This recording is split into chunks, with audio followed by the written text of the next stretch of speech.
Hello and welcome back to the When Bards Attack podcast. I am your Dungeon Master, Doug Kapoff, and we are about to kick off StarFall a little early tonight, so we're going to jump right in. Quick housekeeping items. We are off next week. We got a bunch of holiday stuff going on, so we're out next Sunday. We'll be back again on the 21st. That'll be the last game of the year. So, with that, I'm going to bring in our players who are talking in my right ear this whole time. Welcome, everybody, back to StarFall. Matt knows your chance. Matt, say it. No. Say it. Oh, I'm too full. No, there's a kid. There's a Theo. Hey, Theo. Say hi. Hi, Theo. As if that stopped him before. Say hi. Well, we're gonna jump right back into our game. I noticed we're up to 265 streams today, so continuing to move the needle there. So thank you for those listening. He was just talking about streams. Yeah, as it were. Talking about all them streams. And waterfalls. Yeah, that's what it was. With that, we're gonna jump right in. Let me kick off the music. Here we go. Last time on Starfall. It's been a week. Our heroes have continued to navigate the world, well, not the world, the town of Solus, trying to understand what all is happening. You guys made some inroads to the Untamed, finishing out that mission. Giving her, basically finding out that she sent you on a fetch quest of nothing of value, just to test you, which you did. You finished a quick encounter last week with a group of smugglers who were looking for something that was left inside your newly acquired tavern. And you found out that inside that box that they were trying to take was a bunch of infernal metal. Made out of the same material that the disc itself that you took out of one of the lamps was made out of. You also realized, after some discussion as a group, that it wasn't just a language, a dead ancient language that was written on there in runes, but it was also a language that Karak recognized. You saw the sigil and name of Zindar. Zindar is a great ancient evil that once came to this world and came in the form of a giant black dragon. So, you've learned some things. You guys decided to investigate Hightown and figure out if these lights were infected, let's call that, up in Hightown, or if it was just in Low and Midtown. You found that it was, in fact, there. You found a number of lights, especially near the shop district up in the Hightown, that had lights that were infected. You also found, began an inquiry into the missing persons story of one of the elders, one of the nobles. She's been missing, a young girl. She's been missing for a few days. And after looking around where she was last seen, you found some signs of blood. With a short conversation with a small bird, you learned that she just seemed to die and just sort of explode in a little side street. And that was the last thing that the bird saw. Looking around that area, you found that there was a sewer access near the lake up in Hightown, and that access had recently been repaired. You all decided to break into it and head into the sewers.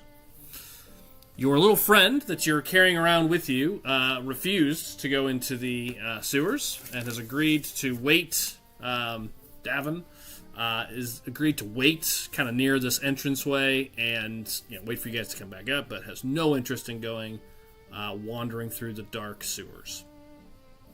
That's where we left off. You guys had just climbed into the sewers.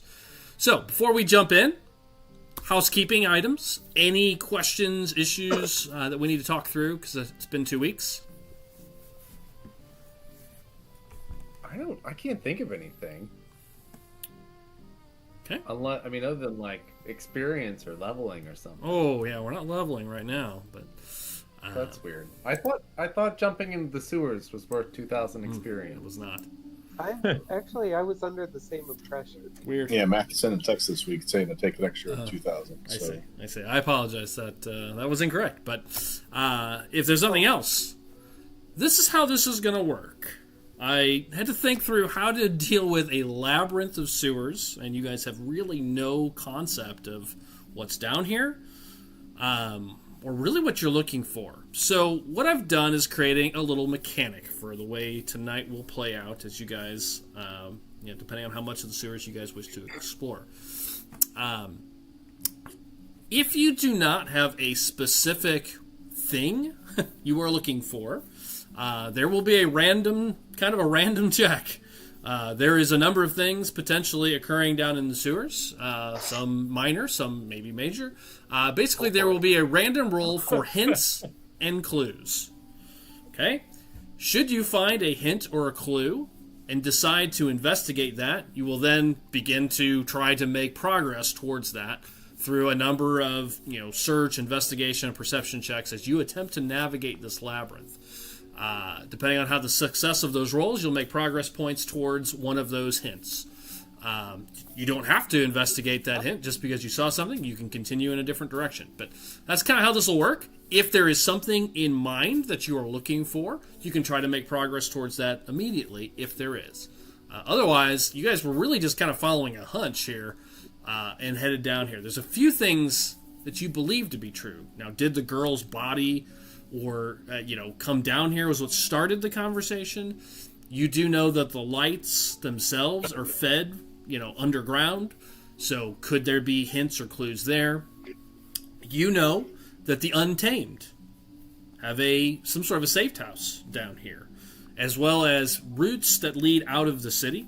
You know that the smugglers also have routes through the sewers that might lead out of the city. So there could be any number of organizations, let's call that, down here in these sewers. So, if there is something you're particularly looking for, we can definitely start progress towards that. Otherwise, it'll be sort of a random check. And every time we do one of these checks, it'll be basically 20 minutes. And this is a threat zone for all intents and purposes. So there could be encounters, there could be things down here. You never know. Any questions? Dougie, no question, just statement. Ilonis his intent is to attempt to go southwest towards the shop. Okay. And hopefully find the shelter where the kids are. Okay. In an attempt to satisfy one of his thoughts of what might have possibly happened. Okay. So you are looking for the Untamed safe house in your mind. Correct. Is there a thought that below the shop they're dunking the kids into sewage from time to time, or Yes. Oh, wow. Yeah. Okay. Yeah. But do you have a suspicion that the children are being mistreated or something? No, Ilaria had said that the safe house was down underground, and they used the sewers to get the kids out of those, not necessarily kids, but those with the powers that they're attempting to get to a safe place, and using it as their underground railroad. I got it. Okay. Yeah. And also dunking people in sewage does throw people off the scent, any other scent, really. Good. I mean, it certainly does. All right. So it's smart, Ty. Then I'm going to jump in as you guys come down the sewer. I think Drew, you were the last one to decide to come down, kind of saying that everybody was going to go investigate a little bit further. My question for you is, since you're bringing up the rear, at least for the moment, are you closing the sewer grate on your way back down? And then are you locking it? Will be the second question, because it's a grate, and then there's a giant padlock that locks it. Yeah, definitely don't lock it, but I guess kind of re-shift it onto the... Yeah, it pulls plate. down. It's like on a spring, pulls down, and then you could lock it. So are you just going to set the padlock kind of against it, but don't actually lock it? Right. So it looks like it's locked. Okay, got it.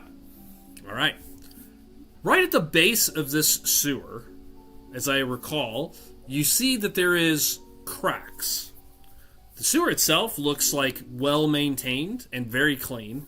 There's really almost no sign of water or damage or cracks or age, like all around the sewer lid as you come down. But at the very base of this kind of stone stairwell, and by stairwell I mean it's like handhelds that are carved into the living stone. At the bottom, you see a number of stress fractures, like something cracked the ground, and that has not been fixed or repaired. That's what the first thing you guys noted. Then there was paths that led basically east and west. I think Kevin had said, okay, I'm going to go east with the intent of heading southeast, as he just said, to look for the untamed safe house potentially. My question is, and you guys can reorder once you get down here, because there's a little bit of space right by the sewer hatch. As you look down this eastern block, Kevin, this is one abreast. This is tight. It is a 6.5 foot ceiling. Like Matt almost has to duck. Movement will be slow, and it is going to be one abreast. So my question for the group is, what is the order?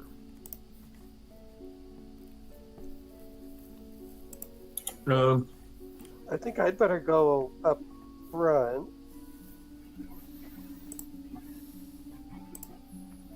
Like, maybe with Urskar? Well, there's no width. I would need to see. Jason will not be able to see anything. You can see it is pitch black down once you leave this sewer hatch that's lighting a little bit of area.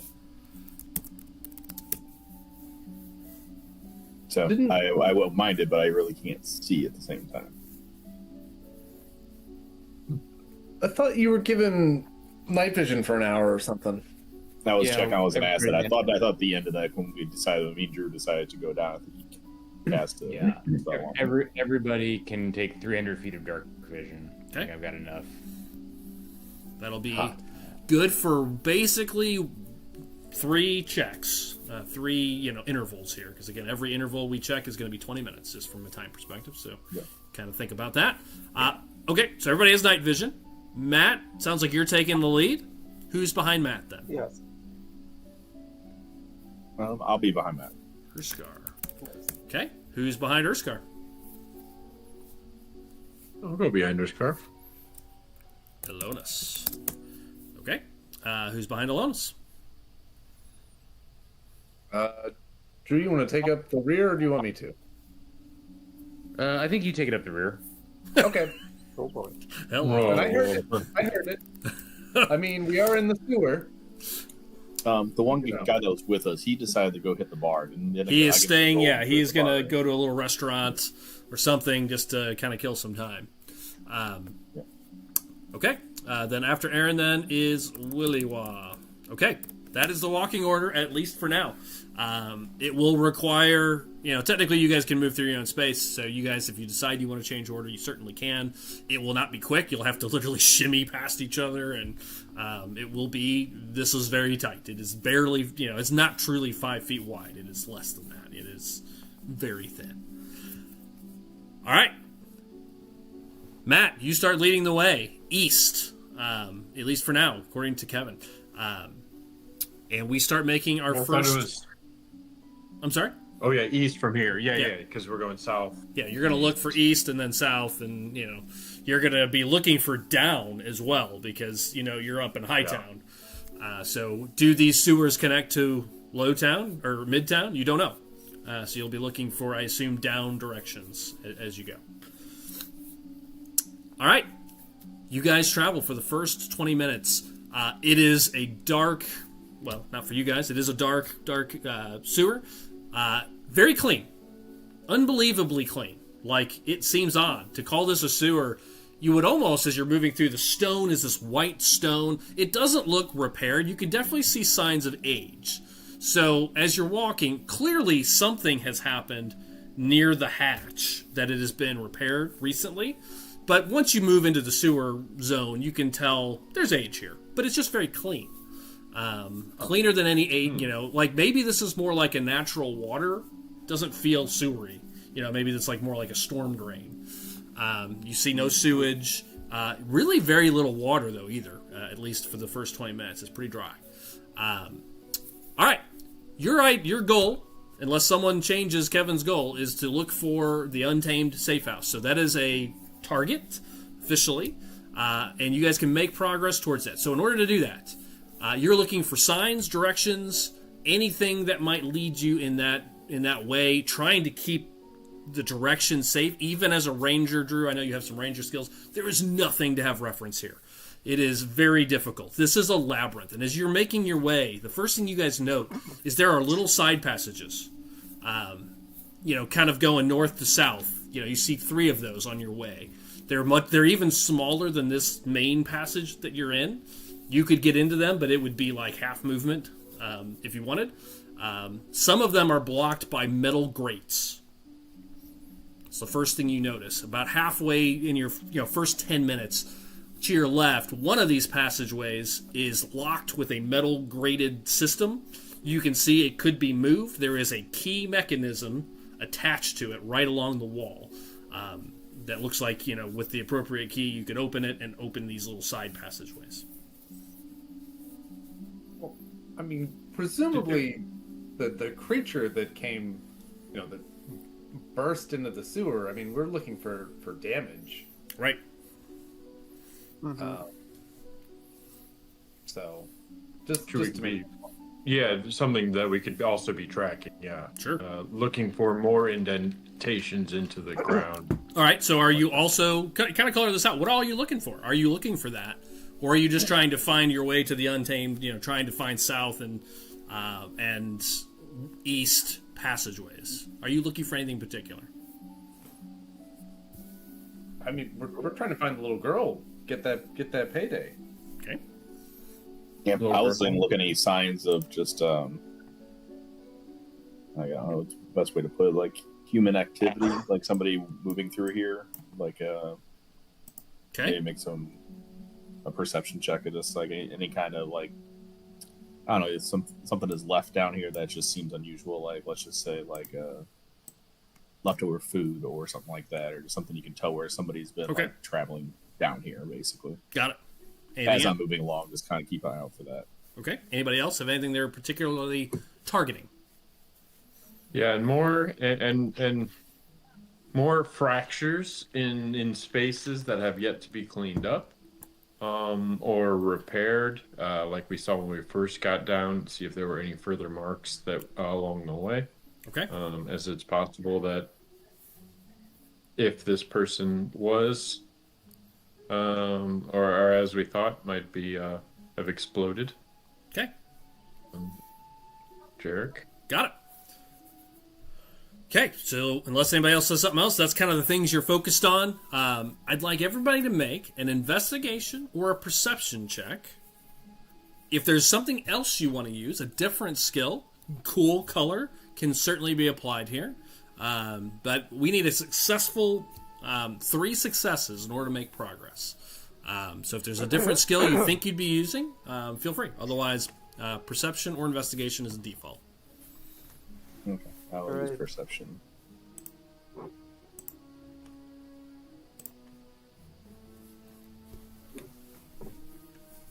$18 for me. Okay. 15. 18. I got a 15.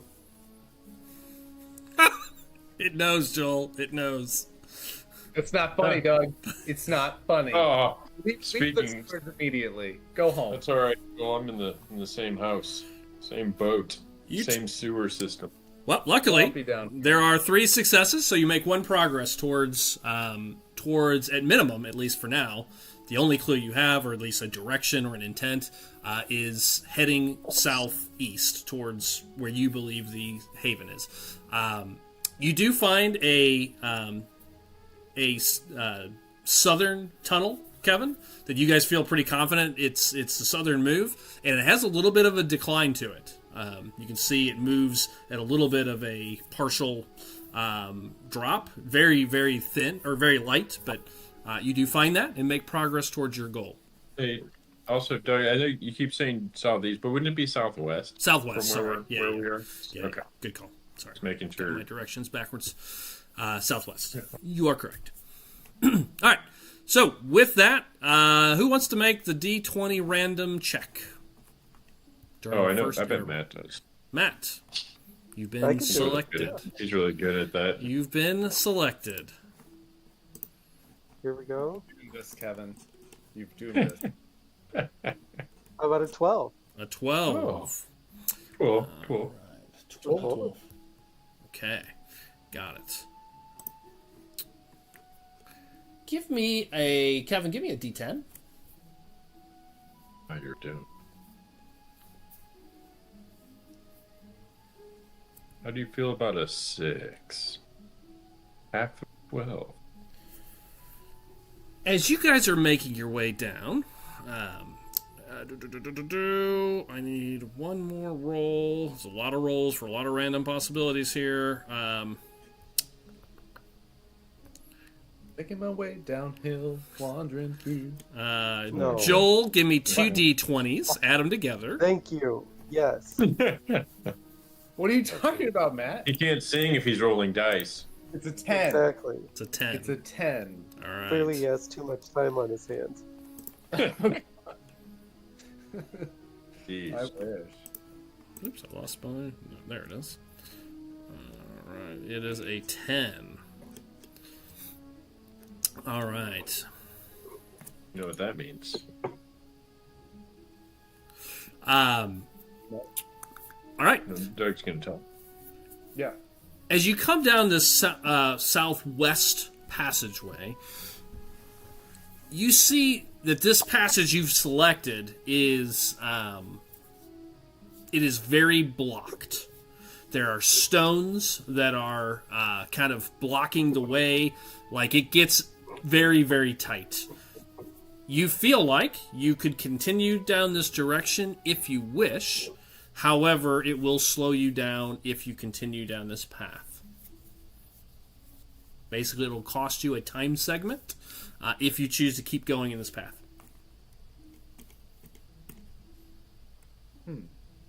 Or you can choose another path, but you will lose any progress towards this one.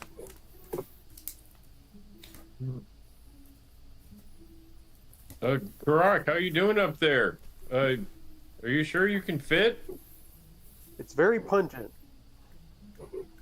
Thank you. That It's wasn't not my pungent, question. it's blocked. So, and by blocked, I mean what you see is it's tight. It's even tighter than the ways you've seen.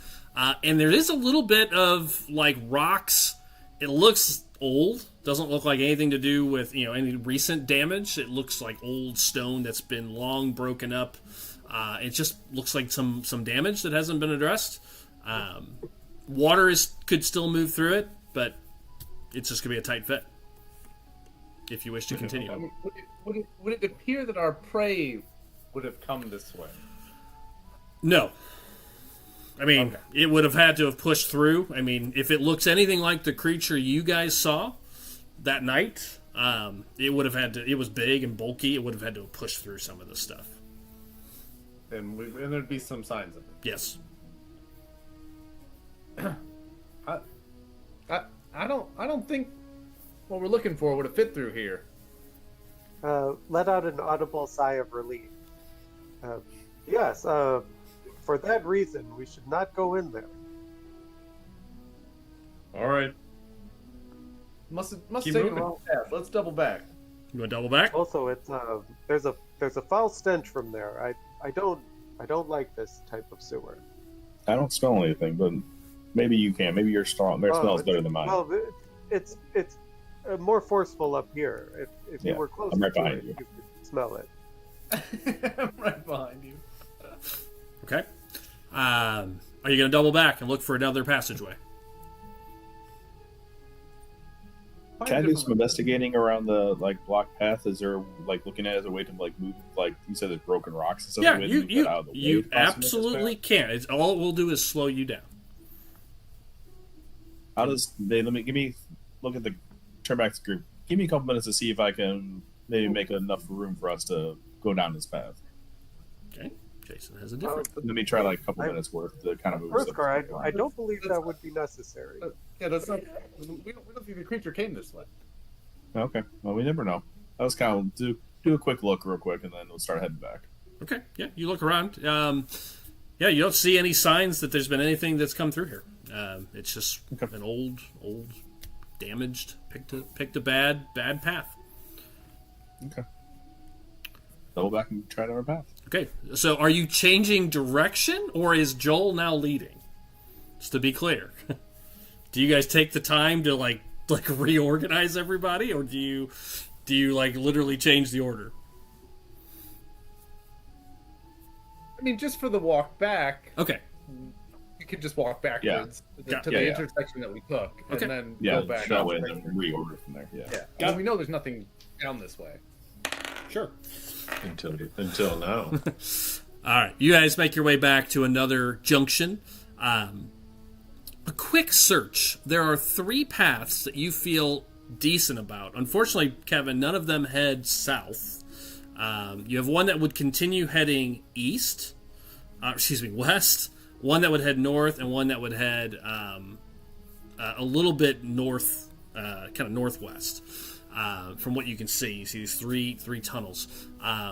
You do notice some things as you take a little bit to think about, okay, where do I really want to go here? Kind of looking at each one of these tunnels.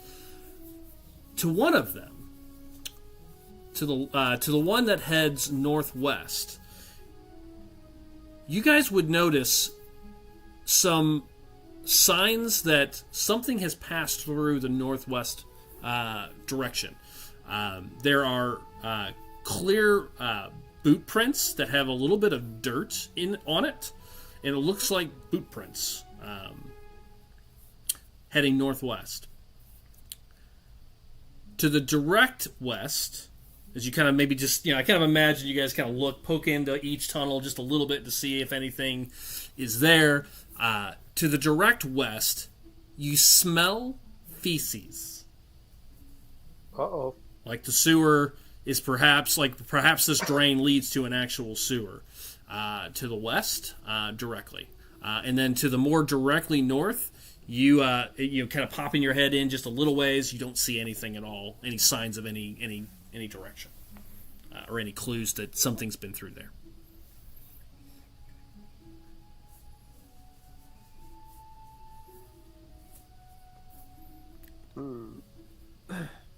Where does your nodes lead you on this one, Karak? I can't. Maybe not all of us need to explore the sewers. Perhaps it would be better to split up, and some of us could go perhaps above ground. Are you scared?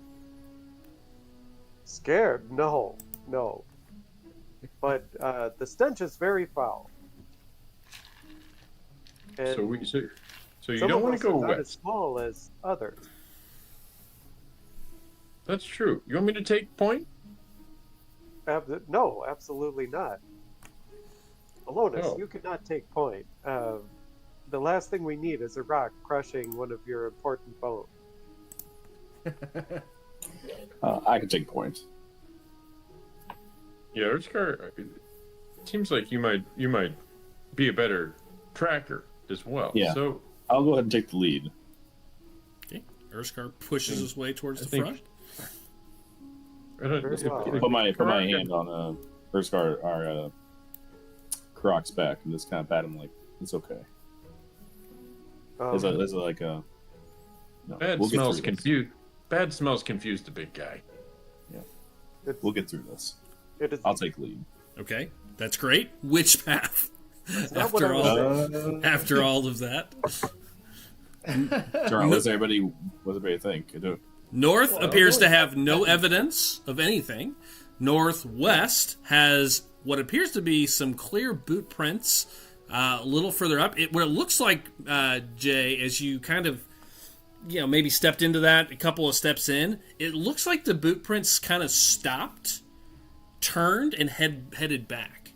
And they look pretty small, like a female's or maybe even a child's. To the west, It- directly, is the smell of feces. So wait, the steps went out and came back to where we are now? No, came like it was heading this way, turned, and went back out. Or went back the way it came. Northwest. Oh, let's follow that. That might be her. Yeah, let's head Northwest this we way. go. I think, northwest, where those are at. Okay. All right. You guys start heading in that direction. Once again, I need a quick. This is interval number 2. You guys have now been down here for about 40 minutes. So you start heading this direction. I need everybody to make another perception or investigation check, looking for any signs or clues. Doug, I'm gonna also while we're down here. I'm gonna, since I'm in the back, I'm gonna be invisible. Okay, got it. Good to know. And I've also noted the order has changed. I got a 23. Okay, Nice. 1 success. You got a dirty 20. I Okay. got an 11. Okay. And Jay got 21, so we got all 3, and animal handling boy got 5. I see it. Yeah. Okay. You continue to make progress. So once again, there's going to be a number of rolls here for this potential random pathway that you guys have taken, making progress towards whatever this clue was. You continue to find clues leading that someone's been down here. Footsteps of varying sizes as you continue down this path, but definitely all smaller. They don't look like a large man's or men's boot prints, and whatever it is, wherever they've come through is dirty because you can see like muck. It's like they're like really easy to see. All right, right off the bat, Joel, give me a D20. Drew, give me a D20. 15. Okay, Joel. Okay, Oh. got it. Drew. 5. Drew got a 5. Good. Yep. All right. Okay. Yep, it continues. I also have a random terrain table to see if the path gets bigger or smaller. So that one continues. It continues to be kind of curving around, but is still, unfortunately, one abreast. Okay. And then finally, Jay, give me 2d20s. 2d12s.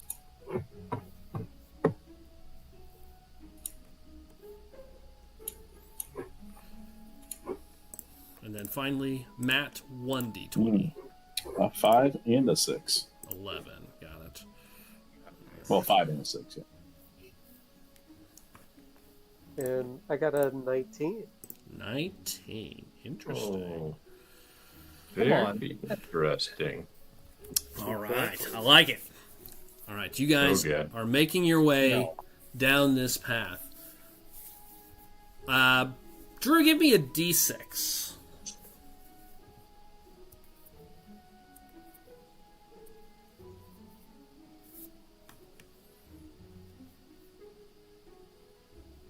I got a 3. 3. Okay. As you're heading down this path, it starts to dip.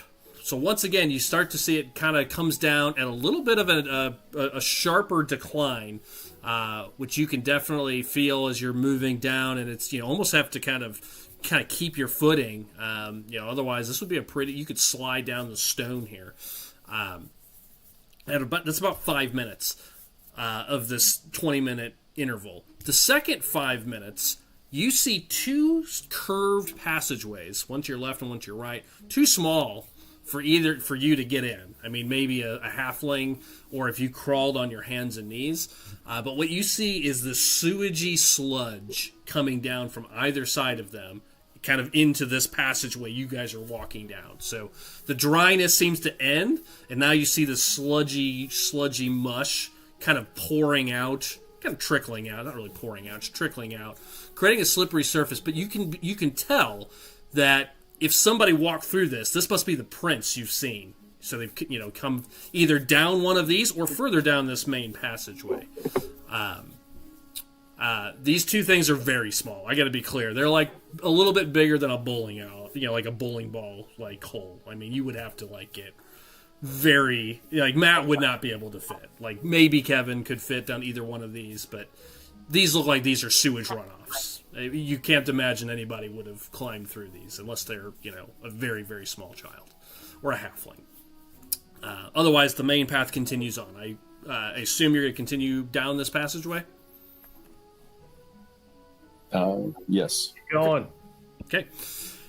You head down, and about 5 more minutes later, it levels off into a kind of a watery area, where it's your boots are kind of walking through the water. It does open to 2 abreast once you get to the bottom of this little arch, this sort of decline. As it opens up, it opens to a wider sewer, and it feels like a sewer.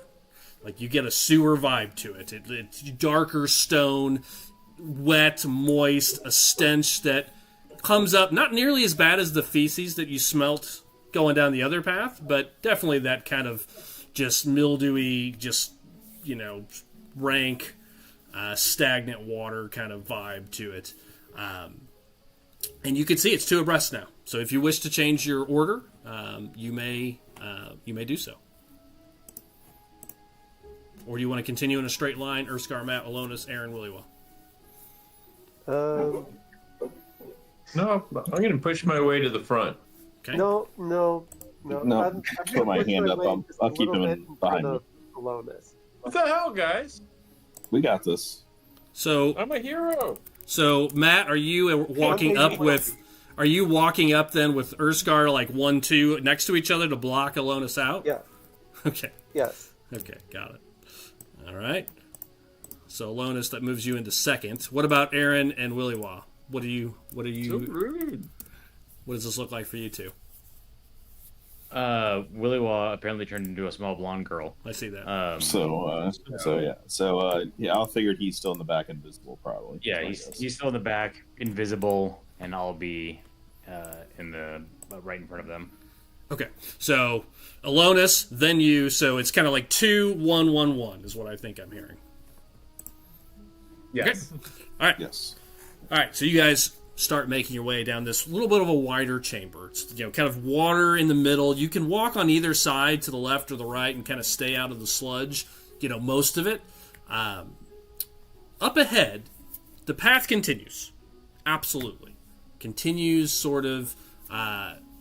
What you think is north, but it bent a few times. It could be kind of heading northwest again. It's unclear. If you wish to try to figure that out, Drew, as the only ranger here, you could make a check. Actually, Jay, are you? No, you're not a ranger. Aaron, you do have some ranger skills, don't you? I've got the 1 level in it. Yeah. If you care, you could. I'm just throwing it out there. It would be a perception check to see if you wish, if you even care. Yeah. But you're not sure exactly which direction it's going now. Is it continuing north or did it move kind of northwest? If you want to make a check, you can make that out. It's a little hard under here with not being able to see the elements. I got a 17. Oh, that's pretty good. You're actually pretty convinced that somewhere in the winding, bending road, ways you've gone, it's actually moved directly west again. So you've kind of come down, bent a few different ways, and you're kind of heading west. So what you see, as you're moving down this passageway, to your left, you guys pass another passageway. It is a metal-grated passageway, but it is big enough for someone to go through. It looks like a maintenance hatch of some sort. It is metal grates, and it is currently closed, and it appears to be locked. You can see that there's a locking mechanism on it. It's not a padlock, to be clear. It's like almost like a prison bar. Kind of, imagine it kind of comes together into, with a little block, basically. So you see that to your left, which would be, if you're heading west, would be south. Or you can continue heading west down this main corridor. But it is currently locked. I bet I could unlock this if you all want me to. But I know that the creature, if there was a creature, wouldn't have gone that way because they probably couldn't unlock it, and the kid definitely couldn't. But What's south? I don't know. The south was you were the only one interested in south, Kevin. That was because it was towards the Untamed. It does not appear that the rest of the group shares your interest.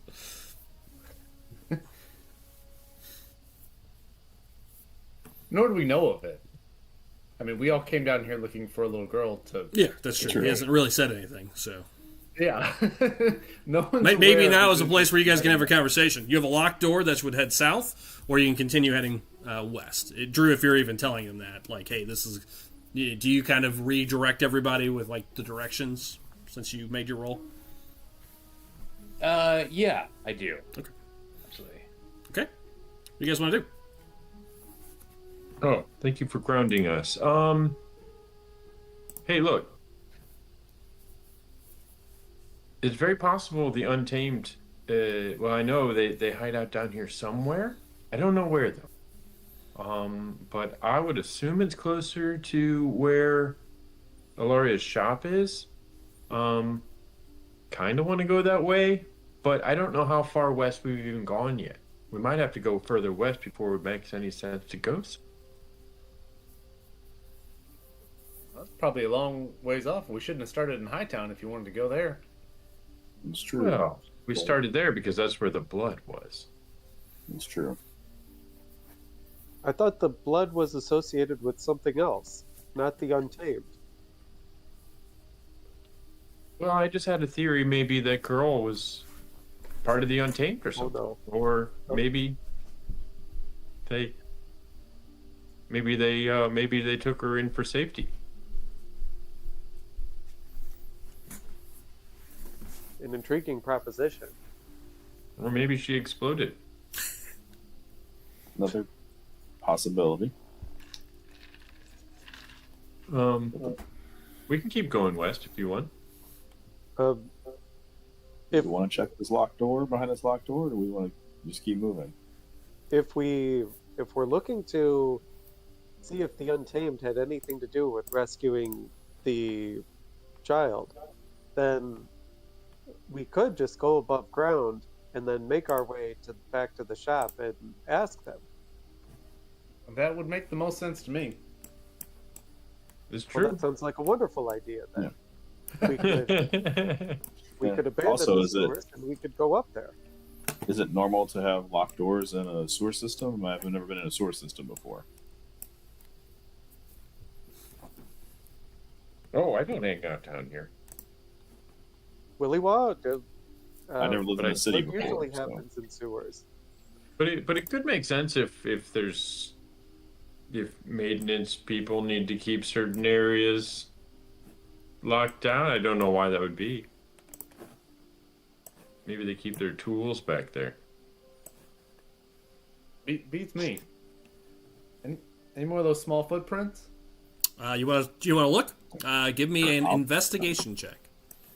I'll check for any signs of any kind of movement or recent around this door. Maybe recent movement. 14.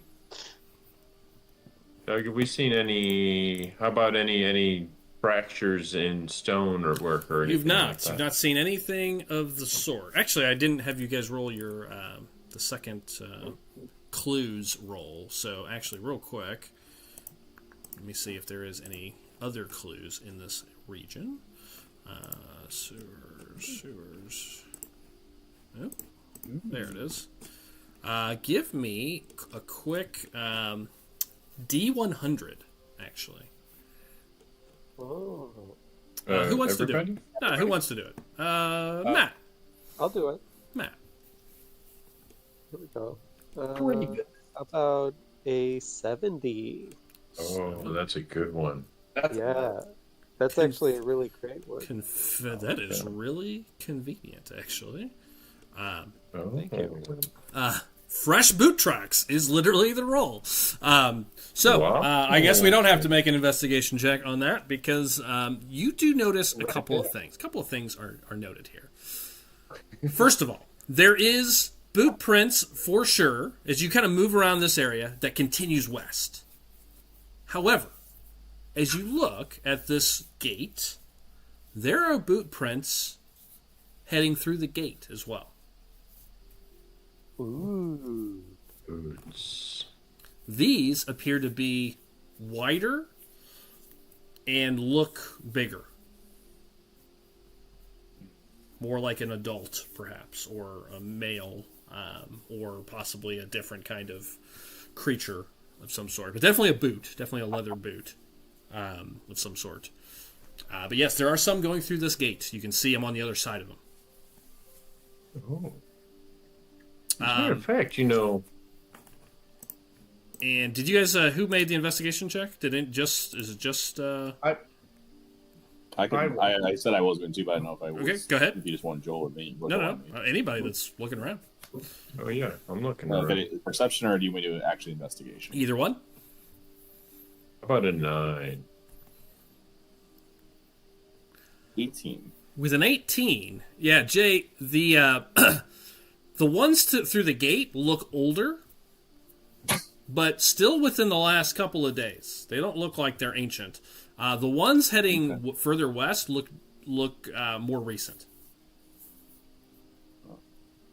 The ones point to the west and say, these look more recent than the ones that over here, so maybe we should head west. I thought we had discussed going back to the shop. In that case, we should go to the south. No, I mean that we were going to rise out of the sewers and go to the shop.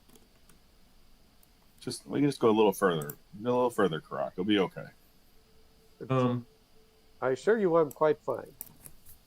Doug, try to pick the lock. Okay, you head up to the lock. As you head up to the lock, though, Kevin, as you kind of pull out the lock picks and you start to take a look, you all hear a sound coming from west. Sound. Did not hear the sound come. I saw your mouth moving, but I did not hear a sound. It sounds like a raspy chirping, like sound. Got it. Sorry, I don't know if I can do that. Favorite.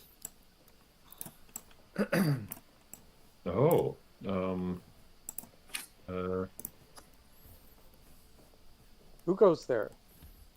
Okay. Up ahead, as you hear that sound, you see coming from what looks like one of those bowling ball size holes, just a little bit bigger than that. You see a creature up ahead about 30, 40 feet to your right come out. Just comes right out of one of these holes. It looks like a lizard. It's on 4 legs with a tail. It looks a little bit like Bulbasaur as far as kind of the shape to it. 4 legs and a kind of it's a green kind of snout, but it's got the mouth of what looks like an alligator, like a small crocodile or alligator, and on its back is what almost looks like a turtle shell. Looks like a strong. Looks like reddish shell on the back of it. You see it steps through this hole, looks down the sewer towards you guys, and you just hear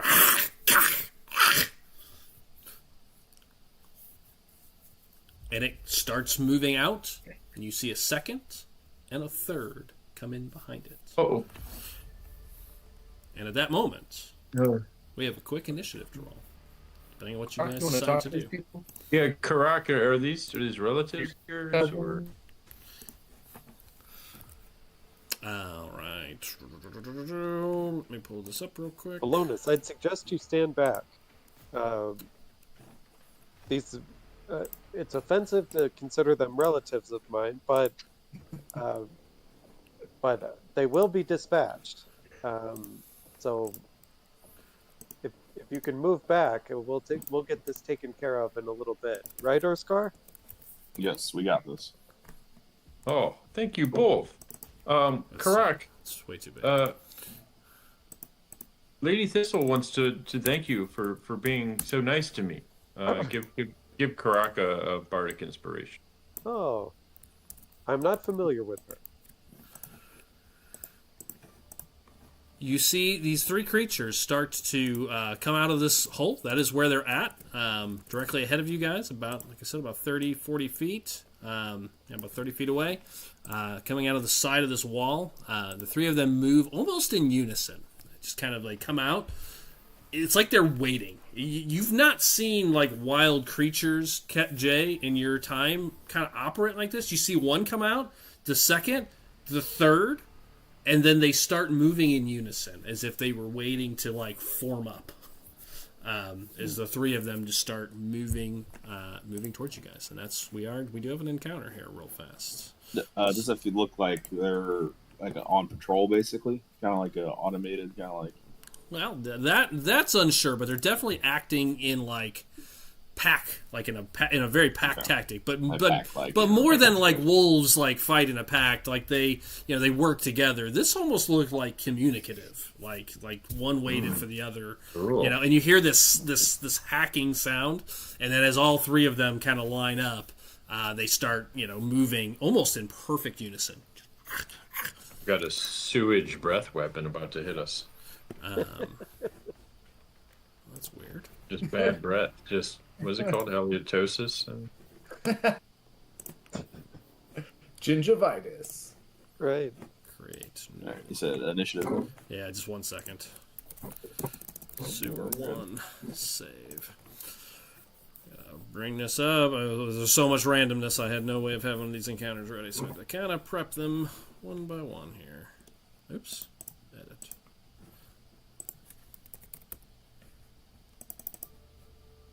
Okay, save. Run. Okay, yes, please. If you could give me give me your initiative. I have received a 21. Well,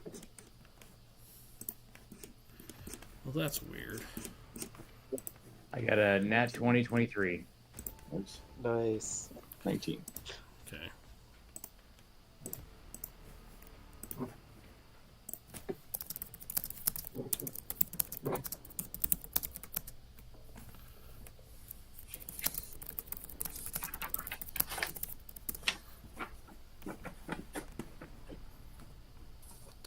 They stand about the size of a little bit bigger than a pit bull, size-wise. The three of them. Not huge by any means. Alright, I'm pulling their stats up. I thought I had them pulled, and apparently I didn't. There they are.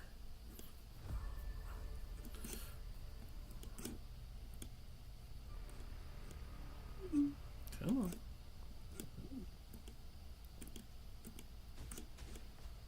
There they are. Alright. Let's do one roll for all of them. Alright. Alright. So, Alonis, what'd you get? 18. 18. Karak. I got a 21. And Willywa. Oh, we rolled a 1. Got it. The rolls are just off the charts tonight. Well, it's... Nice. Yeah. Not in the other direction. A 1, a 3, and a 4. Excellent. So we're going to get above 5. We'll see. I have no promises. Aaron, you are the first to react as you see these three creatures moving out.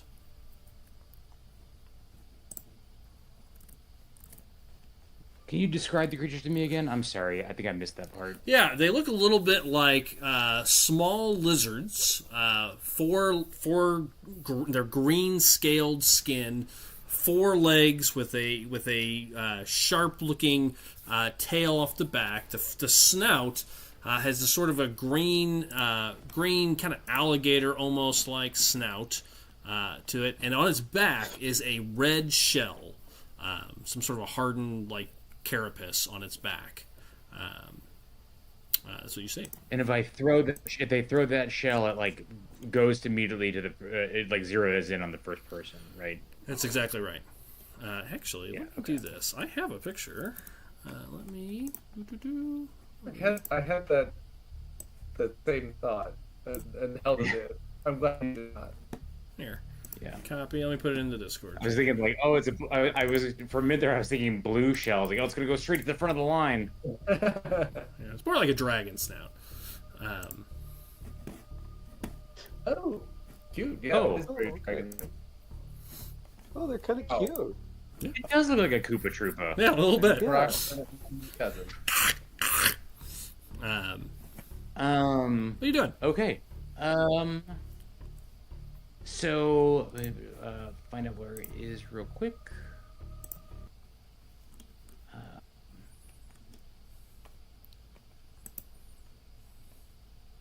Sorry. Everybody else be thinking about what you're doing while I'm fumbling around with shit. Karak will be next. I did give Karak an initiative as a bonus before we rolled initiative. Just Yep. okay. Heard me. Where the hell is my Twilight Sanctuary? Okay, as an action. Okay, cool. These are about the size of pit bulls. I They're get- not huge. They're, they're small. Okay, I'm gonna turn on my Twilight Sanctuary, and that'll be my turn. Okay. All right. So this glowing energy forms around the group. Okay. With that, That's, the temporary hit points Yep. for 30 feet. got it. Karak, over to you. Followed by Urskar. Okay, I will. First, I'm gonna rage. And then I'm gonna run up on these three creatures. And the one to the left, I'm gonna hit it with my hammer. Okay, one to the left. Just slam into it with your hammer. Go ahead. Yes. Yeah. For the first one is 14 to hit. 14 just misses. I'll tell you, their AC is 15. Oh. You basically, it hits the shell and just cracks off of it. Nice. And then the second one was a 22. That hits. Nice. And I do get my rage damage, right? Yep. So I still get the +2. Yep. If you raged. Right. So it's 8 then. 8 total. Got it. Yeah. Right. Yeah, you crack into the first one, you kind of blocks off of it. The second one, you hit it from the side. You find its shoulder, and you hear it just kind of squeal at you. As you do. Squeal back. Okay. Deal. Mark. Okay. And yeah, I think that will be it for me. Got it. 8 points of damage. Check. All right. Urskar, you're next. Okay. Let's see. First off, bonus action, I'll rage. Okay. Grab my trident out and roaring while my eyes quickly turn yellow and turn back, and then run up onto the one. This Croc's kind of middle of the two. It looks like. Yep. I'll kind of do like a jumping stab and go. How tall is the ceiling again? About 6.5 feet. So I cannot jump. So basically, run and try to get around Karak, and I stab around him. Which side? Stab Left or right? Left, yeah. Left as The well. left, yeah. Okay, so when he hits, so you run up next to him and attempt to stab the thing. Go ahead. Yep. 2 hits, please. Oh, let me turn the map on for our viewers. Not that it's all that exciting. It's just a giant straight line, but 19 for the first one, hit. and dirty 20 for the second one. So 2 hits. First one. 7, Got it. but I still get my frenzy damage. And did better net 10 points there.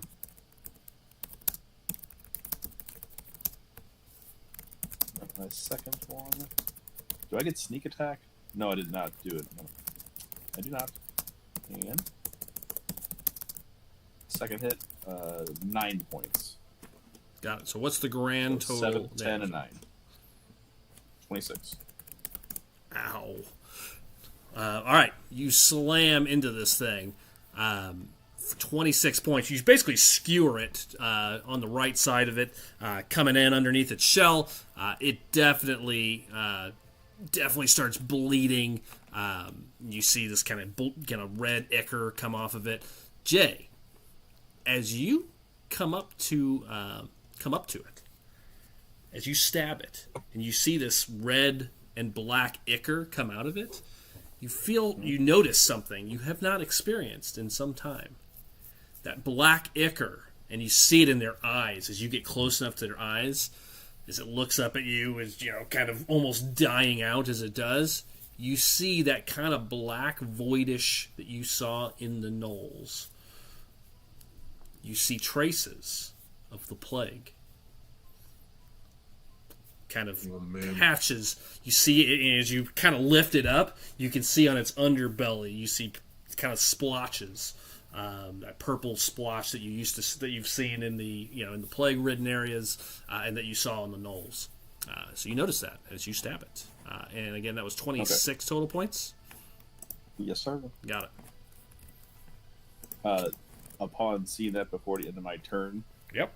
Could I just yell generally loud, like, "They're infected! Stay away!"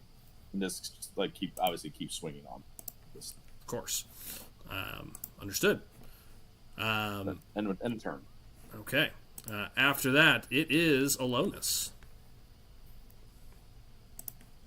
Great. Step out into the center, Doug. And Ilonus holds onto his hat, closes his eyes, and wind just starts to flow through the area. Picking up, getting stronger and stronger. Okay. And specifically hitting these three creatures. Okay. They must roll. This is a spell called Ominous Winds. Okay.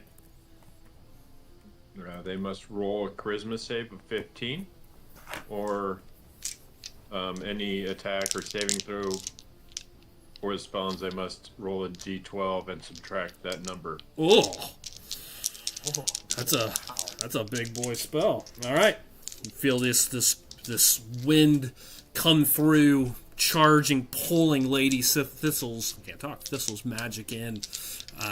This fey energy wrapping around the three of them. Leaves start flying past me and through the sewer system. All right. Ooh, charisma. All right, 15. First one on the left. Yes, sir. 12. Second one. Nat 1 in the middle. Third one.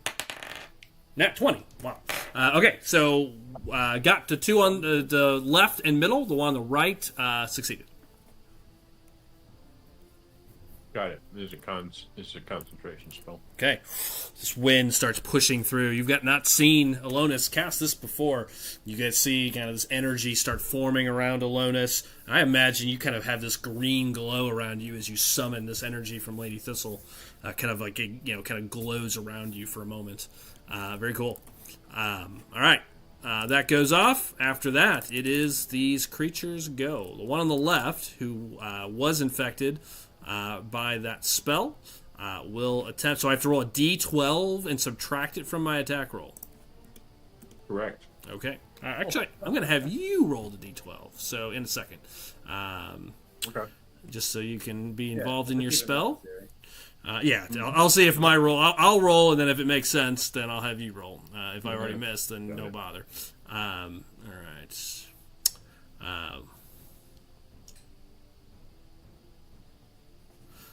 Okay.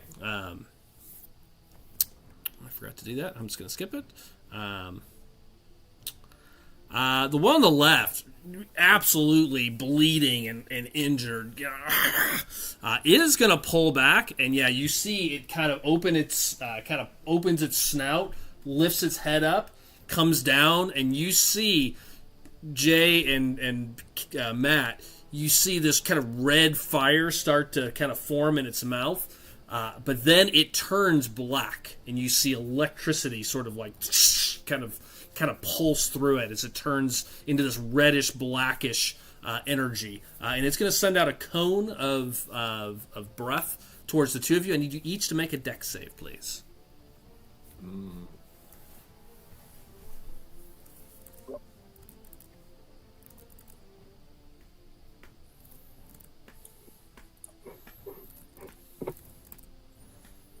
Just to let you know, I get advantage on this. Do your thing. I didn't know helped a little bit. 12 total. 12? 12 is a fail. Matt?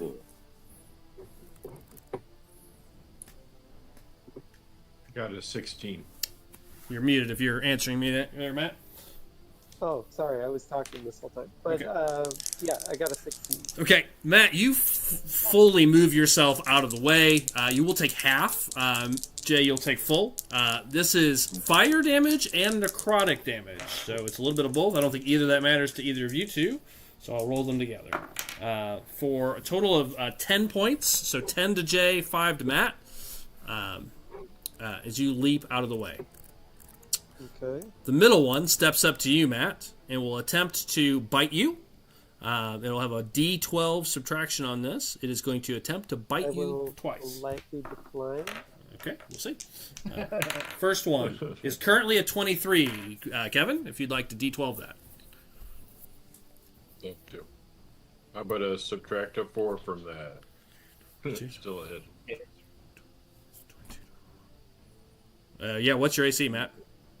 AC is delightful 16. Okay, so that is a hit. And the second bite will be a miss automatically. Only because of your minus, because I rolled a 16 on the dot, so a minus will come through. So the other one, we'll talk about the other one in a minute. Matt, so one bites you for... Here it comes. It's valuable For 2, 5 piercing, so half that to 2. Did And- you say 5 piercing? Yeah, half to 2, 2. and 3 points of fire damage. So 5 total. Okay. As he bites into you. I need you to make a strength save. All right. Here we go. How about 20? How much? Dirty 20. Dirty 20? Okay, you do not get pulled down prone. The other one will come next to you, and he's gonna try to trip you with its tail.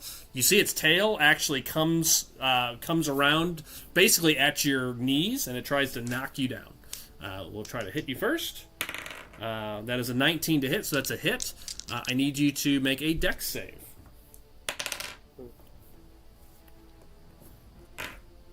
Yeah. 21. Okay, you do not get tripped. You do take 4 points. That's already halved of bludgeoning damage as it slams into the back of your knees. You don't fall. After it sees you don't fall, it just turns around and attempts to bite you in the ankle and misses. And that's it for their go.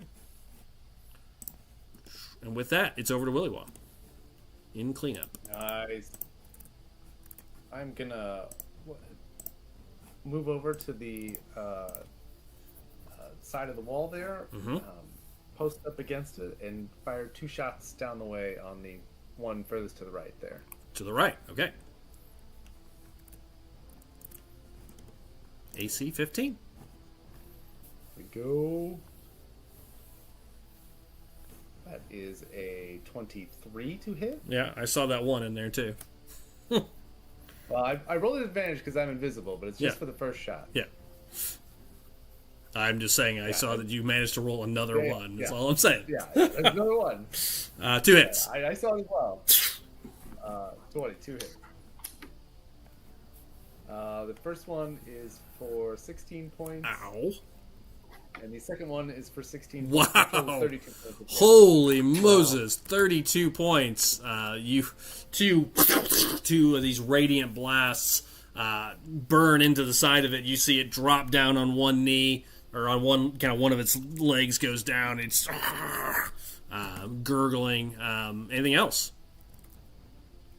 That's the end of my turn. You guys did almost the exact same damage to the one on the left and the one on the right. Aaron, over to you. Followed by Karak. Cool. And so take my temporary.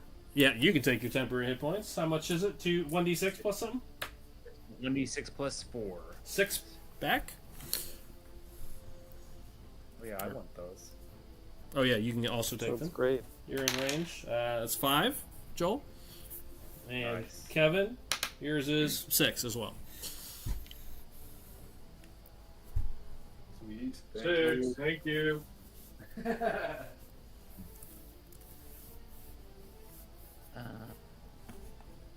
All right. So, bonus action, I will use Hungering Blade on my bow. Okay. So that just does necrotic equal to my spellcasting modifier, which is +4. Mm-hmm. And it also heals me for +4. I'll write that down, and then I'm just gonna take a shot at it with my bow. Okay. Which one? Left, right, or middle? Willy Wall did the one On the right. Okay, I'll do the one in this one right here. Left. Okay. Cool. AC 15.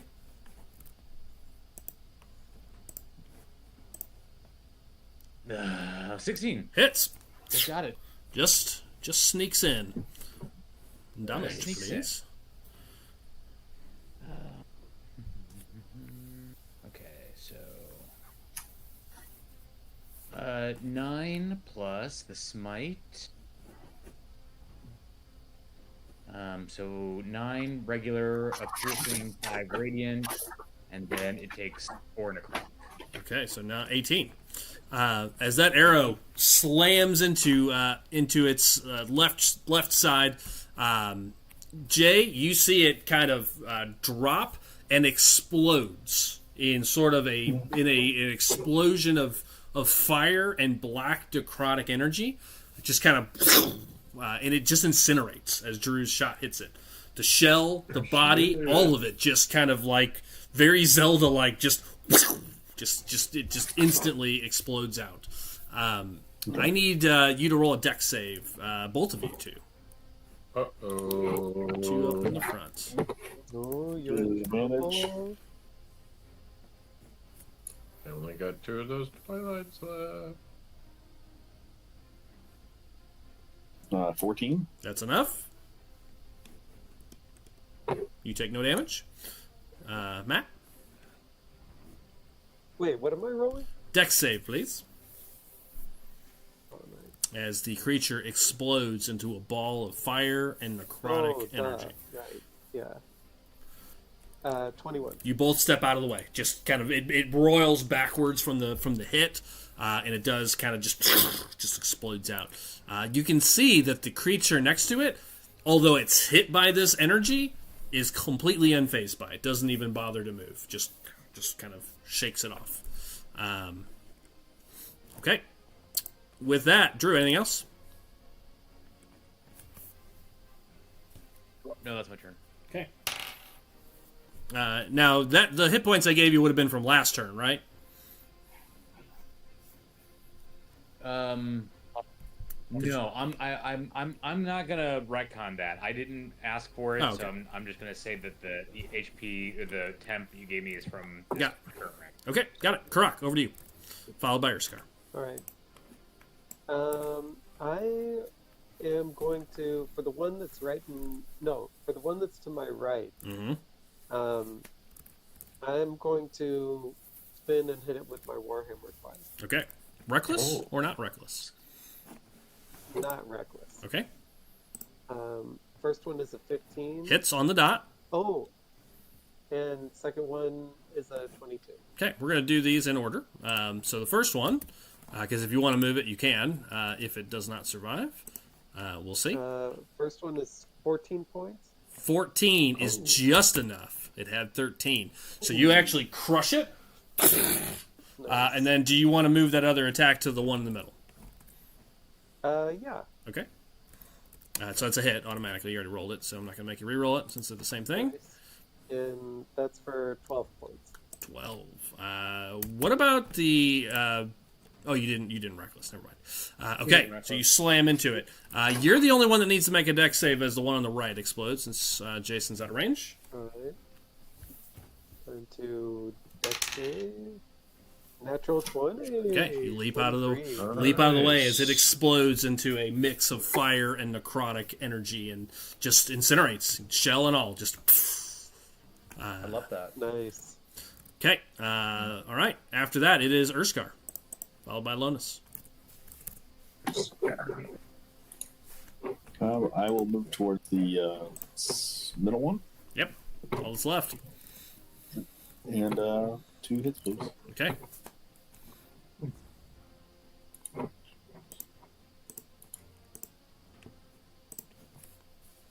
Hit. 22. 17. 2 hits. Damn, knocked it down, but damage is 7. Okay, got it. Frenzy damage. Do we got that? 10. So were these reckless then? No. Never mind, I don't get it. Right, Okay. Correct. My bad. All good. So 7, and then the other This one? was not reckless. Oh, crap. Wow. 8. Wow. Okay. Bottom out. Just scrapes against this carapace. Can't quite get through. Does some damage, but holds on a little bit. Alonus.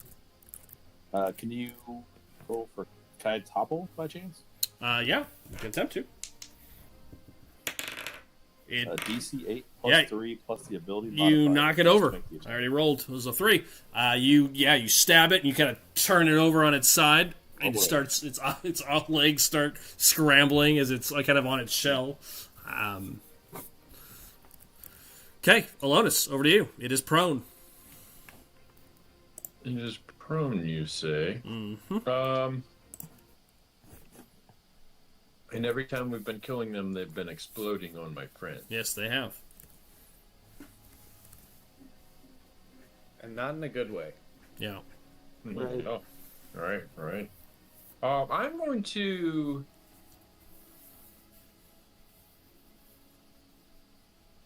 For color, push the wind a little harder. Okay. And tell him to leave us. Get out of here, you demon. Okay. Using the cantrip Frightful Start. Oh, okay. What does that do? A twist of my visage is used to scare them. Wisdom 15, or they creatures must succeed, or they have the frightened condition until the start of my next turn. Interesting. This is that cantrip, right, Kevin? Yeah. Yeah, this is a fun one. I haven't used this one in my other builds. Okay. I rolled a nat 1. As you push this wind at it, and yeah, your visage sort of changes in this creature's mind. Yeah, you can see it. Starts to, squeal louder. Okay. Was that an action? Yeah, that was the action. Okay.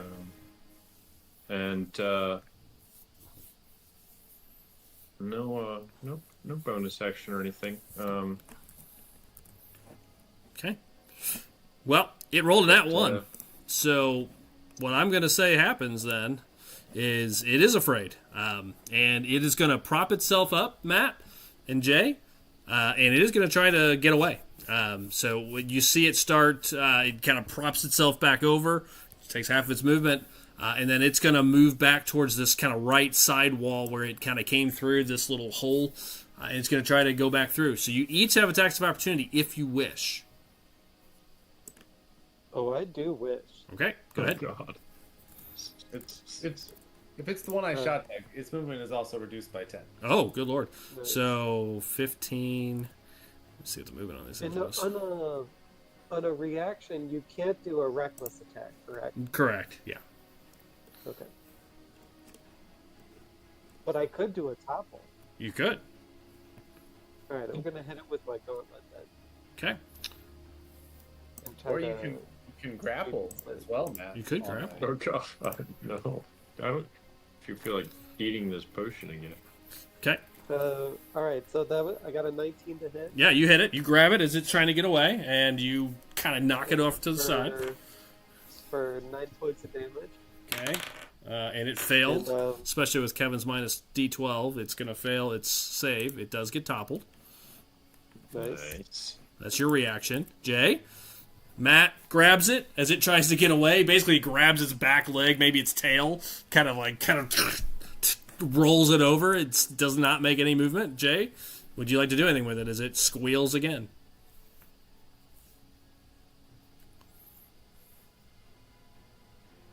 You're muted. Jay. Can I do a non-killing blow to try and knock it out? Sure. You want a pet? Because, well, no, I was thinking like I was just thinking like it is diseased. I thought my thought process, I guess out of game, didn't you saw like you were trying to talk to that one bird before, so I don't know if we could do the same with this. But if it's infected, I guess it doesn't matter. Don't know. So Hard to say. I wouldn't go kissing it anytime soon. well, obviously we don't want it like the character-wise, my character does not really wants to get rid of infection, so to do that we have to kill this thing. So I will just stab it. Okay. You're also raging, so I would have been a little iffy on the Yeah, I would assume non-killing. that's what I'm thinking. So I'm just trying to try to get the best thing to do, but it doesn't make sense to what's going on. Well, it's prone now, so you may, with advantage. Doesn't matter. You already hit. 18. You can crit fish if you'd like, but otherwise you can control damage. Gross. If you don't kill it, I'll let you check 12. the crit. Yeah, you stab it. You basically, Matt puts it on its back, and you just stab it right in the chest. You know, right in the underbelly, and you finish it off. I do need you both to make a dex save, however. Yeah, that was dope. It tried to allow you get you out of that. Yeah, you but did. no, You did. A 12. That's a fail. About what about attorney? Yeah, you step back, but Jay, you've got your thing stuck in it. You just can't get away fast enough. You do take. I think it's stuck in it. Hello. Nice. 2 points. Your thing gets stuck in it. 2 plus 2. 2 fire, 2 necrotic. That is- And we're out of initiative. Very small encounter. After the last one dies, kind of turn around to the guys. They were infected just like the gnolls. That means the infection is here. Is it in the sewage water? Wouldn't drink it. Were You you hear that, like Karak? I'm trying to get out of the sewers.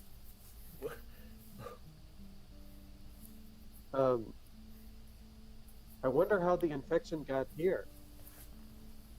And does the magistrate know? I don't know, Something but you that know, we might need to do. yeah, no, yeah, I mean, that brings something right back to where we started. It's following us, and maybe we should move that up our priority list. If it's spreading this fast, we should probably stop it from spreading further. Definitely. Can't help but agree. And I promised Urskar I'd help, so Now, Joel, You did. when you've been close to the plague, you've felt that pull when you've been real close to it. You're not feeling anything. Now, you did not get all that close to these creatures. You were pretty far back. No. You don't, when Matt, I think it was Matt that said, is it in the sewer water? You don't sense that it's eminently around you, like you did in the woods. Oh yeah, I do remember that. Well, I was thinking more of like, well, I guess. Just to answer, it's not in the sewer water. I just wanted to be clear that when you've been close to directly touching it, you could sense that power. You don't sense that here in the sewer water. Just to be clear. And we still don't know exactly what is causing the plague. No. Like what directly? No. Okay, got it. I will remind you, because it's been a few months. Jason, something makes sense to you now. When the three of those creatures came out, they were acting as if in unison, like a hive. And when you were in the bottom of that mine, that snake creature that they were digging up was literally controlling the gnolls. You could tell it was all mental powers. It was, seemed to be controlling, those things. Does that mean something's in this sewer? Oh, no. That means there could be something just as big as what we encountered before. Grok and I almost died. That would be terrible. Yeah. Hey, by the way, I noticed, Urskar, if you maybe choke up on your trident, you'll be able to get a little more leverage. And thank you for the tip. Well, I'll try that. Yeah, you might not get it stuck in so many things that you just choke up on it. Yeah, just choke up on it. You guys need to get your mind out of the sewers.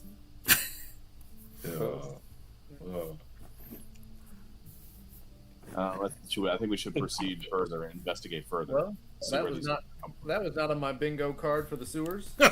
Yeah, no. I agree with Urskar that we should definitely keep investigating, because if something was controlling these, like that snake was controlling those gnolls, then it's probably something in these sewers below the city, which maybe has something to do with the lights too. Now that would make sense. That makes sense, since that one gentleman turned into a creature before, so there could be even more powerful things linked to the plague. Well, let's proceed on. Could be some answers down here. Do we need to do something with these? There's nothing left. They literally they were like Zelda-like. These things literally just kind of exploded into fire and necrotic kind of shadow, just kind of. And no one is. How much gold did they have? I was just gonna say, and no one offered us gold for their heads, Willie Wass. So I think let's just keep walking, shall we? Just check. No, hey, you got to check. To be clear, I was totally saying, did they explode into coins when we killed them? Yeah. Like giant rubies, just like Zelda. They turned into the rubies. Just asking, just wondering. You never know what the sewers have down here. It's all random. People throw away all kinds of shit. That's right. And sewers of Mario World is what you brought us into, huh? Mm-hmm. Let's keep on. Urskar, lead the way. So you were about to. Well, hold on. Not that we've turned every turn into a 20-minute dialogue, but you were about to pick the lock to go directly south, or do you want to continue going west? These creatures technically would have come from the north, based on the side passage they came out of. Now, you cannot traverse that, because, again, these are small little, sewer drains, basically, that they came out of. But they would have technically come from the north. Would we have noticed at all, Doug, or would anyone have noticed, did they come out in response to Elonis about to touch the door? Were they defending the door? They would have. They weren't really that close to the door. Gotcha. The way they kind of came out as you guys were just talking and making noise, they were probably just more attracted to the noise and the bodies. Gotcha. Okay. You didn't get the sense that it was just when he happened to touch the lock or anything like that. That was just timing of me trying to describe things. Okay. Just for the hell of it, do try to pick the lock. Okay. To see if that's even an option. Okay. Yeah, that could be eliminated. Okay. Sleight of hand.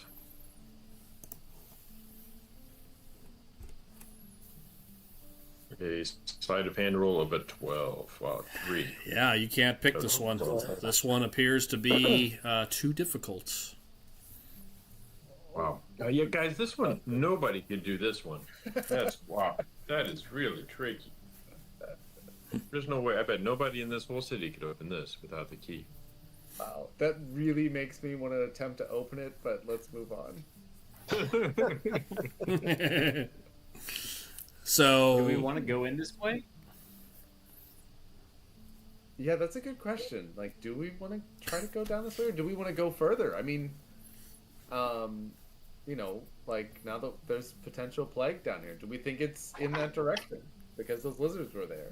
Well, the lizards were, again, to the north. The door goes to the south. North. And this goes south. Oh, okay. And the main passage I'm really goes west. confused by the map here. I don't know where anything is, where we came from. Well, where good. We're going. That's intentional. But you guys, if you're looking at the current map, we're heading north on the sheet, which is actually west, not to make that confusing. You guys were heading that way. The gate is right next to Alonis to the left, which would be south, if you imagine this whole thing's turned on its side. And they came out of a teeny tiny tunnel. It looks bigger on this map because I just picked a random sewer map that I have. But they came from the right side here, which would be north, technically. If easier, do you want to go north, left, or right? If you want to get rid of the directions. No, I like the north and the south. I was just confused because, like I said, like I was like, which way did we come from? Where are we going? Yeah. What's where? That's where. All right. Well, since no one in this whole world could ever get through that lock without the key, let's keep going west. Shoot the lock. Shoot the lock with your arrow? An arrow, yeah. Yeah, it does nothing. Maybe Immune. explode the lock. No, does nothing. It's a metal gate. Does no real damage. I will say it is immune to piercing damage. There is a little bit of radiance, but I don't think you can do enough to break the damage threshold. So we don't deal with this very often. This is any kind of like physical structure will have a damage threshold. If you don't, you saw that in Baldur's Gate 3. If you played it, if you don't do enough damage, it doesn't even register that damage was done. The radiant part of your damage wouldn't break the damage threshold. So as you hit it, it's immune to piercing. Seems to have no effect, and it just leaves little black chars, along the metal block. It doesn't seem to have any effect. Oh. Not to say other types of damage could not. If you guys want to break this thing down, there are certainly ways to try to do it. You could attempt with another type of weapon. You could strength check it like a big hammer that is bludgeoning. It might be more susceptible to bludgeoning, or you could strength it. Use someone with a big hammer. That's assuming you want to go that direction. I want to be clear. There's been no decision on what direction to actually go.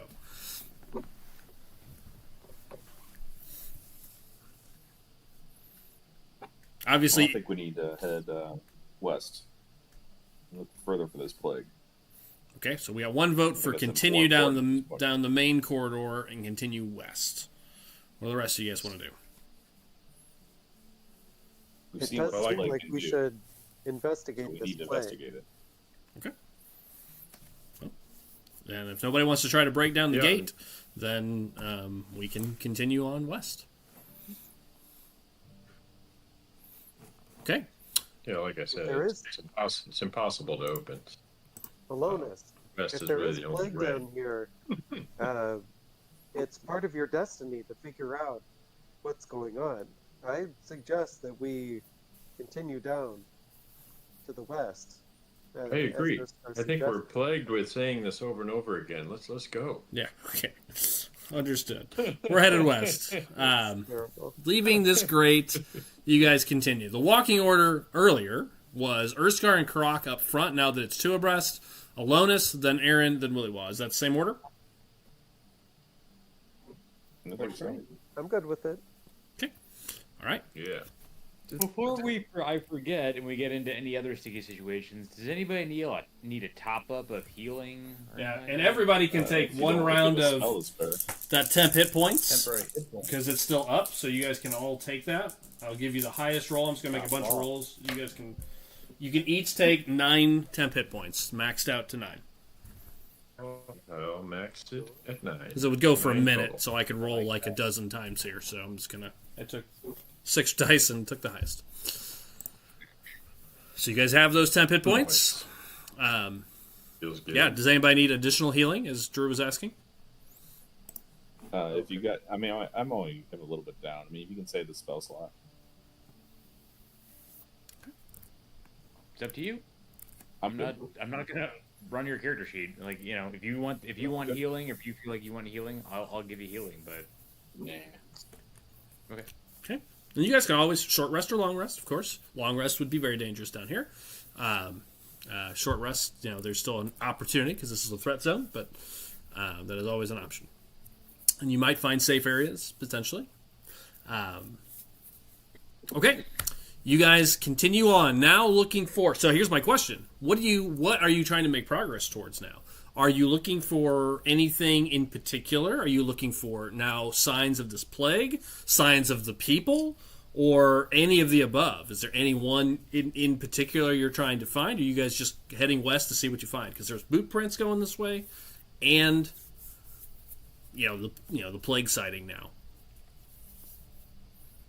Is there anything particular you're trying to make progress towards?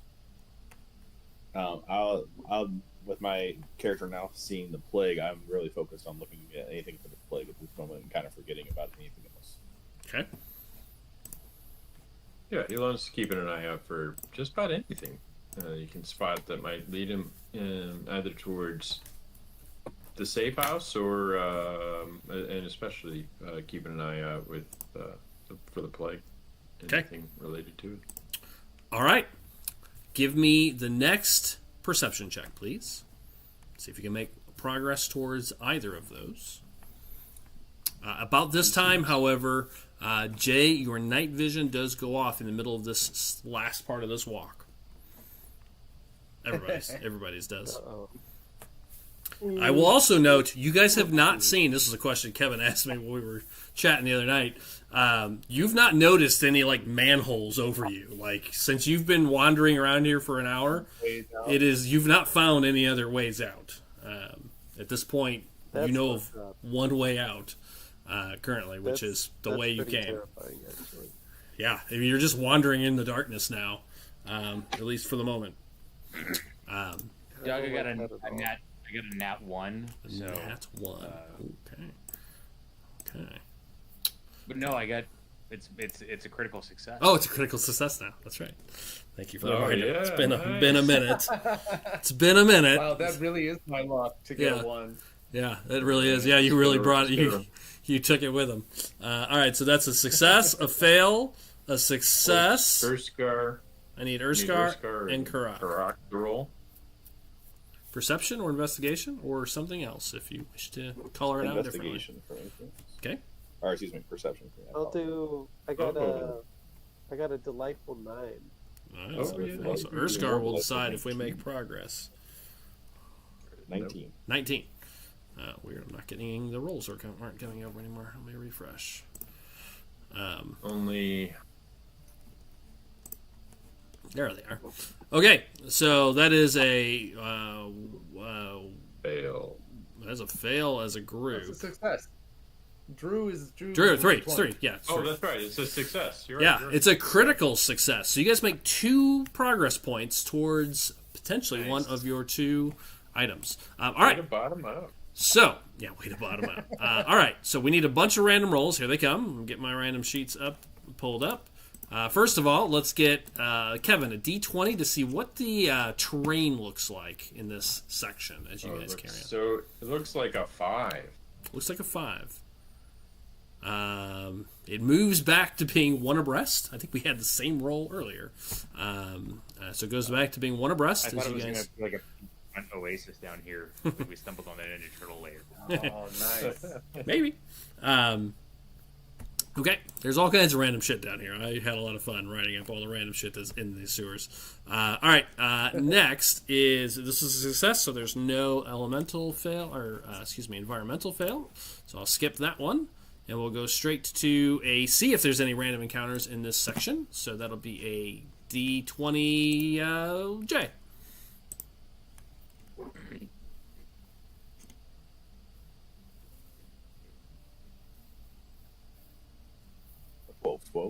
12. No encounter. That's good. Give me a D10, Jay, since you rolled that.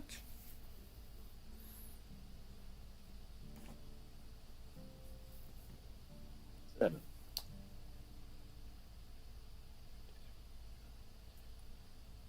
Okay, got it.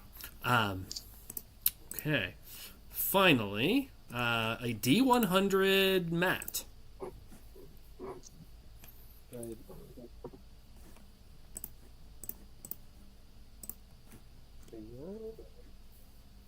26. 26. All right. That's a hit. That is usually a hit. All right. As you guys are making your way, clearly west, you come to a junction. It heads in two directions. Kind of, the way you're going just stops. It goes left, it goes right, essentially, which would be north and south. To the south, you spot something down the kind of tunnelway. So it goes from 2, this is where it turns to 1. So to your left or to the south, you guys see something. Drew, you would see it fully. There is a body down there to the left of some sort. It's hunched over.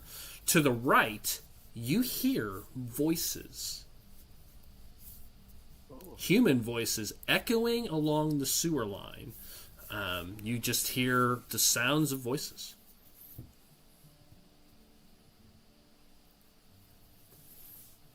Does everybody hear this, or just me? Yeah. You guys can hear. You can hear a couple of voices, just echoes along the wall. It's like you're hearing every. It's not that far.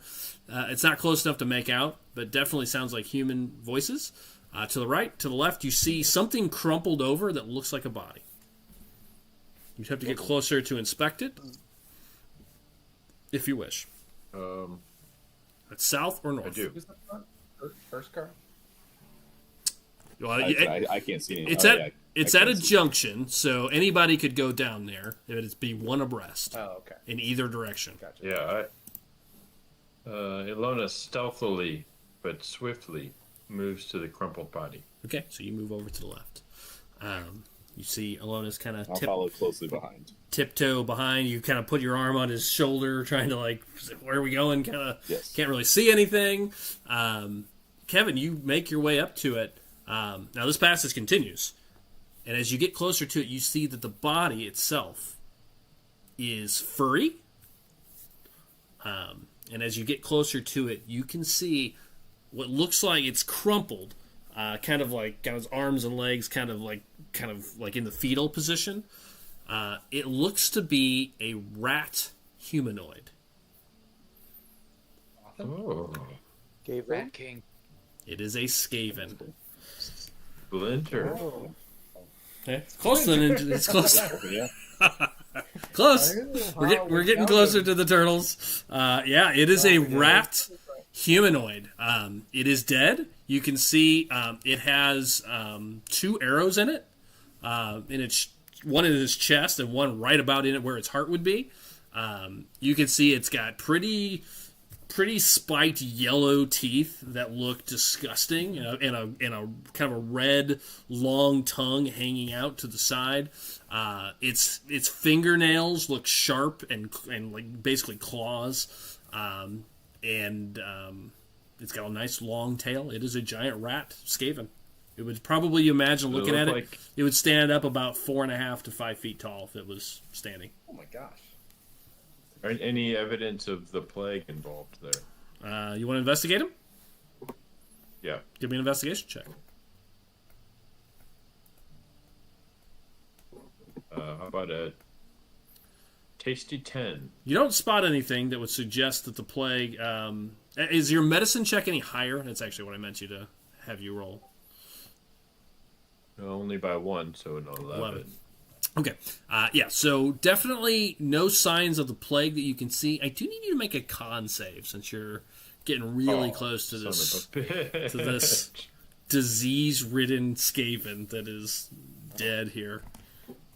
About 19. You're good. Yeah, you look it over, kind of moving around a little bit. Yeah, you see the arrows. I did try to get you. And yeah, he is. You don't see any sign of the plague. Definitely, what killed him are these 2 arrows for sure, but no splotchiness. You'd have to like kind of move some of his fur to like see where his skin would be to see that. There's no signs of it that you can tell. Okay.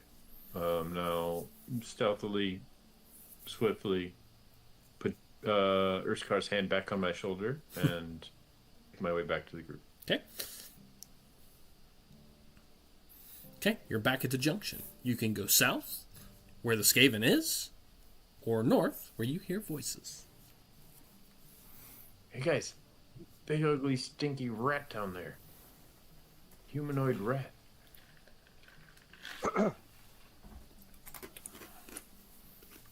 Is it alive? It's dead. Oh. Got plugged with some arrows. Based on your 11 medicine check, it's been dead for at least a couple of days.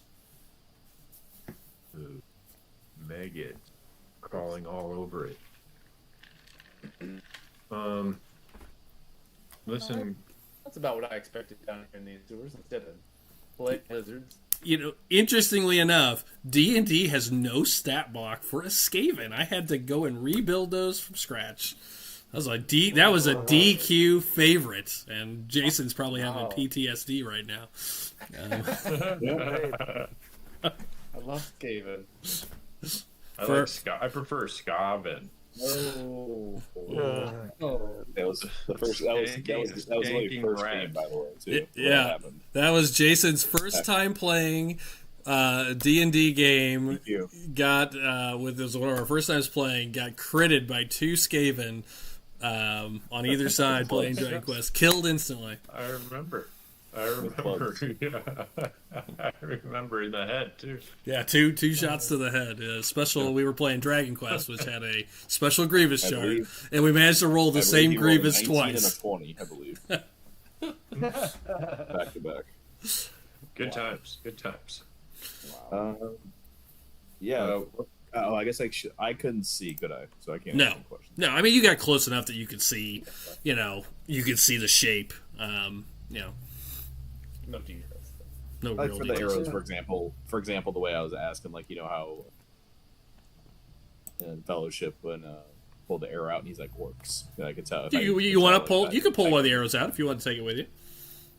Sure. Okay. Yeah. So this is not a sewer. This is a tomb. Well, it is for that poor Skaven. Yeah. So yeah, the arrow is you come back to the main group. Unfortunately, you still can't make anything out of it. I mean, it's pitch black for you. Yeah. Can anybody tell what this is? What kind of arrow? Maybe who made this? What kind of creature made this? I can't tell. Yeah. I took it out of the skate. The rest of you, I think everyone else has night vision. Drew, especially Drew and Joel, who are archers. This is a finely made arrow. This is not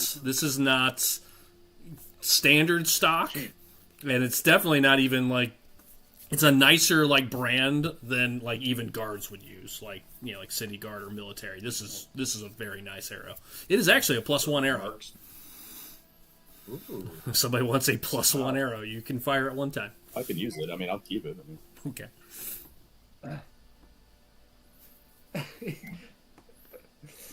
All right. Yeah, I don't know what it is. I was trying to see if anybody knew. Yeah, it's nice. It's a nice, almost silver tip. It's like a really fine, like good metal. Well balanced. Feathers on the back of it. I know nothing about archery, but it's really nice. Doug knows nothing about archery. This is a really nice arrow, though. Got a gold leaf on there. Now, Think of a nice arrow. That's what it looks like.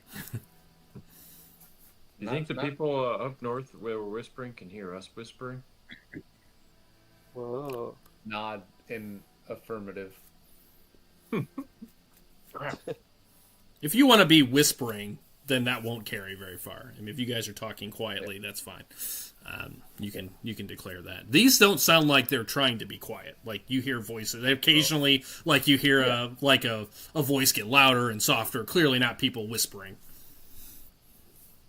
Well, yeah, they're in a sewer. They don't expect anybody else to be down here. Yeah.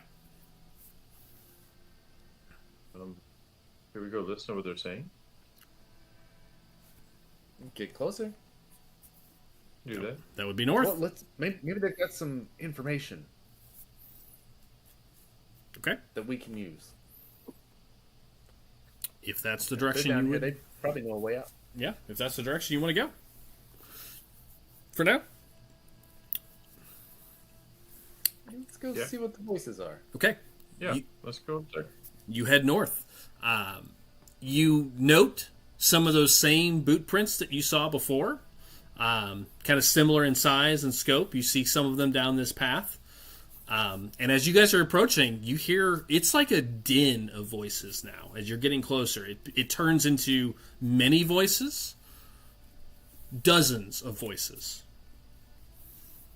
And as you walk another 5 minutes or so, because again, you're moving slow. I say 5 minutes, not a normal 5 minute pace. This is like crouched down, moving. You know, you're not moving a ton.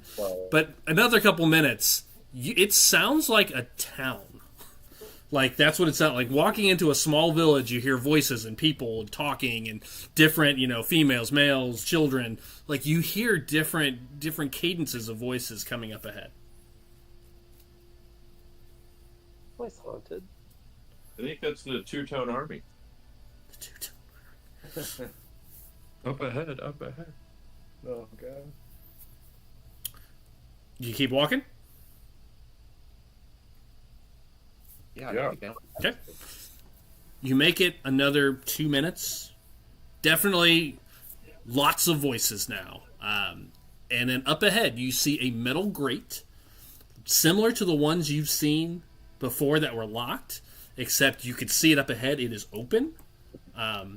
It opened up towards you, and you can see lights coming up ahead. Jason, for the first time, you see light.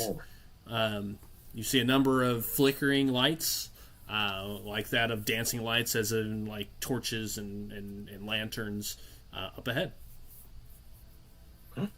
Is this? Wait. Start moving ahead a little faster, a little excitedly. Start pushing him back. No, Yeah, you literally cannot push your way past because it is one abreast. Who's in front, Jason or Urskar?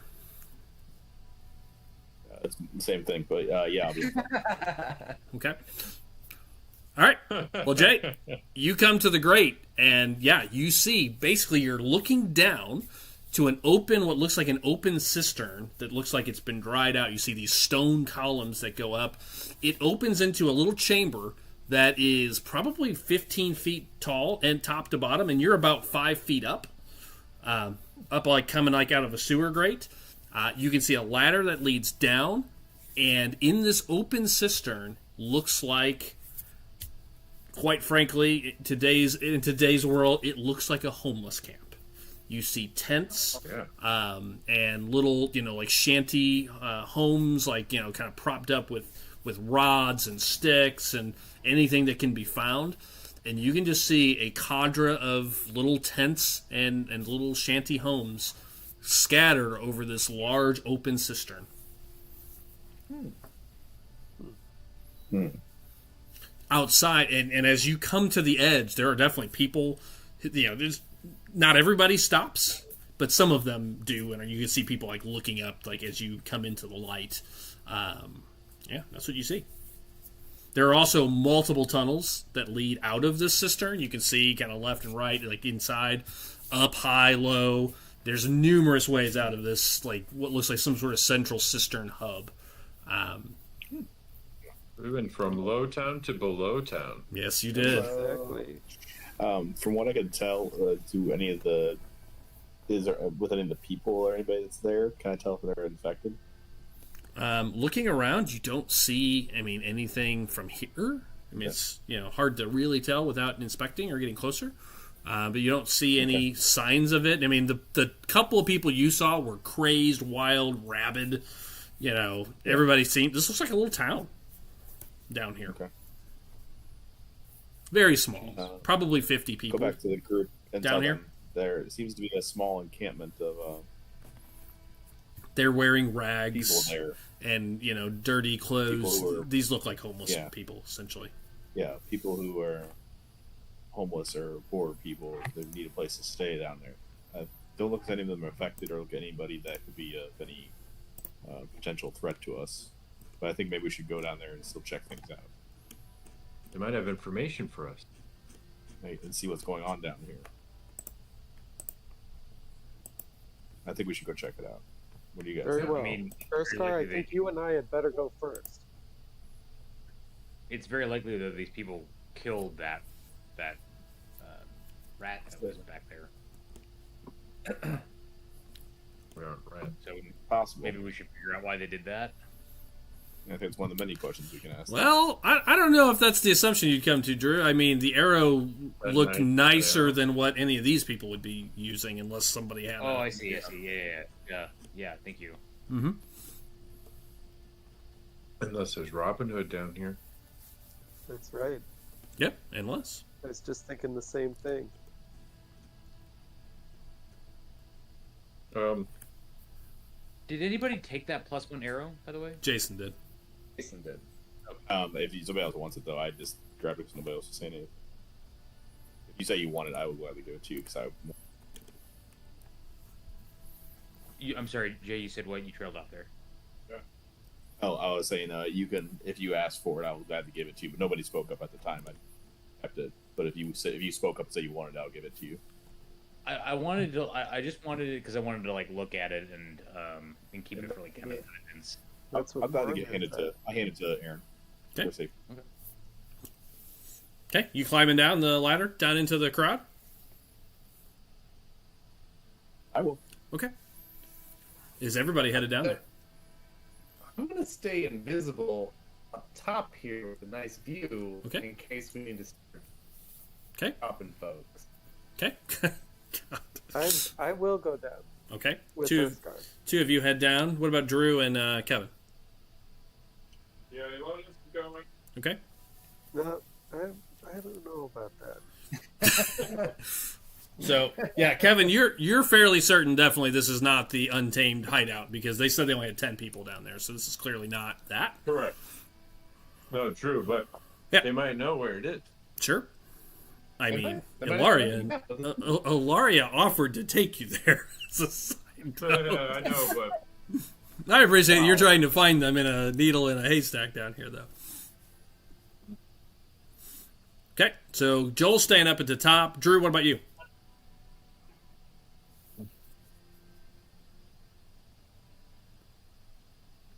Yeah, I'll stay at the top with Willy Wah. You two stay up there, waiting up on the upper area. The other three of you step down. A number of people are watching. Like you definitely a din comes over the group, or it's quieter. Some conversations are happening. Some people aren't paying any attention, but definitely people closest to the grate kind of stop what they're doing, and you just see dirty faces look up. Just kind of trying to see who these people are. Two men and a small, what looks like teenager come up. The one is a human male. The other is a aged, elderly, kind of sickly-looking dwarf. And then what looks like a teenager, probably in 15 or 16, human, blonde hair. The three of them kind of make their way over. The dwarf has an old hammer, like not a war hammer, like a hammer. And the man has what looks like a makeshift club with a spike in it. He's just holding it on his shoulder. And the kid looks to have a dagger which he's holding as the three of them come over. Who are you? The human speaks. My name is Urskar. We've been traveling these sewers looking for a missing person, and we came across your encampment. We mean no harm. He almost laughs when you say that.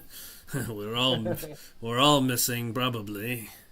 You probably have to be more. You'll have to be more specific. And the dwarf actually lets out a little low chuckle when the man says that. Don't get too many. Hey, I'm Alonis. I was once lost. I was once lost, but now I found with all these friends I have. Maybe. Do you have is there a person in charge, or is that you? Well, you'd want to talk to Mother Halloween.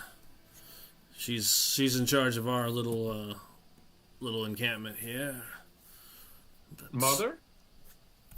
That's what we call her down here.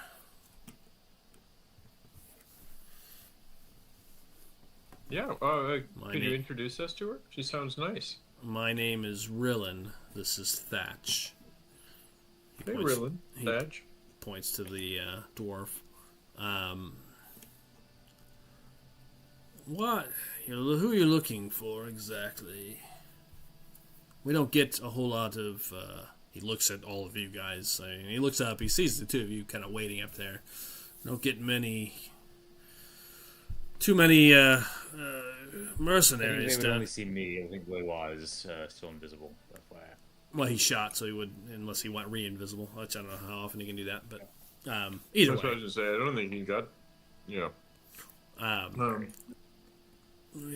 he did say that. You're right. Actually, I'm going to restate what he said. So, who exactly are you looking for? Seems like he would say something very different. Seems like our little slice of the sewers has had a lot more people coming through of late. Most don't bother. Really? Most don't bother with us.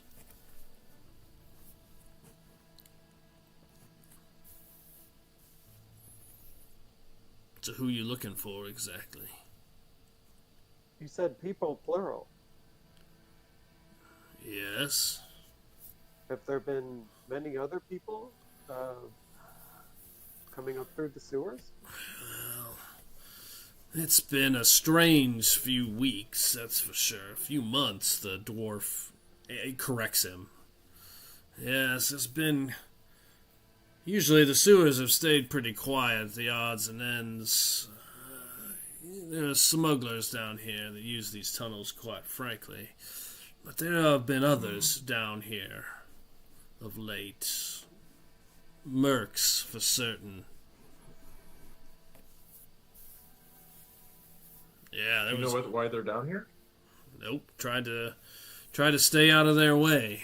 They are heavily armed, and quite frankly, they beat up one of our citizens when we ran into them once. They haven't paid much mind to us on our little town here.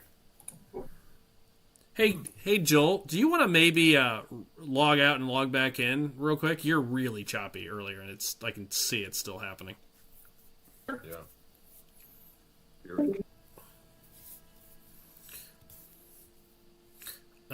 Yeah, that's what he says.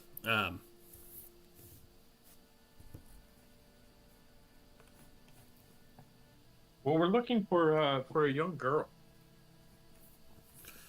Not a lot of young girls coming. You'd only be a child to your eyes. There are many children down here. You're welcome to look. How long has she been missing? Yeah, you can see children. Right.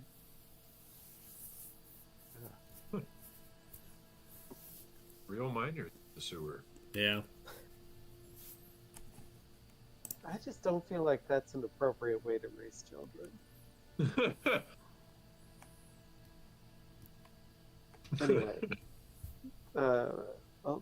continue, Alonis. What were you saying? She's just been gone a few days, right? Doug? Yeah. No, she's just been gone a few days. Nobody. Anybody come down there? No, nobody knew. Not that new, anyways. Not that I'm aware of. And I watched I watched the west entrance here. I've not seen anybody new come through in the last. It's been probably 2 weeks since we've taken on anybody new.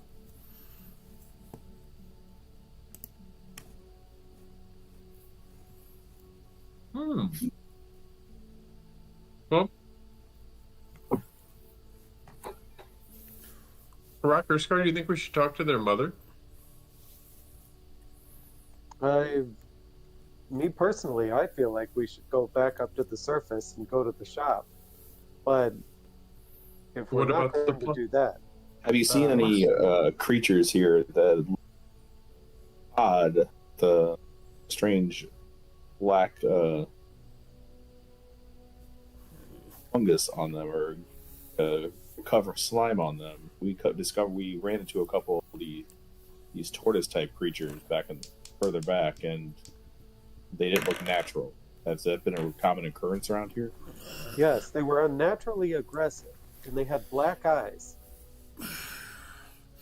Well, we've seen a few things down here. We've seen what you're referring to. They are mostly south, south and west. South and east of here. We've seen those creatures. It has been rare to see them, but more frequently of late. But they look like little lizards. We stay away from them. They're dangerous. That's not the only thing. I mean, we've got a Skaven problem for certain. But that's not out of the ordinary down here. They've been in these sewers for some time. There's a couple of nests of them that you should be aware of. But the other thing we've seen recently, I had not seen it before. Young Illig, and he points to the child behind him, or this teenager, saw a creature like nothing we've seen before. Maybe 6-7 feet tall, crouched down, strange tentacle-like mouth, was running through one of the sewer tunnels. Night ago? 2 nights ago? It was about 2 nights ago, yes. Which direction? It was in the western tunnel. Northwest tunnel. Northwest tunnel. Okay. What's that? You said tentacle? Like, what color skin did it have? Could you tell? Black as night. Oh. I had my lantern. The light almost seemed like it bent away from the creature. Oh, I think we saw one of those too, but not down here. Mind flayer? Well, that's the creature you saw in the streets. Had Mind Flayer-esque look to it, but was black skinned, unlike a Mind Flayer. It might be using the source system to travel across town undetected. It was moving back to its master. It was moving quite quickly. Northwest. Yes. Maybe that's where we should go. Maybe that's where the plague is. We don't want to get too lost down here. Too late. Yeah, I already feel like I'm quite lost. I will tell you guys, this officially is a safe zone. You may short rest here if you need to. That is an option.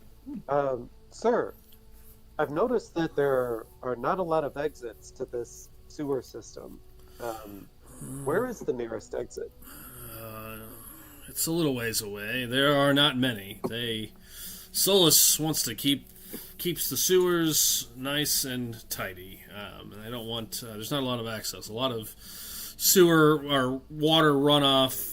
Small grates. Not a lot of actual accesses. There is probably only.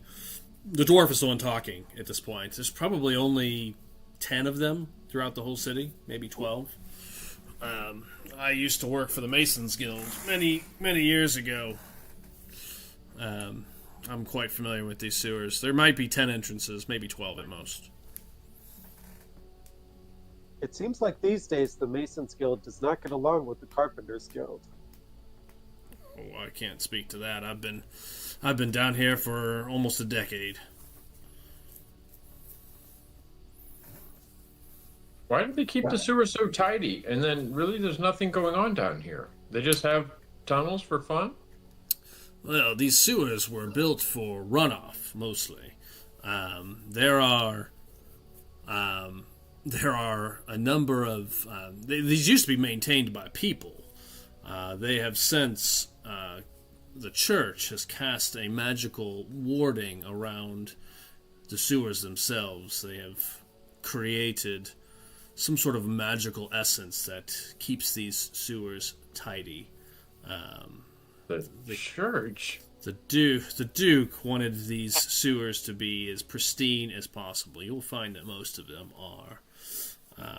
They are creatures that move through, cleaning the sewers. That's wild. We need to look over at Alonis. We need to find one of these creatures that could take care of that fecal discharge we found back there. True. That's You probably could clean the tavern too. that's probably the Skaven you smelled. They are not exactly the cleanest of creatures.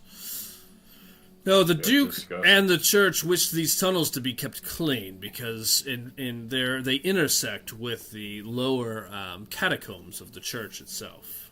So they kept much of these sewers clean. These are actually the new sewers. There is an older branch of sewers built beneath these that have long been closed off. Closed off. Look over at Alonis again, meaningfully. Closed off by who? By the church? The Duke closed them off decades ago. These are all new in the last 20, 30 years. Intriguing. And you like them? Well, we got nowhere else to go. So you consider the Duke a good city planner? Yeah, the Duke's fine. Costs too much to live up on the upper side. Lowtown's too overpopulated. There's no place to live left. So that's why we're here.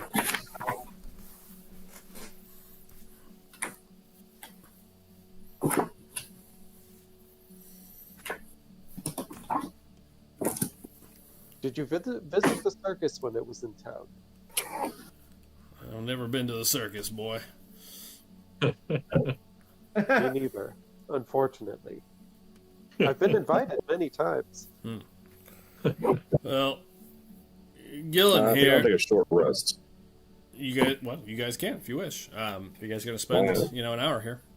I'll pull out a couple of supplies and tell them if they let us stay here for a little bit, I'll cook a little meal for some of the people. Oh, all are welcome here. Anyone who doesn't want to cause trouble. We look out for each other here.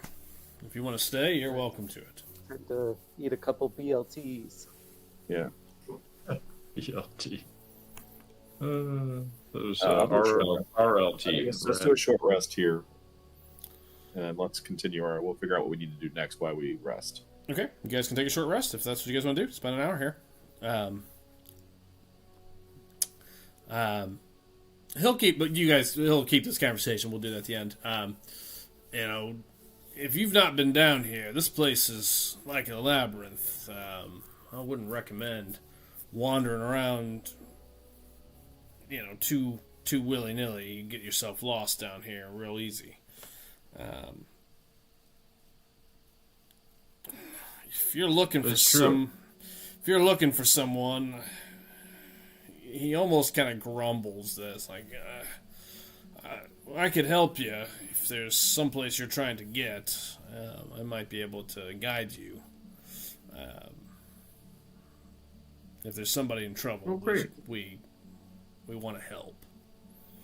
No one should be left down here by themselves.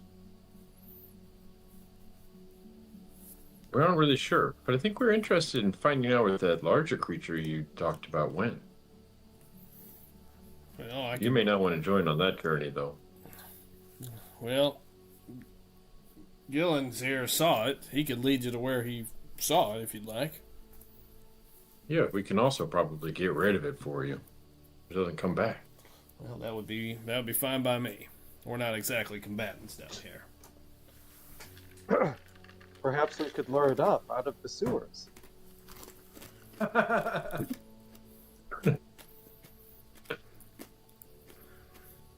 Big old Karak here doesn't like the low ceilings.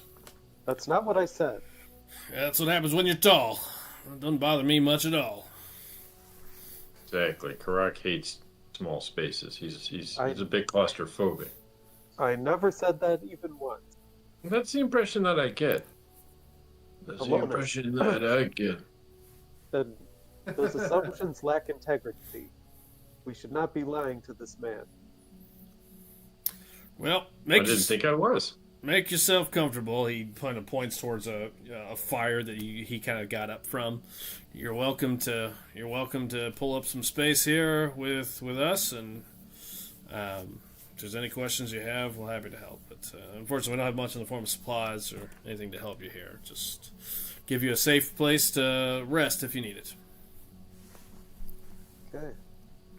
I'm gonna pull out my dulcimer and play a little tune. Something nice and soft as people rest and, Okay. take a nap. All right. You guys may make a short rest. Jay, are you gonna make some food? Yeah, I'll whip up some something real simple while my Karak plays some tunes. Yeah, I'll lay down. If you'll do like an upbeat thing on your dulcimer, I'll play a horn. We can play a real big fish tune or something. Lovely. You don't want to attract those Skaven, Kevin. Yeah. Oh, wow. Oh, that's really gross. All right. You guys can take your short rest. I'm going to tell you something, and then we'll take a quick 2-minute break. As you guys take your short rest, and you guys can decide what you next to do, he'll generally talk to you, and they will offer. You get the sense that, they really care about, as they're talking like this, like they look out for each other, and if somebody's lost down here, they would want to help. You get that sense that they're almost obligated to, like you get this feeling of, well, they don't really want to, like it's almost, as they talk, almost like part of a code, to help anybody that's really in need, as they kind of take you guys in. You will learn from them through just casual conversation. Yeah, there have been mercenaries down here that are new, over the last few weeks. The smugglers for sure are here. Skaven for sure are here. They'll also tell you to be mindful of there's a thief ring operating out of the sewers as well. They have a junction. They're very familiar with where it is and would recommend staying away from it. Oh, wow. Wait a minute. Wait a minute. That's The thief ring, that's a lot of loot. Yeah, if we could break them up, that's probably the group of people that was breaking into our basement. That would be likely. That would likely be the smugglers. Yeah. But you No, did. but the thieving Smugglers and smugglers. thieves go together. Well, maybe Mhm. they could be working together. Yeah, people who broke in were more thievy than smugglers. That's true. Yeah. Definitely. We were the smugglers in that time. Exactly. It's true. And the breaking in kind of says it all. I mean, Sure. that's what thieves do. That is true. Mhm. There is if you recall, one of the open items though is a bunch of stuff being stolen from Hightown. There is a Oh, fuck that. a rash of I'll see robberies that. happening in Hightown. So, he will tell you. That I'm kind of okay with. Yeah, no. I mean, we should be supporting that. Maybe we could like give them some gold to keep it up. So you now Sounds know. like they're getting some. So you now know there are Skaven down here. There are mercenaries down here of some sort. You're not sure why, or they're not sure why. Smugglers. Thieves, smugglers, and a homeless community so far. Yes, and a Oh, plague community. he will tell you Employees. they would know this group as well. This is the funniest one, so I'm glad you found these guys first. They will also tell you if you know that there is a group of people. It's another community that they don't live down here, but he'll warn you to kind of stay out of their way.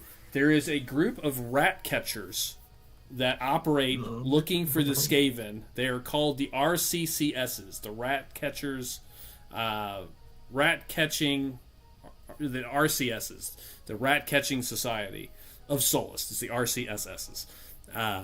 They operate out of the sewers, and it is like a hunting organization that look for Skaven, and it's like a game.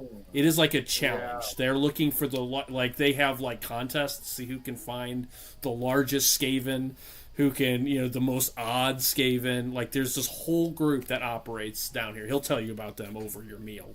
And he'll warn you to watch out for them. Rat catchers, smugglers, thieves, an encampment here. Yeah. Anything else? Plague. Now the I'm getting plague. the impression these rat catchers are much more bored rich people than they are public service. Well, you're not sure. Yeah, but the way he describes it does kind of sound that way. Yeah. That they're, it might be some sort of form of weird entertainment. But yeah, there is this whole rat cat. He'll tell you about that over your meal as well. That's like the uber wealthy come down here to Live on the wild Blow side. off a little steam. Hunt people for sport, basically. Yeah. Exactly. Well, Skaven are pretty much evil, filthy creatures. I mean, I wouldn't call them people, but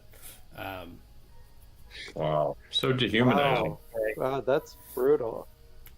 It's kind of fucked up. yep. Yeah, that's super fucked up. Well, he'll tell you all that Sort over of your like meal. Those, uber wealthy people who are taking them to pound town. Right. Exactly. No, not even rats are people. Yep, Jeez. not even rats or people.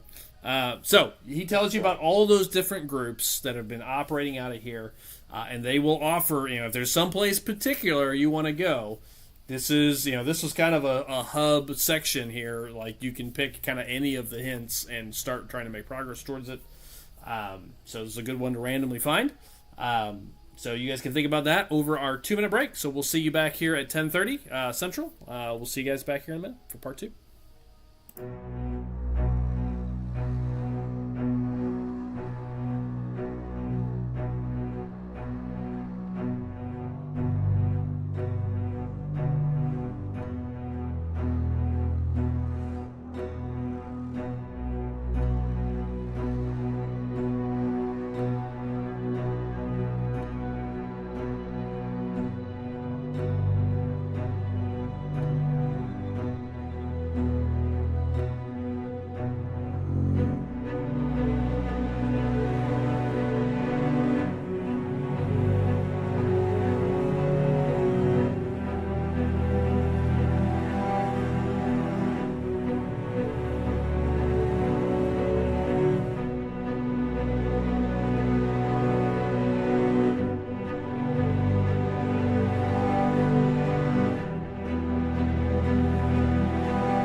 that poop tone. Welcome back to part 2 of our episode, StarFall number 34, Into the Sewers. Our group has made their way through a good long section. We've been down here for a little over an hour, now 2, with a short rest. Encountered some strange plague-like creatures as well as a dead Skaven. When you came across a sort of a homeless encampment who seem willing to take you guys in if you guys need a place to rest and tell you all about the weird things they've been seeing in their sewers where they live. So where we pick things up, you guys are taking your short rest, having conversation. They've offered, and basically as a game mechanic, if there is someplace you want to go, they have guides. They know the sewers at least pretty well. So you guys can make that decision if you wish. So with that, I turn it back to you guys as you're finishing your short rest. Here we go. Great. And Doug, just one more time, we're recapping rat catchers, smugglers, thieves, this encampment. Plague, was I missing something? Yeah, so Skaven, I'm going through my list. Skaven. Oh, yeah. You know the Untamed around here. Themselves. I didn't give them on the list. He did not mention them. Right. So the Skaven, the Untamed, the smugglers that use the tunnels, the rat catchers. There are strange mercenaries down here. A thieves' ring, which they're aware of. And then also they have seen this weird black-skinned creature as well. Mercenaries. That's what I have got it. The mercenaries, I'm guessing, are the ones that got the damn... Well, you're saying the rat catcher. Oh, that's who did it. The rat catcher people killed that rat, and those are the rich people killing rats. Could be. Yep. Interesting. Well, if we're looking for the plague and potentially our little girl, the creature would seem the... Yeah. Yeah. Yeah, I agree. Agree on that. Yeah, should we? I think that's where we should head, wherever that creature went. Aaron, what do you think? I mean, if we go after, possible that it's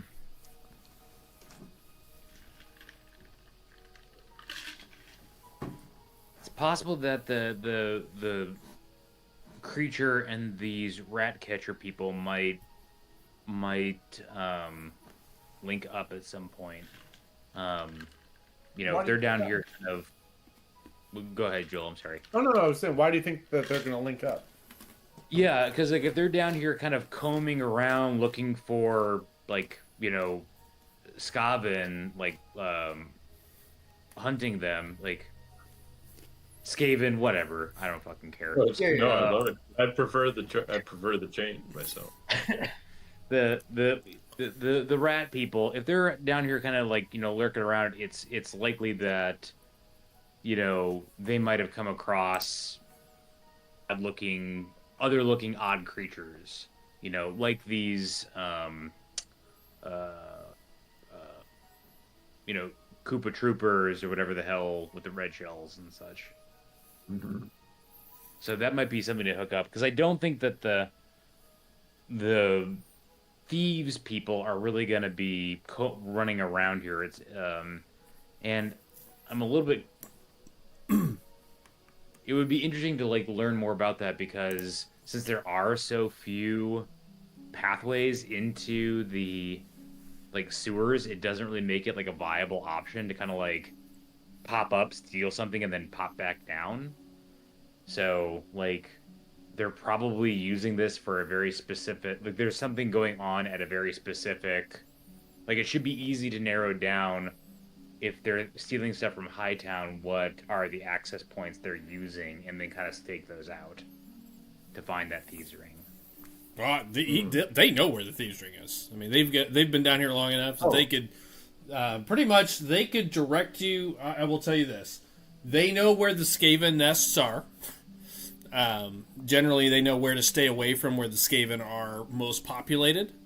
So you can use that however you want as a potential direction. They know where the tunnels are that the smugglers tend to use, so they know to stay away from them. So they could probably get you close to the smugglers, but not directly to, based on that note. The rat catchers, they know exactly where they're based out of. They would know exactly where they are. They would know exactly where the thieves' ring is. And they would know exactly... Well, they would know the tunnels that they saw the black-skinned creature. Any of those you can get a direct to or a vicinity of, if you wish. If you wish them to guide you. Got it. They could also just give you directions, which will aid you in trying to find one of those, if you don't want another thespian following you around. Oh, we want a thespian. Yeah. Since when is that a bad thing? A homeless thespian? Even better. Yeah. I think most thespians do end up unhoused. So. As somebody who lives in Los Angeles, I can tell you that's mostly true. God. Yeah. So, do people want to go look for this blackened creature? Stand up. I would like to. Yes. Urskar's in. K-Rack.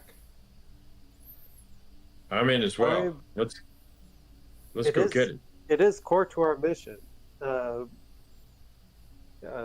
We know that this is tied up with Alonus' fate. Yes. Beyond that, or at least one day it will be when he's stronger. Beyond that, we don't know the motives of the smugglers, the thieves, the rat catchers, anything. We do know the motives of this darkness.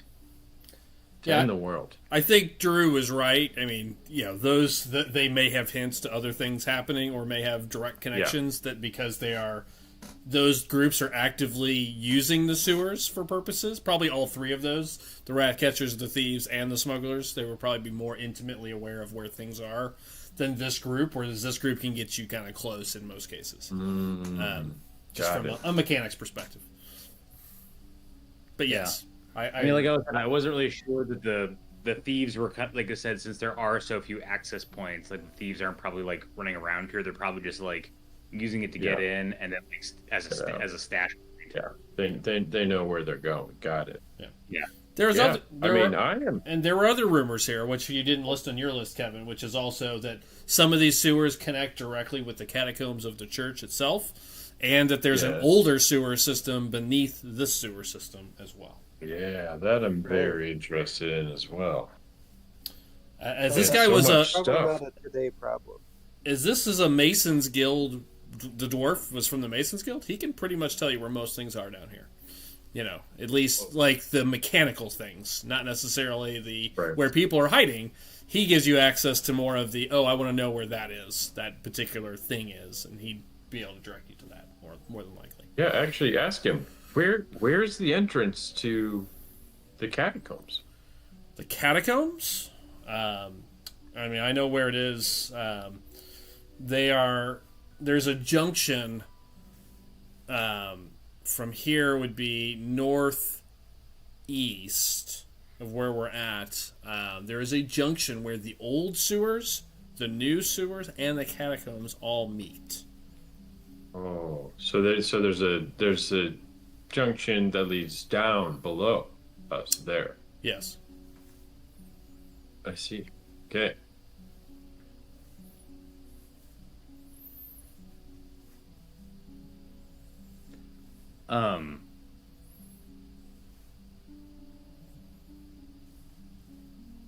Yeah, the entrance to the church, I think, Aaron would find very interesting since they wanted to go to the church to potentially research more of this infernal metal stuff.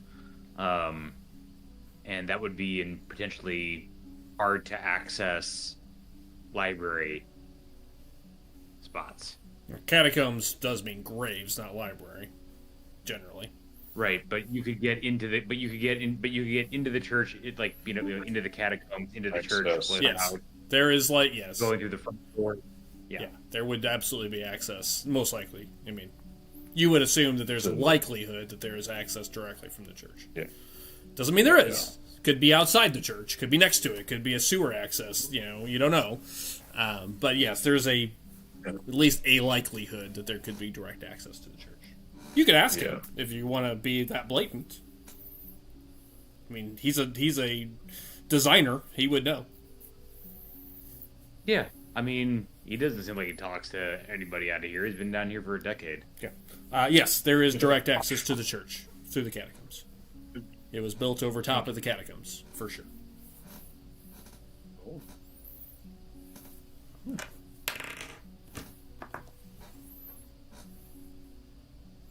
Anybody else got any questions? No. Where do you think we should go on our journey? No, I'm joking about that.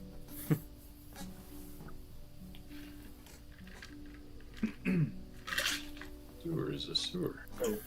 Well, I'm ready when you guys are. Where do you want to go? That's the first question. I thought we were going with the. Chase after this creature.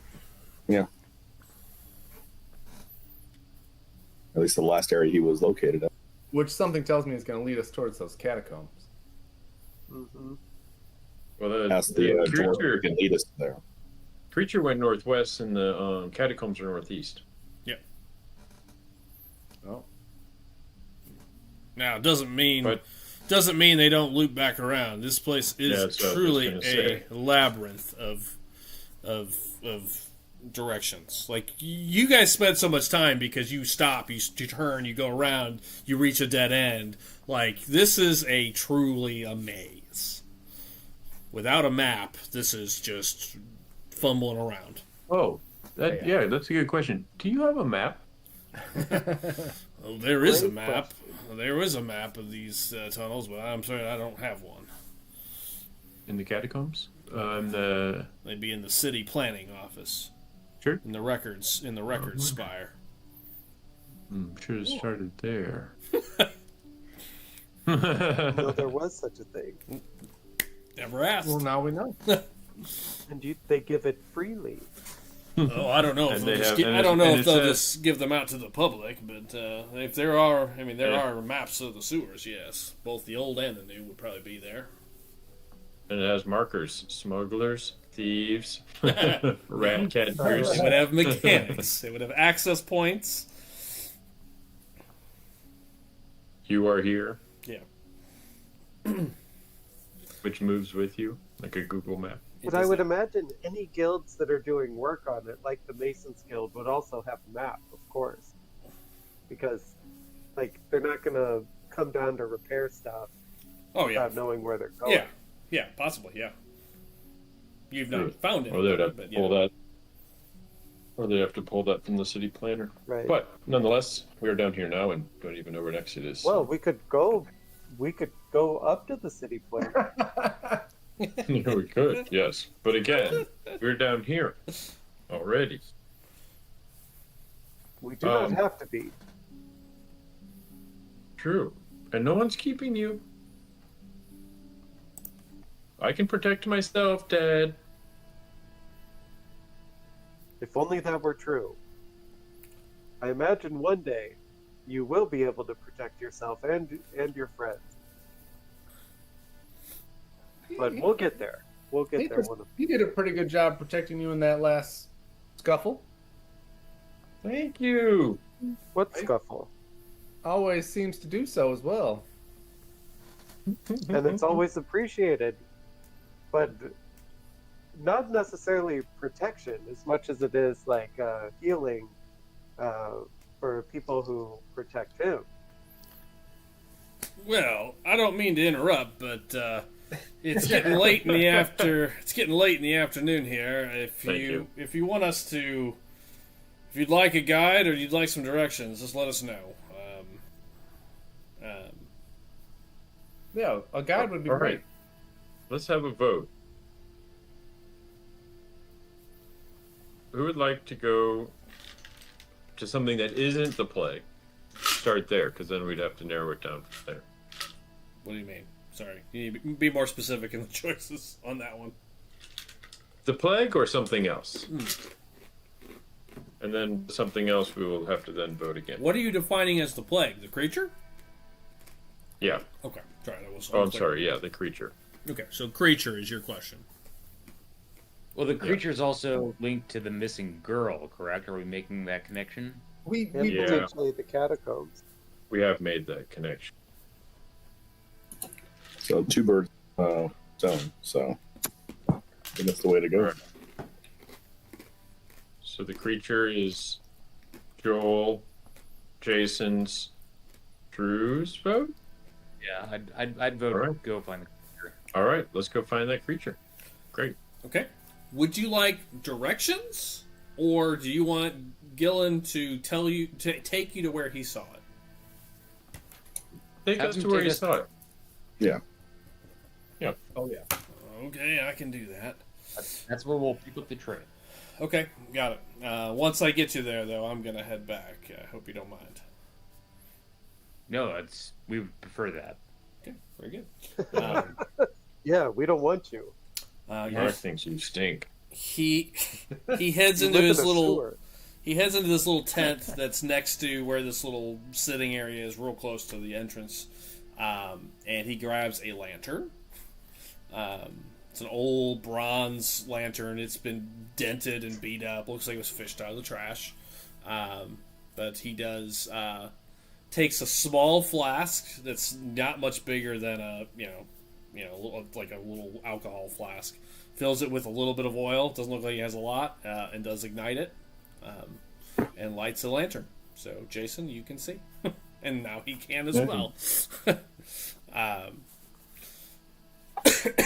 All right, well, follow me. It shouldn't take long. Maybe a half hour, 45 minutes at most. It's not far. And again, that's moving regular pace, except very slowly. He will walk you through the area, through not the way you came. To be clear, he walks you to a different access point into this little shanty town, and he'll head up to it. The gate is open, and he'll walk up that way. Follow me. This particular passage is 2 abreast, and he will walk up ahead, lighting the way with his lantern. What's the order? What does this look like? Elonis will walk with him. Okay. I guess I will walk directly behind Elonis. Okay. Get my walking order notes here. All right, so we have Gillen, Elonis, Karak right behind Elonis. Okay. You can go up to 2 abreast. Who's next? Kali will be with Karak. Okay, so 2 abreast up there, Urskar and Karak. Is it Willywaw and Aaron next to each other, or is there a different order there for the last 2? Yeah, keep in the rear with the gear. All right, so you're going into the rear this time now. Oh boy. Yeah. Okay, Willywaw, Are we you not like? are you like side by side, or are you like 1 and 1? We'll do side by side. Well, you can. Okay, Aaron and Willy. Yeah. I'm actually trying to run or walk faster than really well. Into Urskar's back. Yes. Yeah, they're just like they're trying to keep up with me. I'm just like, we just. Okay. Go invisible. Conveniently, you do not have to make any for these next 2 areas. You do not have to make any checks because he kind of starts weaving his way through the sewers like he knows them backwards and forwards. Like you can tell, he's just perfect confidence. He walks up makes a left turn, makes a right turn. He actually, as you guys are walking towards one of the tunnels that he's headed down, he stops. You see up ahead one of those grates coming up that is locked, and as he approaches it, he doesn't stop. You see him pull out a small key. Whoa! Hey, where did he get that? Good question. You feel free to ask him. Did you guys put these here? Oh God, no. Did they just get those keys out? No, I bummed this off a maintenance worker years ago. He says, and Can I have one? I only have one, so no. You didn't make any copies? No, Great you question, have no though. way of making a copy, he says. But he does open a grate and starts making it. This one, and honestly, this only works for certain for certain tunnels. There's numerous key junctions, he tells you. And nobody can break into those. They are very difficult to pick, he confirms. Impossible. And it opens that one and starts down this tunnel. All right, randomly, Joel, give me a d20. Here we go. Buckle up. There we go. What's a 17?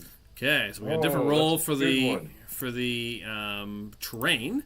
As you move into this next section, the terrain becomes a 17. Sandy. Moist. Ooh. Icy. This one is you can move as he's walking. As he opens this one up, the tunnel gets a little bit wider, and then it suddenly opens up into a much larger tunnel that you could move technically 3 abreast.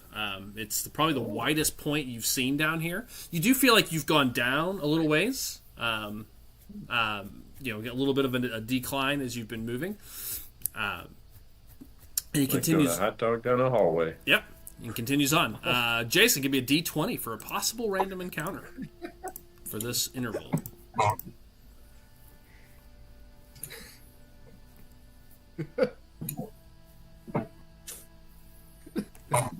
Nine. 9. No encounter. And then Drew, give me a d100.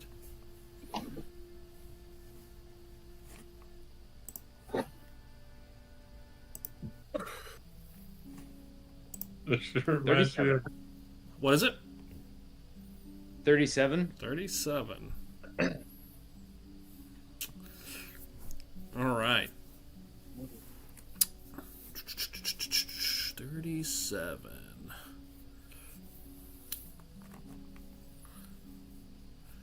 As you're making your way down this larger pathway, he continues on. No questions asked. You hear to your down a left passageway. So it's smaller. It's 2 abreast to the left. It continues on this direction, which he's heading, which you feel like is probably starting to move north again.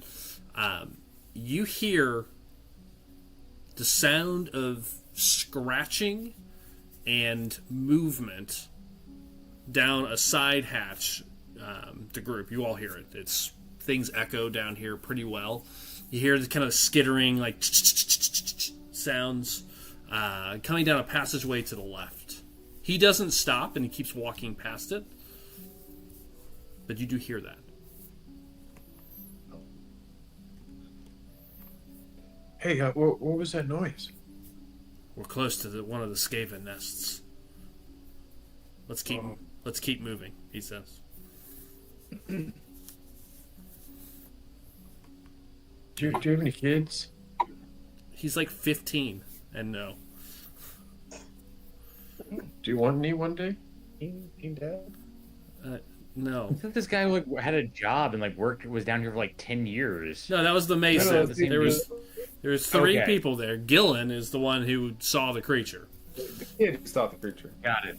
Okay. Sorry. Okay.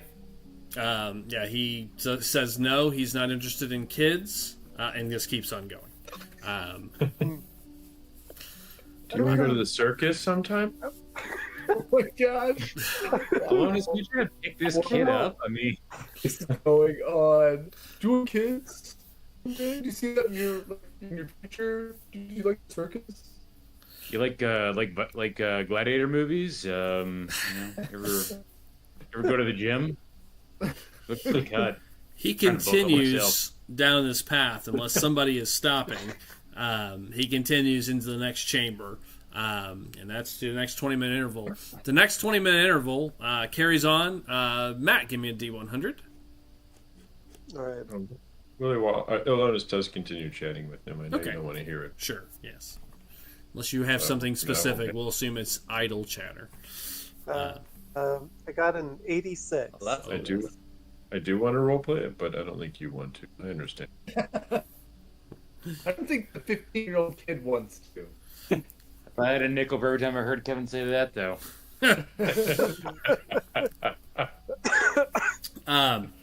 You guys come to a as he kind of keeps moving forward.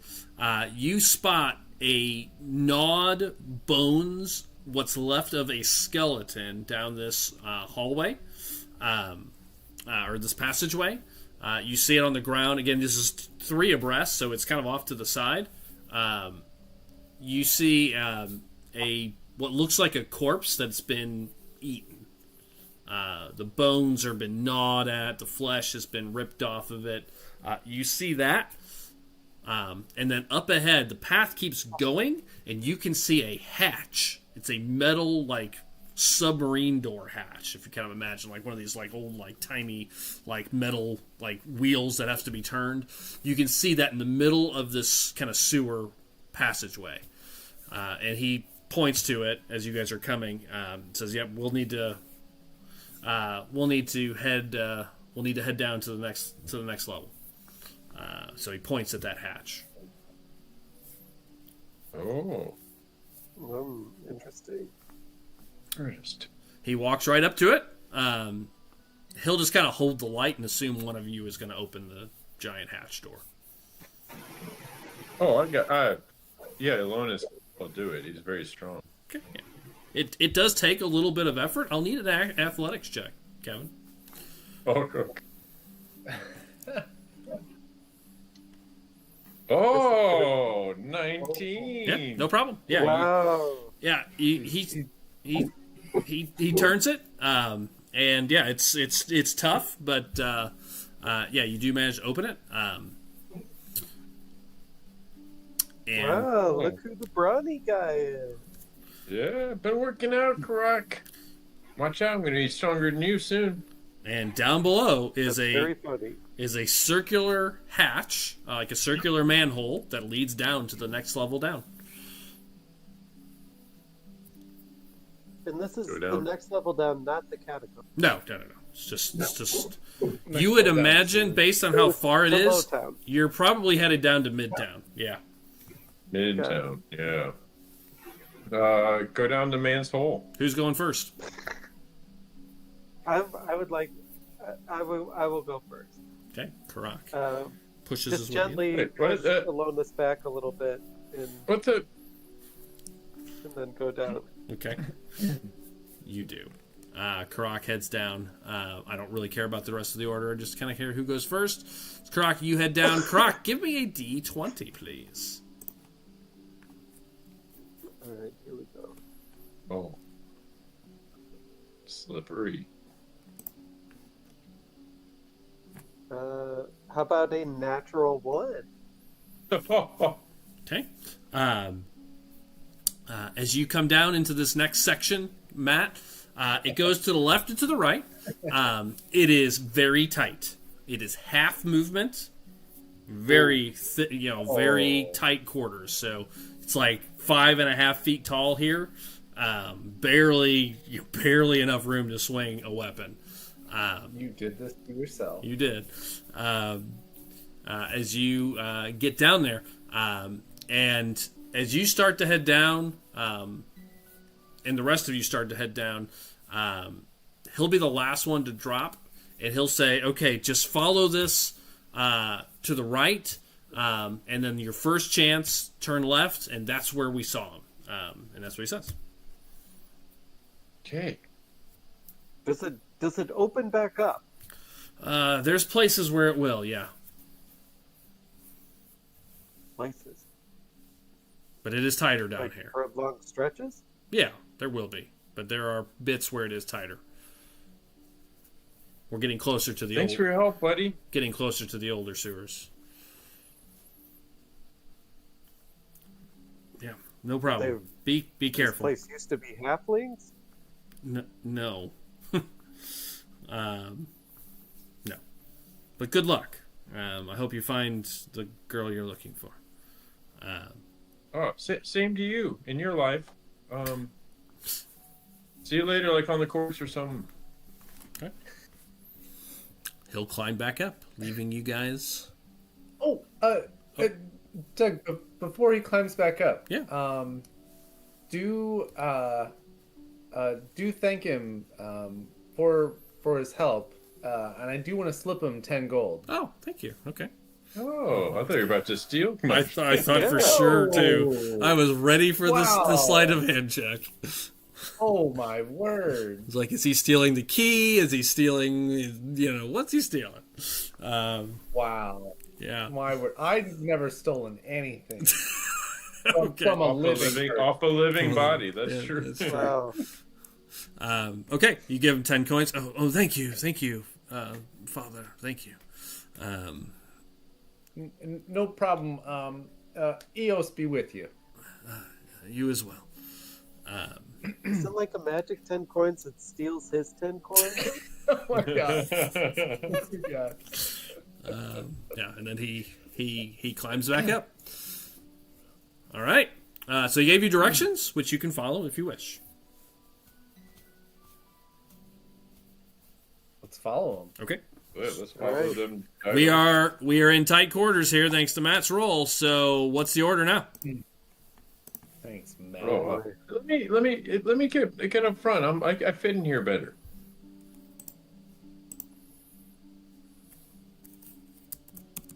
No, Alonis. It cannot be. Okay, so who's going in front then? Take some deep breaths, like really try to like center my energy, and then I will go first. Okay. Yeah, you have to crouch. Like, you have to, like, literally kind of duck down. So Karak goes first. Who's second? Go ahead, Lotus. I will be as a emotional support bear and go right behind him. Oh. So are we back to our original order then? Yes.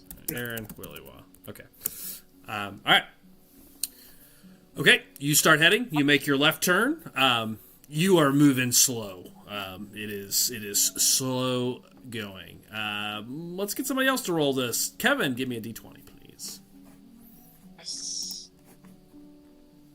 It's now been How 2.5 hours. How about a 2? 2. No encounter. It's good. All right. As you guys make your way, you travel left. I'm going to have our first trying to make progress roll because you are now on your own.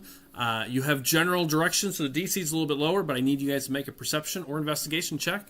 See if you can kind of figure out which tunnels to take from here as you're looking, I assume, for signs of this creature. Yeah. Oh, 19. Okay. A 19 is 16. 3 successes. 4 successes. That's our best run yet. Come on. Come on, Willie Wah. Do it. Do it. You gotta. You can do I it. love that he used the halo. Oh, natural 20. Wow. All right. See? You just I tricked it one time. Yeah. So you guys turn, go down a path or two, and as you guys come around to this next set of junctions, you notice to the right, down one of these junctions where there's probably 3 directions you could go, next to the wall, you see part of, almost looks like a handprint, smashed part of the rock, and you can see it like created like spindles of cracks, like micro cracks in the wall of this tunnel. So it's almost looks like somebody like put their hand against it and broke part of the sewer wall. Oh yeah, we're on the right way. Yeah, and you know these things are strong. If it's the same thing you guys fought in the in the street, it like sent like Karak stumbling back when it punched him. Like it was extremely strong, which it would take to break rock. Okay, so you guys have a path. You guys can continue following. Another 20 minutes will go by. You guys have now been down here for about almost 3 hours at this point.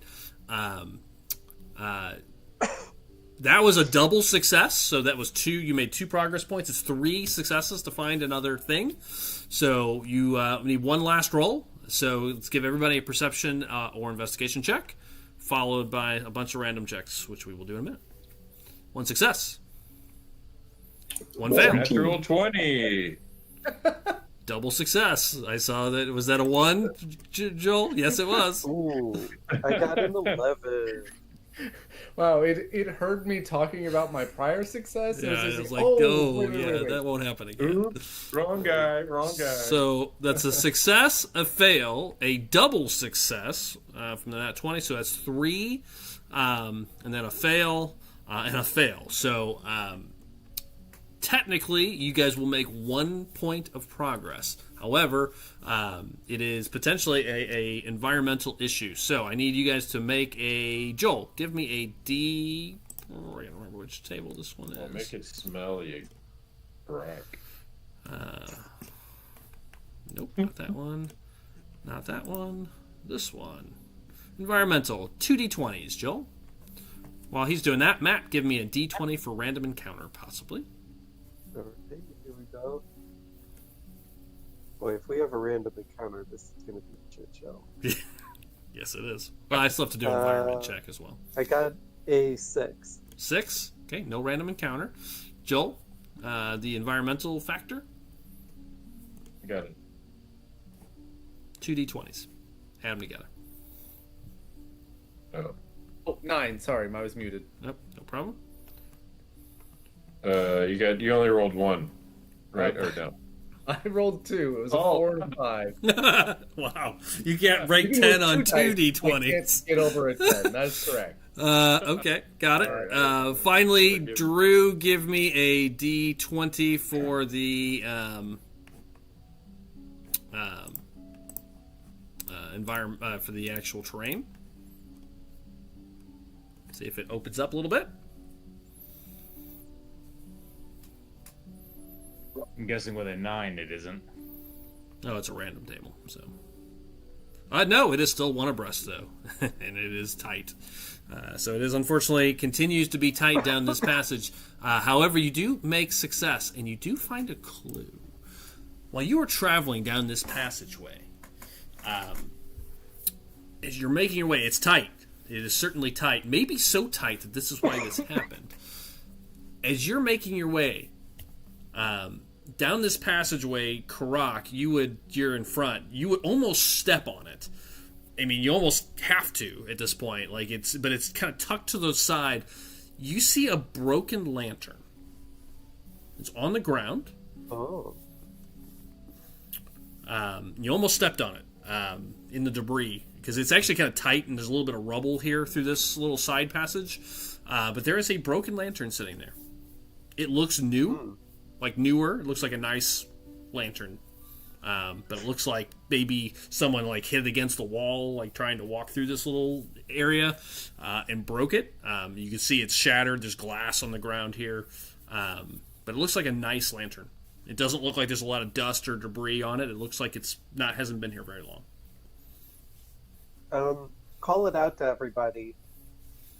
And then step over it so that they can come through and see it. Okay. You guys see it? It's just basically on the ground.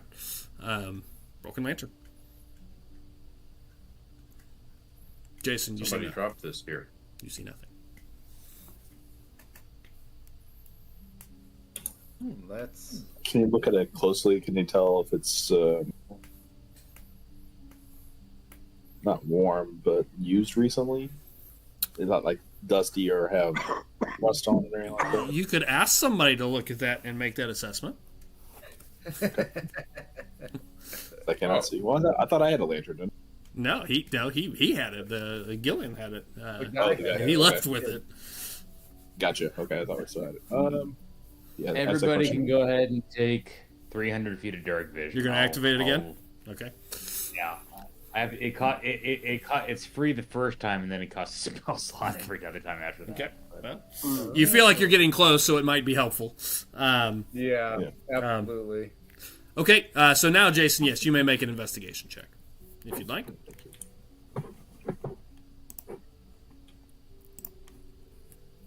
Oh, natural 20.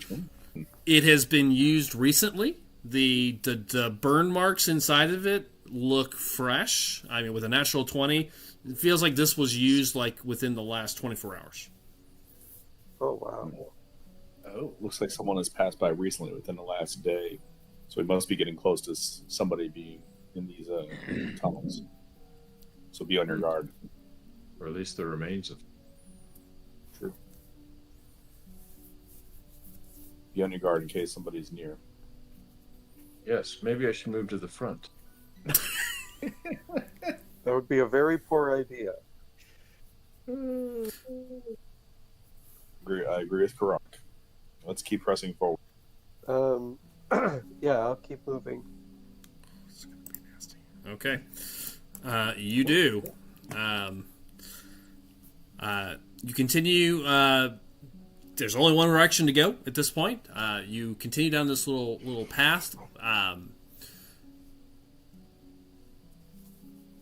And as you're making your way up, who's in front? It was Karak still? Yeah. Karak, up ahead. You see what looks like an area that opens up a little bit. You can see it's like a circular passageway up ahead. It's like a cylinder up ahead. You can kind of see it coming up. It looks extremely clean. In this particular area, you can see up ahead. This looks like a clean room. It almost looks like you're in some sort of like a maintenance passage. And this is going to connect back to what looks like a much more open area again. Matt, up ahead, you can see a single body laying on the ground. It looks like a skeleton laying in the middle of this open, like, circular section directly ahead of you. And as your eyes are kind of adjusting to, this thing that's coming up, you can see that there's going to be a tunnel to the left or to the right of it. This thing is about 10 feet out into this little section of this room. This room's about 15 feet wide, so you guys could all get into this section if you wished. But that's what you see coming up ahead of you. And the guy gave us directions, right? Yeah, you've used them up at this point. Oh, okay. Much as he knew.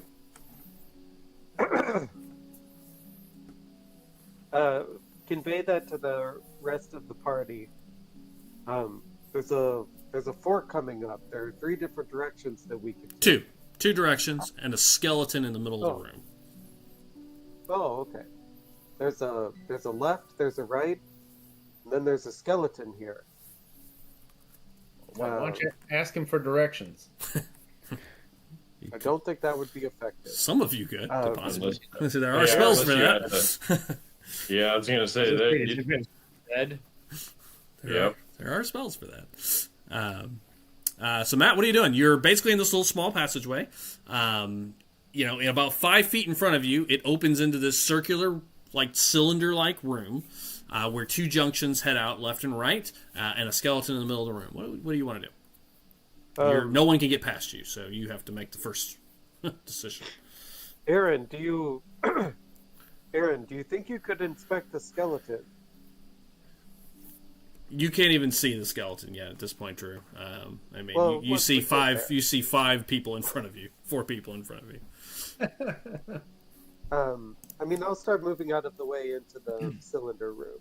Okay, and how are you, what does that look like for you? As you step out, what are you doing? I'm going to basically guard the left passage. So I'm basically going to put myself in front of that. So you're going to move across. And how would you describe that movement? Do you walk side of diagonal to it or around the wall? If you kind of imagine. It's a big circle. You're coming up.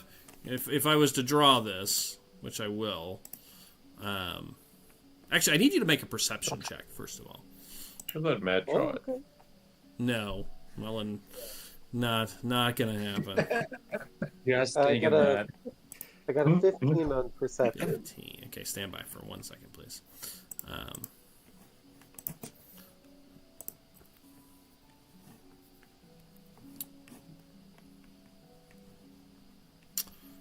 Check some stats on something. There we are. Oops. Wow, that's really old. Here we are. All right.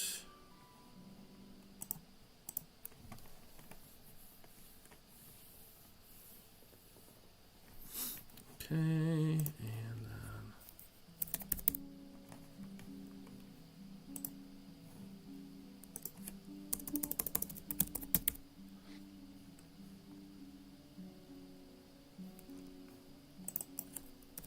then... Got that wrong. There it is.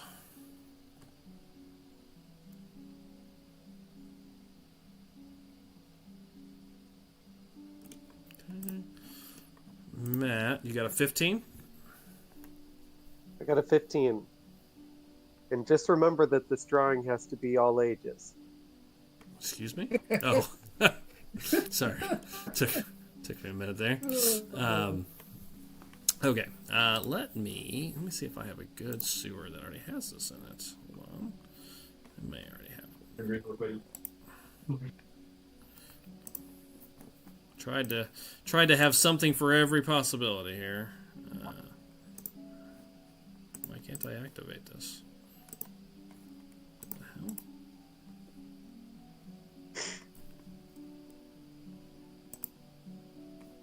Oh, it's because I'm already on it. I'm an idiot. Yeah, actually that works out really well. I'm going to move you guys up this sewer because it's kind of what it looks like. Except I'm going to use your imagination. Just a tiny bit. We're no good at that. Yeah, I didn't get into RPGs for using my imagination. I was just looking for a section that had a circle in it pre-built. The only problem is it's only one wide where you're coming out of. Otherwise, I'm better at theater of the torso. I don't even know how to respond to that. I'm honestly at a loss. Thank you. Wow, you stumped him. I have no words. Oh, there you are. You're already on there. All right. So, Matt, you should be able to see this room now. Okay. So, except for the green line is the only line you can walk on for the moment, coming out of your passage. So it's 3 across instead of 1. But to your left, there's a passage to the left to the right. And those are each 2 abreast. And there is not one going straight. So this is close but not perfect. But it'll work for color purposes. How do you walk across? So when I ask that question, do you kind of walk this way over to... No, that's the wrong tube. Do you walk sort of this way, or do you walk more this way? I guess I walk more that way, the second way. Second way. So you kind of start walking along the wall, kind of making your way to the left. Yes. Okay. Fine. Oh. Got it. So you're moving away around the wall. Okay, Urskar, what are you doing as the path opens? There's a skeleton in the middle of the room.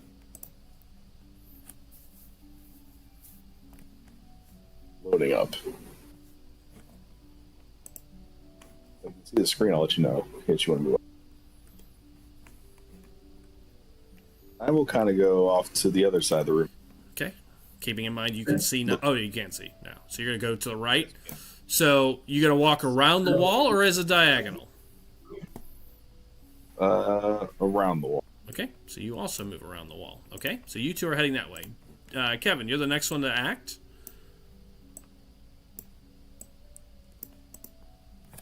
You see the 2 of them making their way around the outer edges of this kind of circular room. There's a path to the left, path to the right, skeleton in the middle of the room.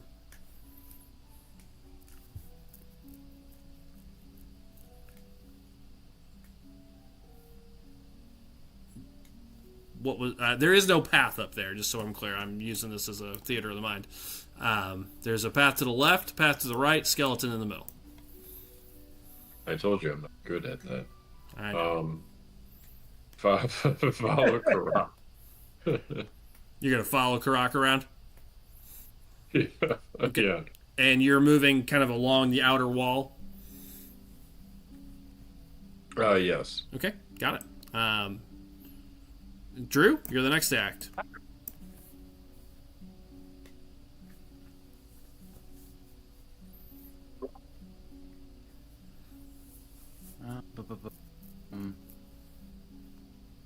I guess I just kind of move in next here to Urskar. Okay, so you're not checking out the skeleton. You're moving around to the right. Oh, right. Sorry, I thought the skeleton was in the room. It's in the middle of the room, like in the middle. Okay, sorry. So you're gonna head up to it. Okay, and then Willy Wall, what are you doing? I'm gonna go invisible and follow up behind Aaron. Okay, I need each of you two to make a perception check as you move towards the skeleton. No, not a problem. Oh. Some problem.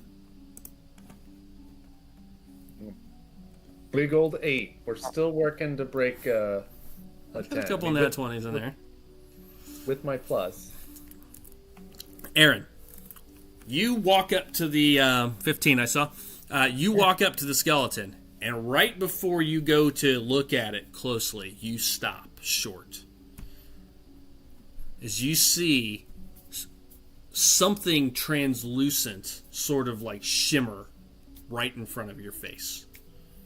Catches your attention.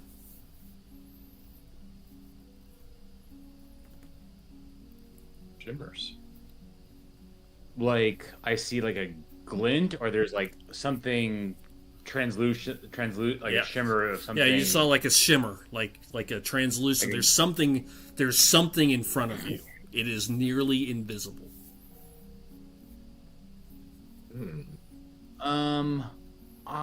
Oh boy. Do I cast Detect Magic, or do I cast See Invisible? I will leave that to you. But he stops. So what are you doing, Joel? You don't see it with your 10. I will stop Willy Wall. Like, Okay. hold on a second. Okay. You can't see me. Oh yeah, you're not. Are you moving forward, or are you just staying behind him? I'm standing to the side of him. To the side of him, left or right? Left. Okay. He invisibly just runs into the back of him. Okay. Something invisible in front of you and behind you. So you see what you see. I wanna RP this here. So you stop. You don't say anything to Joel because he's not there. You see this translucent thing. You definitely, Joel, you would see him kind of go down to look at this skeleton, and you see him just kind of start back. What are you doing? Everybody else is kind of moving around to the sides. Are you guys each heading to the path that leads out? Matt, you said you were going to go guard the left passage, right? So you would be going there, I assume. That's an affirmative. Okay, and Alonis, are you following him all the way around? Yeah, follow him all the way around, and then try to keep walking past him. Trying to lead in all directions. Okay. And then, Jay, what about you? Are you trying to get up to that other passageway? Yes. Okay, got it. So you would make it up there. Okay, everybody is where they would get when you guys would notice some things. But first, I'd like Joel to color out what he does when Drew stops himself. Nice. I'm gonna look over at Aaron as he seems to have been taken aback by something, and I'm gonna quip. What? Did you know this guy? Okay. You quip. Okay. All right. Some things happen. As Drew, you're deciding. I will let you, since you were thinking about casting a spell. If you're going to cast, you can cast it real quick before, as the two of them kind of making their way around the sides are going to see something. What are you doing, if anything? Are you holding? I'm gonna, since I saw the shimmer, I don't think it's invisible, so I'm gonna cast Detect Magic. Okay. Cast Detect Magic. Is that an insta-cast? Spell slot cast? It is a ritual cast. I think you can still cast it instantly if you want to spend the spell slot. I don't want to. Otherwise, it's 10 minutes. Yeah, otherwise, it's 10 minutes. Right. All right, I'll spend the spell slot. Okay. Drew, you cast, you kind of stop and deciding, okay, what the hell is this? Probably don't want to spend 10 minutes down here. Your eyes glow for a moment, and you see a perfect cube of pure magical energy around this body. It is a giant cube of pure magic. The skeleton itself, I mean, Joel and Drew, you're next to it and you're looking at it. It is the most pristine skeleton you have ever seen. There is not one scrap of, skin, residue, bone, like muscle tissue. It is like a white skeleton. It looks like it came from Home Depot. Yeah. Like a decoration. No clothes, nothing. It's just sitting there. All right. And about that time, Matt, you make your way up to the left. Joel, Drew, good Lord, I'll get there eventually. Jason to the right, and you see, as soon as you come up there, Jay, you see down the right passageway there are 3 people down there, and they are waiting, waiting with held actions, as the 3 of them are standing there. You see. Can I tell if they have any kind of projectiles ready to fire? Yeah, I'll describe exactly what you see. And Matt, you would basically say the same thing. I think you would see it a second after Jay, because you're kind of walking forward, thinking I'm going to protect the left, so your probably gaze is more towards the left.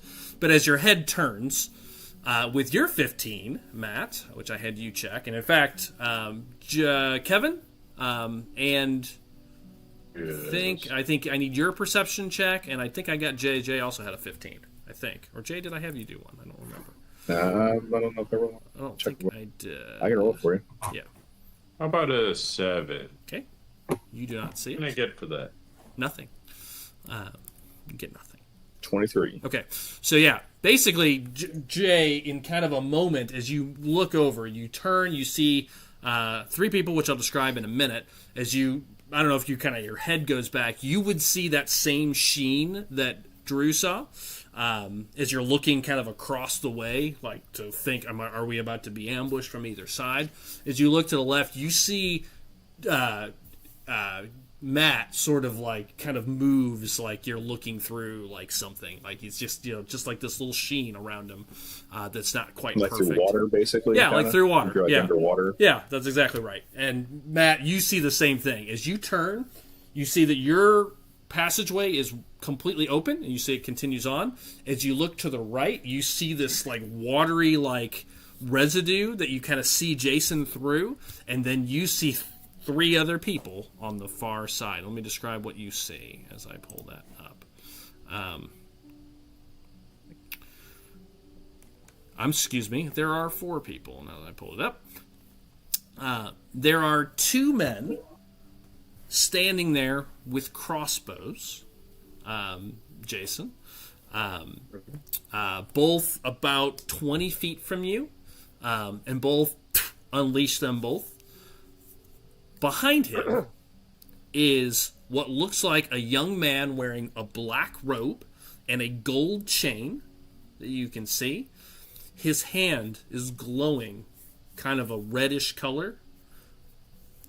Behind him, you see another man wearing a black cloak, almost like a robe, hood up. You see his eyes are glowing kind of a greenish color. He's got a giant necklace, golden chain with what you would be able to make out with your 300 of dark vision, and you're on this side of it, of a golden, what looks like a dragon on his chest, kind of wrapped around that, and his hand is up. He's holding a staff, and his hand is up, and he points, and all of that kicks off. So with that, I'm going to edit something, and then I need you guys to roll for initiative in a moment. Save and run. Edit.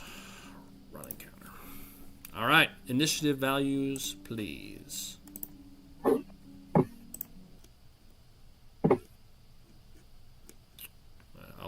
I'll get them from you in just a second. my word. Jesus. Willie. Joel, you still beat me. Wow. Well, you caught flat-footed here, right? Croc. Yeah, let's go with that. That's really bad. I got a 19. Okay, Aaron. Oh, jeez, we rolled the same number. It's just that I'm a little more dexterous than you. Yeah. Okay. I got a 12. Got it. That one came through. Oh, I rolled a 2 minus 2 on one of them, so that's a 0. I mean, I'll have to write that in as a 1, I think. Yeah, Can't go. He can't go. He's frozen. He dropped the crossbow and it shot him back in the foot. So it was not It was not him. Sorry, to be clear. Well, my rolls have been awful. Luckily, they all had a bunch of held actions. I got a 14. Holy Moses! These are terrible. Well, this was a minus 4. Hold on. Nat 20! Okay, so that's a 16 still. Of course. Alright. Most of my rolls look a lot like Willy Wah's roll. Let me just say that. Alright. Croc will be the first to react. However, first there is something that goes off first, which is a lot of held actions. So, about 20 feet away from you. 10, 15, 20. These are 2 abreast. The left and right corridors are 2 abreast. 1, 2.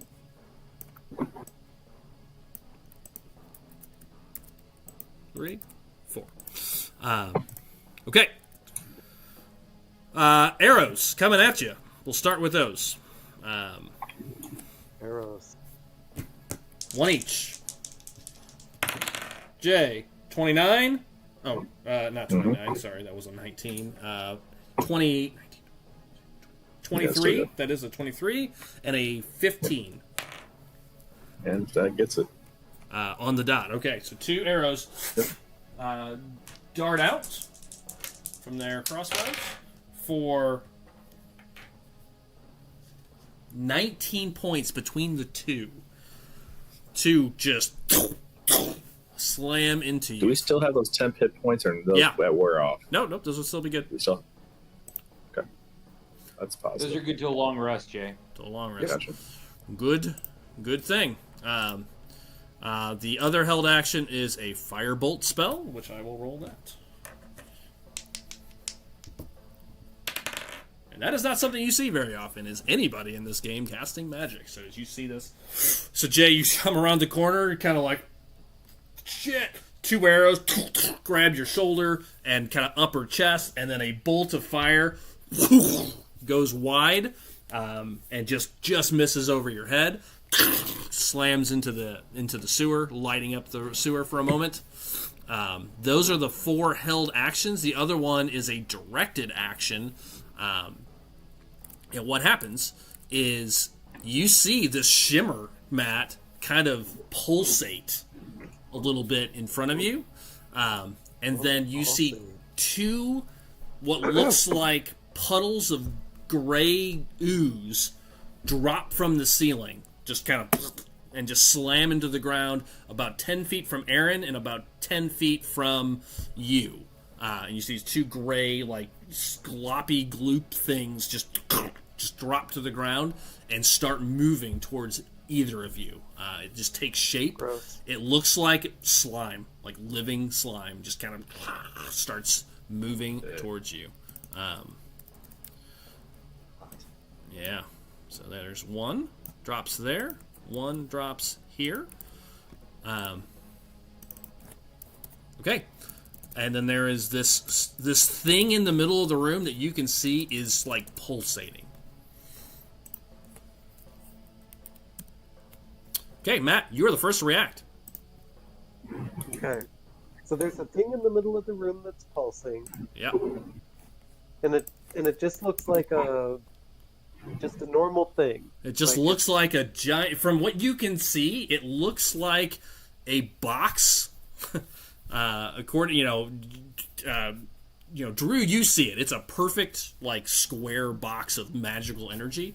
Matt, for you, it looks like a giant cube. I'll just put it there. Okay. Wait.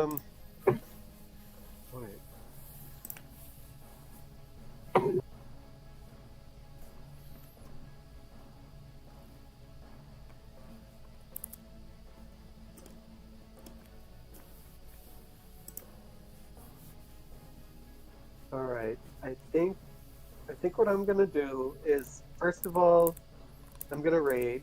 Okay. So, yeah, I'll scream out in frustration, naturally. And then I think I'm gonna approach this blob.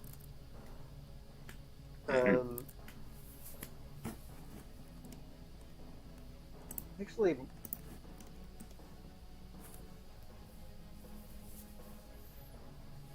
yeah, I'll approach the blob. I'm gonna get my warhammer out, and I'll run up to the blob, and I'll try to hit it twice with the warhammer. Okay. Reckless or not? Not reckless. Okay. You slam this giant thing into this puddle of right. goo. Right. 23 and 22. Yeah, you hit. You hit. Nice. I will tell you, its AC was 8. Wow. All right, so I got 11 damage and 10 damage. So, 21? Yes. Okay. You smash into this thing. Like, bits of it go everywhere. Just, you can tell you destroyed most of it in those two swings. However, as you bring your hammer up, Matt, your hammer is smoking. Oh. It has a permanent, until repaired, -1 to all damage rolls. Wow. You see it is pitted. Just, it's smoking as you pull it up. Oh. Okay. Matt, anything else? No, I think that's it. Okay.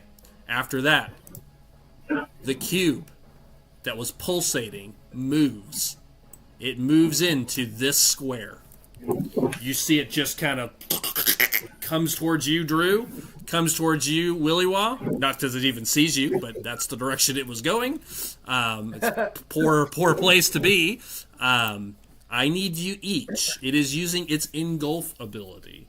Can move through the space. Large or smaller creatures up to 2 can be captured. I need you each to make a Dex saving throw.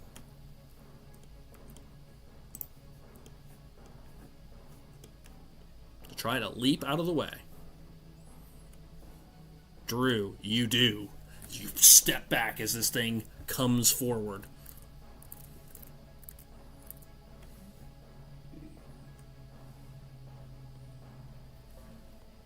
Woo! 17. You both get out of the way as it moves 5 feet, 10 feet, 15 feet. Almost to you, Kevin. Doesn't quite get there as it just slides across the ground.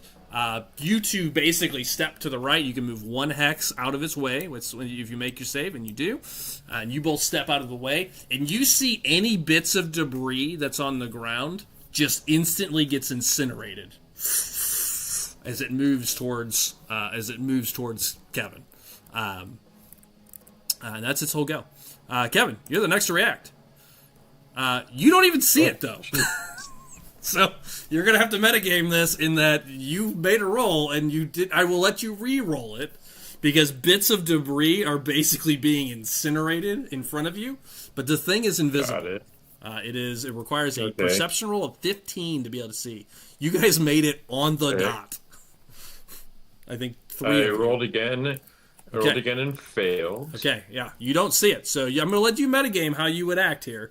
There is a... Well, I'm going to let you play this out. There is a pathway behind you, which is not on the map, but you guys can kind of imagine there's another two abreast direction. What would you do? trying your best. Well, I'm gonna keep doing the same thing I already planned on doing before I knew it was coming to me. Okay. Because, well, I don't know it's there. So, Yeah. easy to. I'll just keep playing out my plan already. Perfect. Which was, Actually, Kevin, hey, I am going to have you roll this with advantage. Not that I'm trying to give it away, but because I'm looking at the map thinking, you just saw Aaron and Willie, well, you saw Aaron leap out of the way of something, like, that would be attention grabbing. Like, it's like, whoa, got it. You know, so I'm going to allow an again. advantage reroll. Oh. Right, a 19 on that then. You do see it coming. Okay, I see it coming. I don't know what it is. No. You just see the ground, like little bits of debris and, water is just being like, just disappearing. So I would probably want to get out of the way. Maybe. Ooh, I'm going to do two things. I'm going to... Let's see. Do a little... Okay. Nope. Oh, shit. You're outside of it, Jay. Okay, so in that case, I'm going to cast, Karak,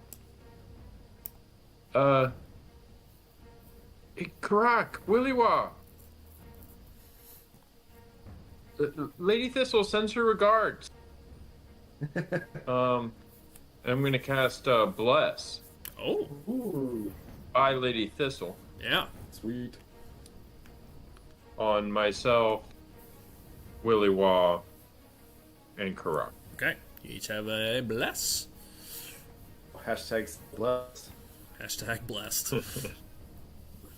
Nice. All right. And then I am going to Yeah.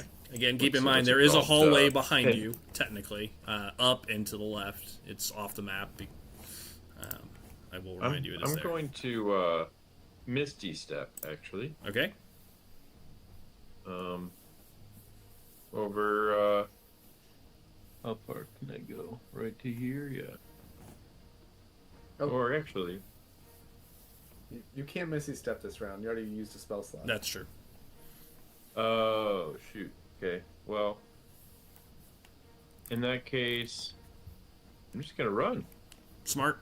Gonna book it. Which way would you like This to go? way. I'm gonna go. Well, I think I'm gonna go back to where we were, which is like kind of here-ish, Okay. and then run to where Jay is. So I got that. That was like 20 feet. Yep.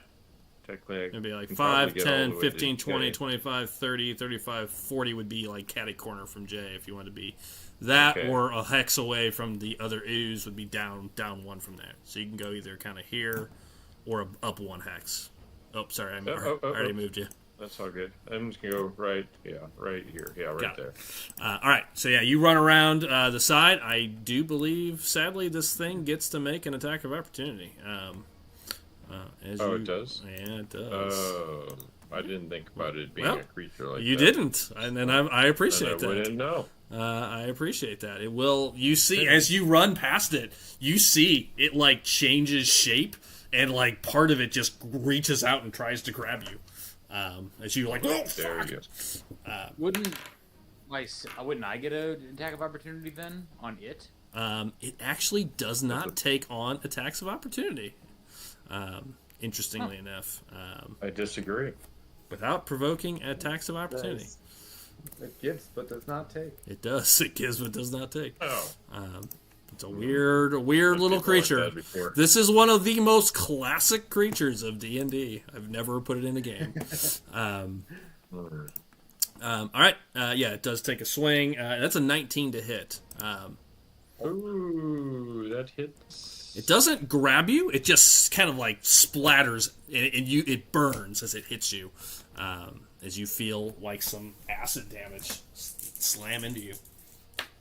For Burns is 6, 7, 8 acid damage. Yep. All right, and a con check for me. Man, hope I don't lose this already. Oh, that would be No. sad. Oh, and I don't. 14. You're good, and you get a D4 on that. All right, so that's Kevin. Moves, spell, moves. Aaron, over to you. Cool.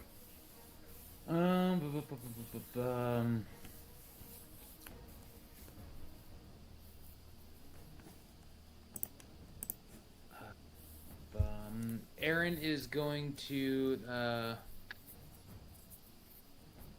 is gonna put their hand out towards the gelatinous cube, the one that just tried to swallow me and Billy Wall. Yep. Me. Yeah. And the siglet on, I believe it's on my arm, will glow for a second, and then Scorching Ray will shoot at this thing. Okay. So I'm gonna use that. Okay, three attacks, right? Yep. Its AC is a whopping 6. I get it on the plus then. What's that? I have a +7. So anything but a 1. 1 would be a miss. No, I would get that too because I have. Well, you oh, right. But yeah, but you should roll them to see if they're crits. So you should still roll. Okay, I can do that. You will hit 3 times. It's a matter of how hard. Hit. 3 hits. And hit. All right, roll it up. Was it? What level did you cast that? I'm gonna go on a hit. It takes 2d6 fire damage. It just says 2d6 fire damage. That's at the base. At the base level. Yeah, you get 3 rays. So, yep, whatever the level is by default. So 2d6, 2, 4, 6, d6. Fire damage. Go for it. I'll just roll this. So 66. Yeah. Nice. So 22. Yeah, these 3 rays of fire slam into it, burning some of the cube away. You guys now see it. All of you can see it for a moment as it's highlighted kind of in this orange light as it absorbs in some of the fire. But yeah, you see it definitely burns and sizzles chunks of it away. What else, Aaron? That's my action. I'm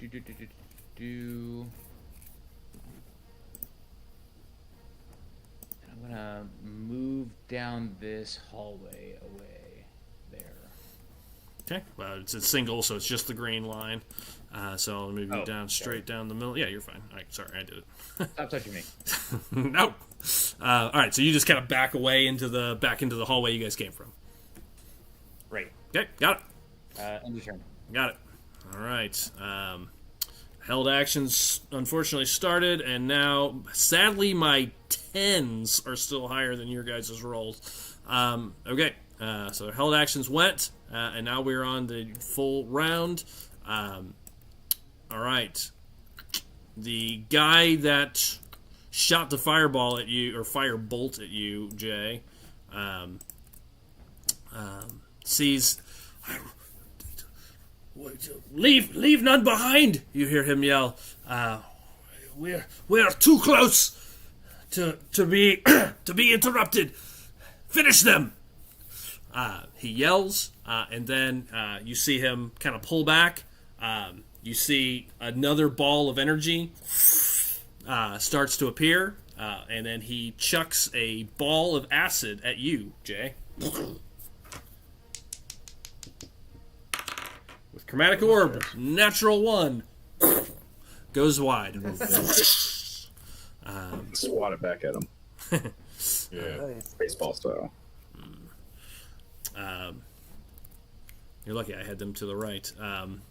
Okay, yeah, the next guy behind him. Yes, hand of them. We will leave nothing behind. I have... he would say this out loud. The cube will take care of them. He'll say that out loud. And then he will... he'll fire a firebolt at you as well. So the guy behind him who said that is holding a staff. He says, the cube will take care of them. And he puts his hand out towards you, Jay, and just sends another bolt of fire towards you. That'll hit. That's 23. For 12 points of fire damage. All right. After that, the archers go. One will run up to try to make sure you guys don't come down here. He's going to run up to you, Jay. The other one's going to fire while he's on his way. Loads up another bolt of his crossbow. That one goes wide.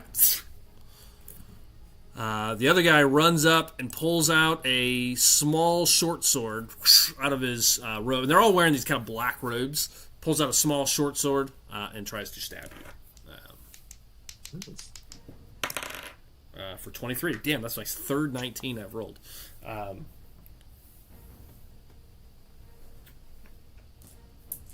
Jay. That is 5 slashing and 4 necrotic damage. Willywa, over to you. Urskar, you're next. Yeah, sorry, I had a lot of things there with a bunch of held actions waiting. That's okay. I'm gonna step down. Okay. Yep. And then as my bonus action, I'm going to cast Spirit Shroud. Okay. What's that do? What'd you say? What's that do? I call forth spirits of the dead that flit around me. Dispel inspiration. They're intangible and invulnerable.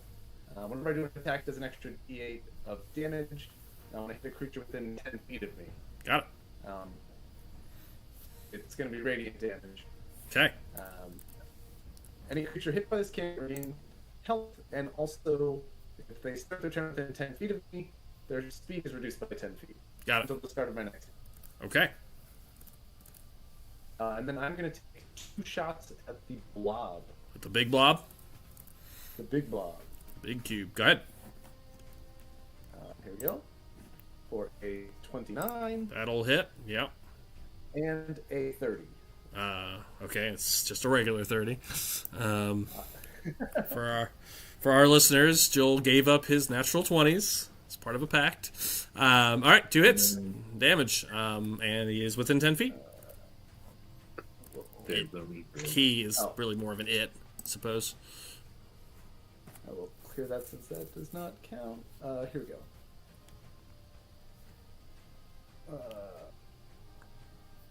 So 2 hits.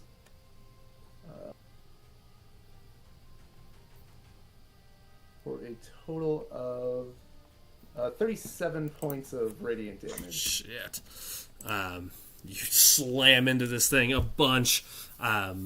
Two big radiant blasts plus this spiritual energy singes away at it. You see it's getting melted away. It's still there, but you can see it's definitely becoming more and more translucent than even it was before. Its speed is reduced by 20 movement, Doug. Got it. Okay. Okay. So it's on every hit? On each hit, it does an extra d8 of damage. Okay. Got it. Understood. Urskar, over to you. Any other movement, Joel? No, I am done. Okay. Urskar. Okay. All right. Go ahead. Bonus action. Rage. Yep. Guys up on me. So I don't need to move now. And I'll go ahead and 2 hits on him. Okay, go ahead. I will make them reckless. Reckless. Okay, I love it.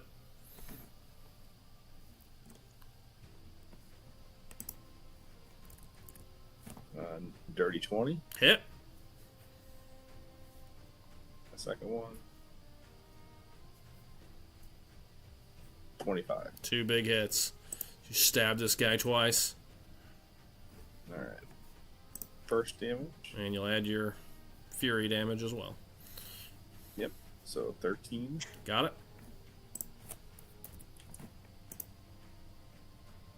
Plus 8. That's 21 total. Got it. I'm doing them individually. I got all those so far. Okay. And then 16 more. 16. Oh, you rip this guy apart. Stab him once, stab him a second time. You see him stumble back, heavily bloodied, nearly killed instantly. Back goes out. You see him spit up some blood, just pulling back. And you can roll to topple if you Oh, okay.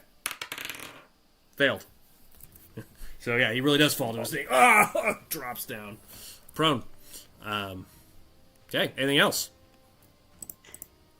Even if I attack, can I do movement after that or not? Yeah, of course.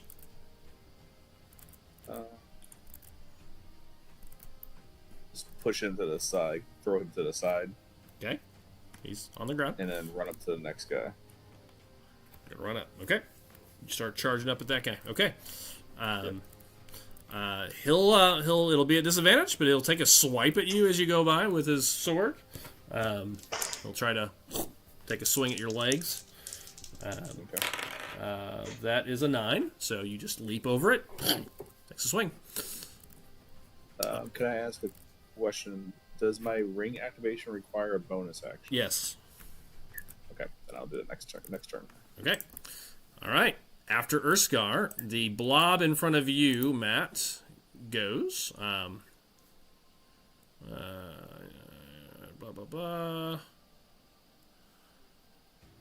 Just one swipe. Takes a swing.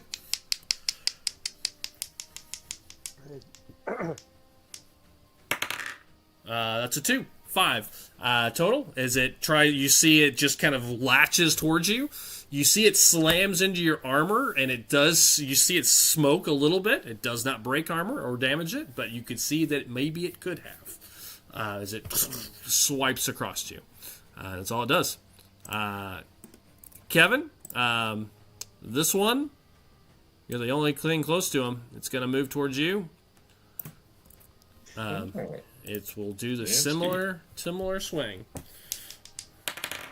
That's a 23 to hit. That's my 4th 19 in a row. Oh, that's a miss. Not in a row. Is a hit. Is it? Yeah, it is. Is it? Oh, wow. Max that out. That's 7 points of bludgeoning as it just smashes into you. And, Kevin, 6 points of acid damage. Oh. Your armor has a -1 to AC as it burns part of it away. That's for good, I guess, then? Until repaired. Holy crap, alright. Mechanically, a repair or a mending will work. Alright, so call Eldrin. Yep. So call Eld. Yeah. I got Wrong game. con checked it. Yep, you're good. All good. You're good, and that's everybody's go.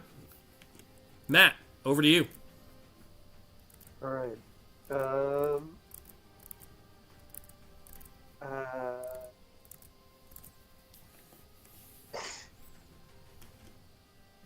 right. I'm gonna take one swing with my warhammer at the blob that's right in front of me that I hit before. Okay, got it.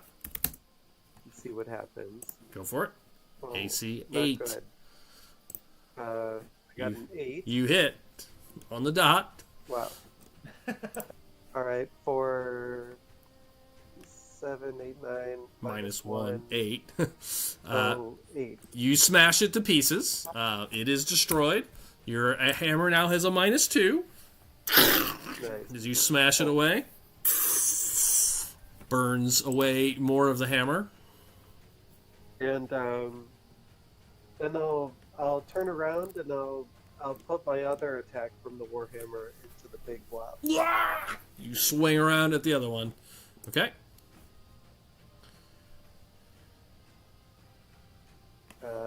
11. It hits.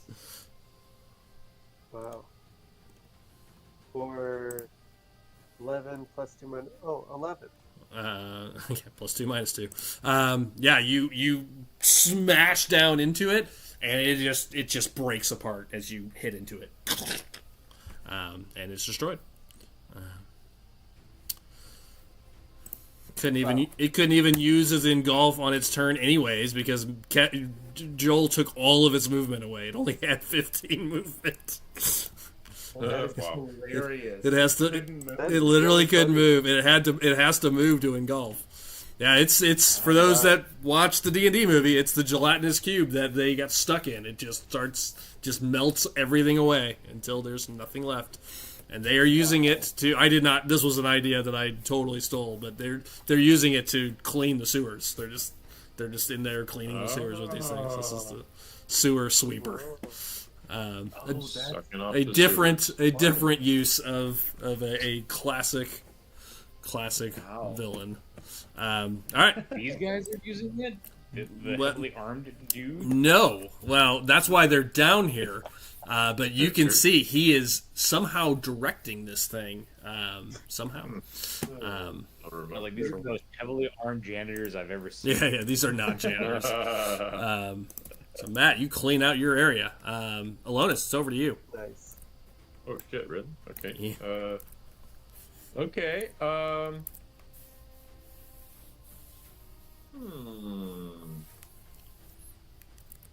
I want to. Oh, I can't. It's not a concentration. Oh no, it's not. Okay, good. I am going to. Firstly, as a bonus action, hit myself with a level 2 Armor of Agathis. Okay. Sheen of ice surrounds you. And I'm going to hit this with my sword in front of me. I'm hoping the magic and the ice will help it not get melted. Get melted. Yes. Good way to test it. Yeah, is it? There's only one way to find out. Yeah. Try to hit him. Okay. AC 8. Okay. Where is? Oh, there it is. I haven't used this thing in a long time. Yeah. Oh my god, a 9! It's a hit. Hit you with D4. And you're blessed. And I have a D4. It is a hit. Okay. Great, and that is 10 points plus cold ice damage. Yep, go ahead. Is an additional 2 points, so 12 points of damage. You slice through it. Interestingly enough, as you cut through it, the sword takes no damage. So as you slice through it, you see the acid rolls off of it like wax. Just kind of beads off of it as you slice through it. However, the cold that runs through it seems like it has very little effect. The blade itself did fine. I will tell you, as the cold hits it, it is resistant to it. So it did 1 instead of 2. Yeah, I mean, 11 points of damage. Less. I don't even know if you would have noticed it with the 2, but we're going to say you did. As you slice through it. I always try to tell people when a resistance occurs. Yeah, got it. Okay. I was looking at my video. All right, but yeah, your sword is unaffected by the acid. And then I imagine this thing gets an opportunity attack. It is a creature by definition. However, smaller gelatinous cubes. These are a little different, a little more potent for eating up the really tough stuff out here. I'll stay here and hope somebody else kills it. Kills it. Okay. Aaron. That's okay. Speaking of, you're up. Cool. Move here. And then Aaron will see Alonis fighting this gelatinous cube. Yep. Alona Aaron's hand lights up with kind of a subtle silvery white glow and kind of a luminescent yellow, evocative of the moon, and they will cast Toll the Dead on the gelatinous cube. Ooh. Okay. Is that a attack roll, or is that a... You have to make a Wisdom 15. Oh, that'll never happen, but okay. Well, there's a giant minus. Just like these things had a -4 to their dex. They don't exactly have a very high wisdom either. No, that's a fail. Do the higher damage because it is damaged. I'm sorry? You do the higher damage because it is damaged. It's told that it's 2 damages. I do the 1d12. Isn't it more than that? Because you're level 5? Isn't it bigger? Target must succeed on a wisdom or it takes 1d8 necrotic damage. If the target is missing any hit points, it takes a 1d12 necrotic damage. Now it's 2d12 because you're level 5, though. It's a cantrip. It's gone up to the 2nd level. So it's 2d12. We like that. But I'm not level 5 in my cleric. Doesn't matter. Cantrips follow your level. Your individual person's level. Oh, but you're like... Okay. So my Eldritch Blast is decent. I think it stacks if you have other magical classes. That's fine. I don't know. Doesn't matter. Well, cleric is a full caster, so it doesn't really. Like, I'm still getting all of the spell slots. I'm just Your cantrips go up with your level, your overall level. As far as I know, I'll double check that. I'm pretty sure that's how. No, that's true because that's the way it worked for my Eldritch Blast too. Okay. Well, I got 2. I'm gonna hold off because I'm gonna hold off until you. No, just roll it. It's if I'll check it off screen next time. It could be a 1. I mean, I got 9 points of necrotic damage. 9. You see it. The sound rings out. You see it shake from the noise, like vibrates. And Kevin, a lot of it splats apart. Some of it's still there. It has 2 hit points left. You just barely missed it by 2. You see most. I rolled really in the bottom. I got a 6 and a 3 on 2d12. Yeah, I love d12s, but they can go either way. Roll fast. Sure. Okay. Anything else, Drew? No, that will be that. Okay. This boy, next, seeing you charge at his friend, Jay, the guy that threw the firebolts at you and the chromatic orb at you, will change it up, and you see him grip his hands, and you see webs of energy start to form around you. I need you to roll a wisdom save, please. Okay. Save. Wisdom save. 15?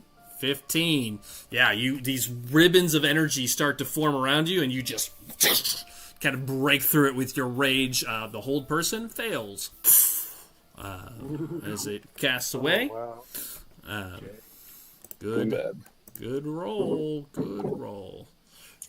Nice. All right, the other boy. Damn, doesn't have a good angle. The one behind him, seeing his gelatinous cube that he was controlling, drops. Damn it! Who are these people? He is going to pull back, Jay, and he throws his staff to the ground. Looks down, and you see in his hand, you see a ball of lightning start to appear. And he's going to throw it at you. And, we'll start with that. That's 20 to hit. That is a hit. Mm-hmm. That was at level 3.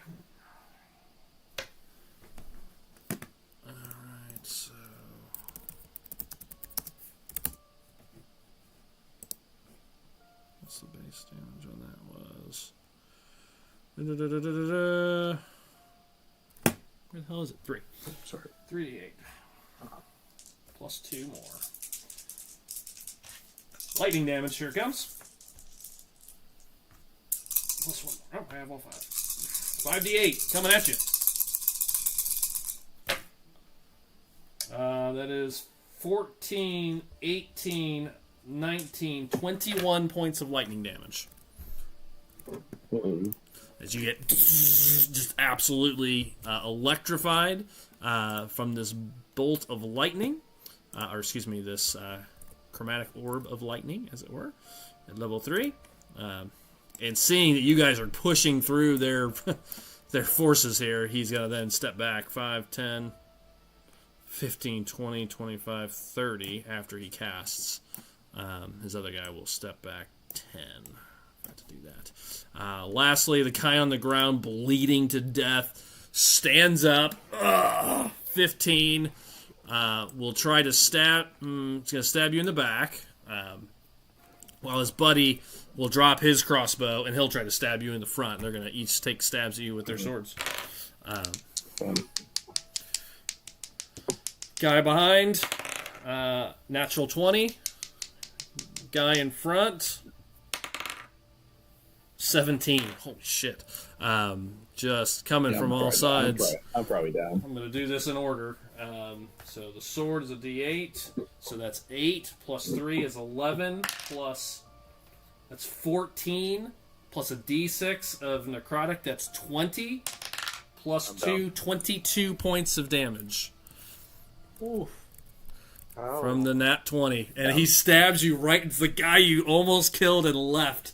Is he just runs up behind you and just stabs you in the You just back. did 68 points of damage to me. I know. As you just get electrocuted, then stabbed in the back as he drops you down. The other guy, well, if that's the case, sees you coming, gets stabbed, pulls back. Oh, thank you, brother. We must escape quickly. We must retreat. He'll load his bow and he'll fire it at you, Drew, instead. Didn't he drop it though? Well, I'm coloring this in the correct order now since he Gotcha. stabbed you. I was assuming he wasn't going to kill you. So it goes wide, Drew. 11. So he moved 5. That was all his movement to get to you, Jay. This guy will start stepping back as well. 15, 20, 25, 30. Okay, that's their go. After that, it's Willy-Wah. Nice.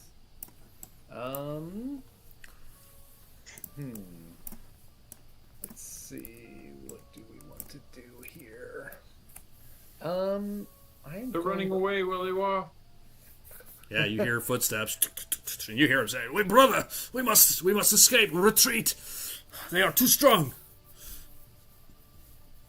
Well, I can Oh, only that's see the flattering. 2 guys. Don't let them get away. I'll move. Well, actually, we'll move here. Oh yeah, I can see him. Right. Well, there's a blob right in front of Kevin, though. Yep, there is. I'm gonna shoot one at the blob to start. Okay, it's Go. pretty tore up. Might take it out in a single hit. 17 to hit. Definitely hits. Oh yeah, you'll definitely. Yeah, that's right. We left it with 2 points, if I recall. It's only got 2 points left, yeah. Oh, Yeah. okay. Well, Yeah. then it's gone. It explodes But out. it does count as a kill, Absolutely. which will give me a bonus action to attack. Okay. That was your I'm second gonna regular move up attack. to the guy that is in front of Urskar. Then Yep. You see Urskar drop to his knees and fall forward. Hello. and then I'm gonna take a shot at that guy. Okay. Yeah. Urskar left him basically dead as well. 18 to hit. That'll hit. Shoot him in the back. For Dead. Oh, okay. Jason left him with 6 hit points. You. Wow. This is like a legless moment. down the next hallway as the next arrow flies, I assume. That's really funny. Yeah, I'll move up my final 10 feet, and then I will shoot the furthest guy. Okay. Away. Yep. I'm gonna fire an arrow at him. Okay. For an 18 to hit. That is currently a hit. I gotta check something. Wait, you got a D4 as well. Yeah, add it in because it might matter. Oh, you did it. Sorry. Oh, you added it. No, I just added it, Kevin. It was a 20. It's a 20. Okay, I can't get it. He was gonna cast shield. That's a hit. Wow, nice. Bless sneaks it in. Yeah, thank you, Lady Thistle. Guarantees the hit. Here we go, damage. For 13 points of damage. Got it. Sticks into him. I would normally have to make a concentration check on his controlling of the blobs, but they're all dead. So, he just takes an arrow.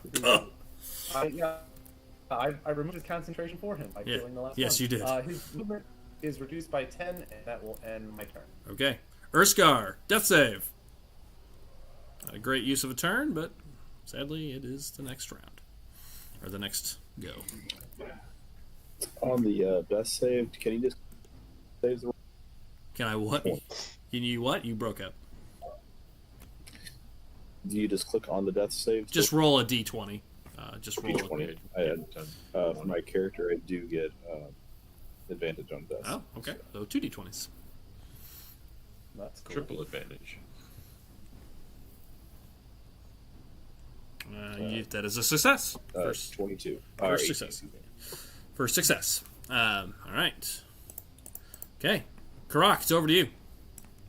All right. Probably the last round. Here. I think I will. I am going to use my bonus action to dash up to Urskar. And then I don't believe I have any potion. But I think I do. You can bonus action dash? Is that a thing, or were you action dashing? I thought I had a bonus action dash. No. It would be a action dash. Unless it's the thieves have it, unless you have something special. Or rogues having a bonus action dash. Frequently. I mean, I could just be confused. You're... I don't know. You'd have to check your sheet. I know rogues have that ability. I'm checking it right now.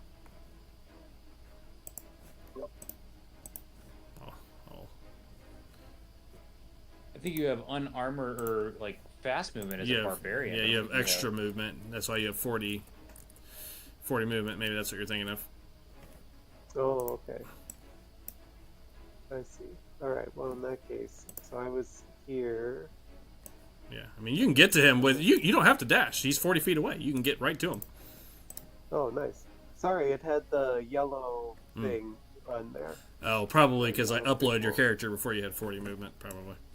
Okay, so you run up. And I will strum like 2 chords on my dulcimer, and I'll cast Heroism. Heroism, interesting. Which gives temporary hit points. 2 temporary hit points to Jay. Temporary hit points don't get you up. I think so. Yeah, I don't think they do. I was checking. Oh, they don't get. Yeah. Shit. I was just searching it. Just use a medicine. Do a medicine check.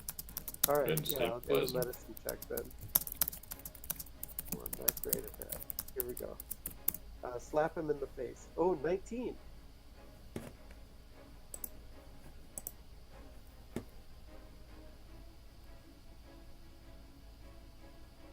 No, Doug frozen? No, I was reading something. Sorry, what'd you get? Oh, well, you were like not perfectly even still. flinching or anything. Yeah. It Sorry. was like It was total eerie. fugue state, like disassociating. We're like, You are stable. Wow. So that's action medicine check. I was confirming that cantrips do rise with your character level, not your class level, and that is true. Oh, Okay. cool. Well, yeah. So I got a 19 on my. Yep, you are stable, so you can put yourself at 1 hit point. Urskar, you're unconscious, but for RP purposes, you're awake. You're just not able to act for the moment. So, if you want to RP anything, you can. You are conscious. You stabilize him, kind of stop the bleeding where he got stabbed in the back. That's your action. That's your move. Anything else? Nope. That's it. Okay. That is Karak. It goes over to Alonis. Run up here. Okay. So there's 3 people up here still? Yeah.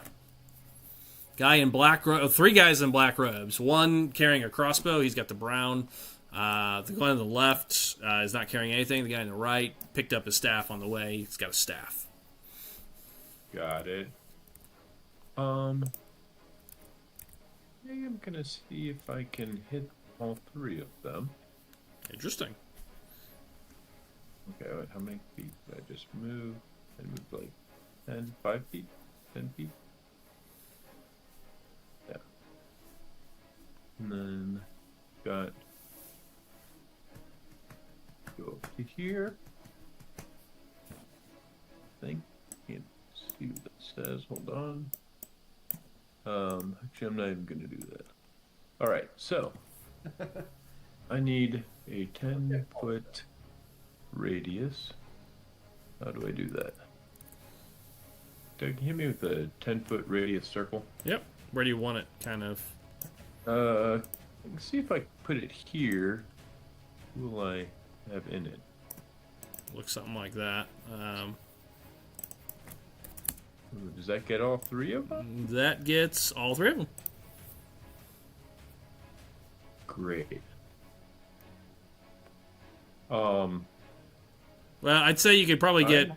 It's like right at the edge. It's like right at the edge. So I'd say you get 2. 2 of them. Yeah, you can pick the 2. You want the Okay. front 2 or the back 2. All right. What does it look like? Can I tell from here, like, who looks like anybody's been beat up or anything yet? The guy in the back has an arrow sticking out of him. That is it. Otherwise, they look healthy, fighting fit. Well, I'll get the guy further from me, I think. Okay. What I want to do. Okay. So this guy and Back this 2. guy, and I don't know why it's blinking. Yep. I think Back I 2. did something there too. So you kind of put it Oh, here. okay. Okay. What are we casting? Shatter. Oh, big one. All right. What am I rolling? At level. Yeah, please Do do it at level say 2.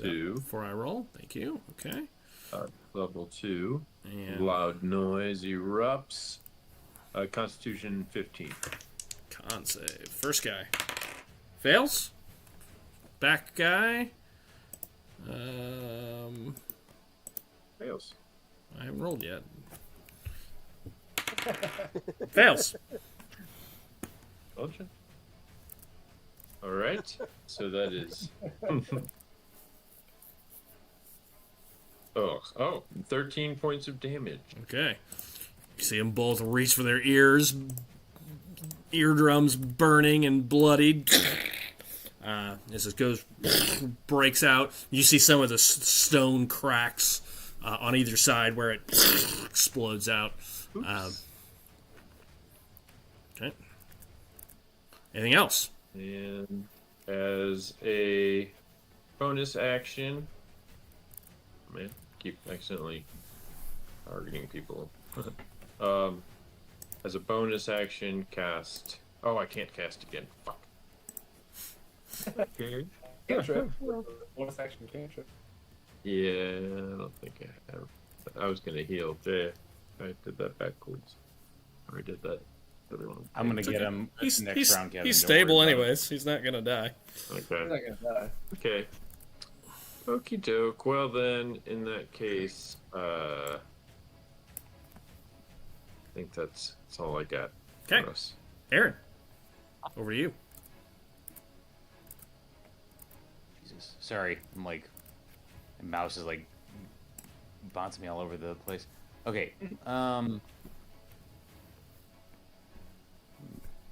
There. I'm going to just bonus action real quick, do a healing word, Okay. and we'll get Jay up here pretty quick. Do that at the end of the round and yell him the points. What else you doing? And then I'm also going to actually have to fire my bow since that's a spell slot. I guess I can do a cantrip as well. Yeah, I'll do that. I'm gonna cantrip. You said this was the guy who kind of downed Urskar? No, he's dead. The guy that downed Urskar is dead. I killed him last round. Okay. That's the guy with the crossbow. So you got the guy with the crossbow, you got a guy with nothing, and a guy with nothing. And the guy with the nothing seems like he was the one controlling the globs. One of them was. Okay. I'm going to. I don't know if this guy's been hit. I'm gonna go ahead and drop this guy, I think. Okay. I'm gonna do another Toll the Dead on him. Okay. Toll the Dead on the archer. Okay, go ahead. It's me. Con save. Fail. Am I rolling 2d8 or 2d12? 2d12. Oh, yeah, he's been hurt. Everybody's been hurt. Good question. Everyone's been hurt. Okay. There we go. Nice. Man, his head nearly explodes. Oh, shit. The sound rings out. You see him holding his head for a moment. Yeah, that hurt. Anything else, Drew? You can go do your healing in the background. I'll then bonus action heal Jay for... Jay, you can go ahead and take 7 back. Okay.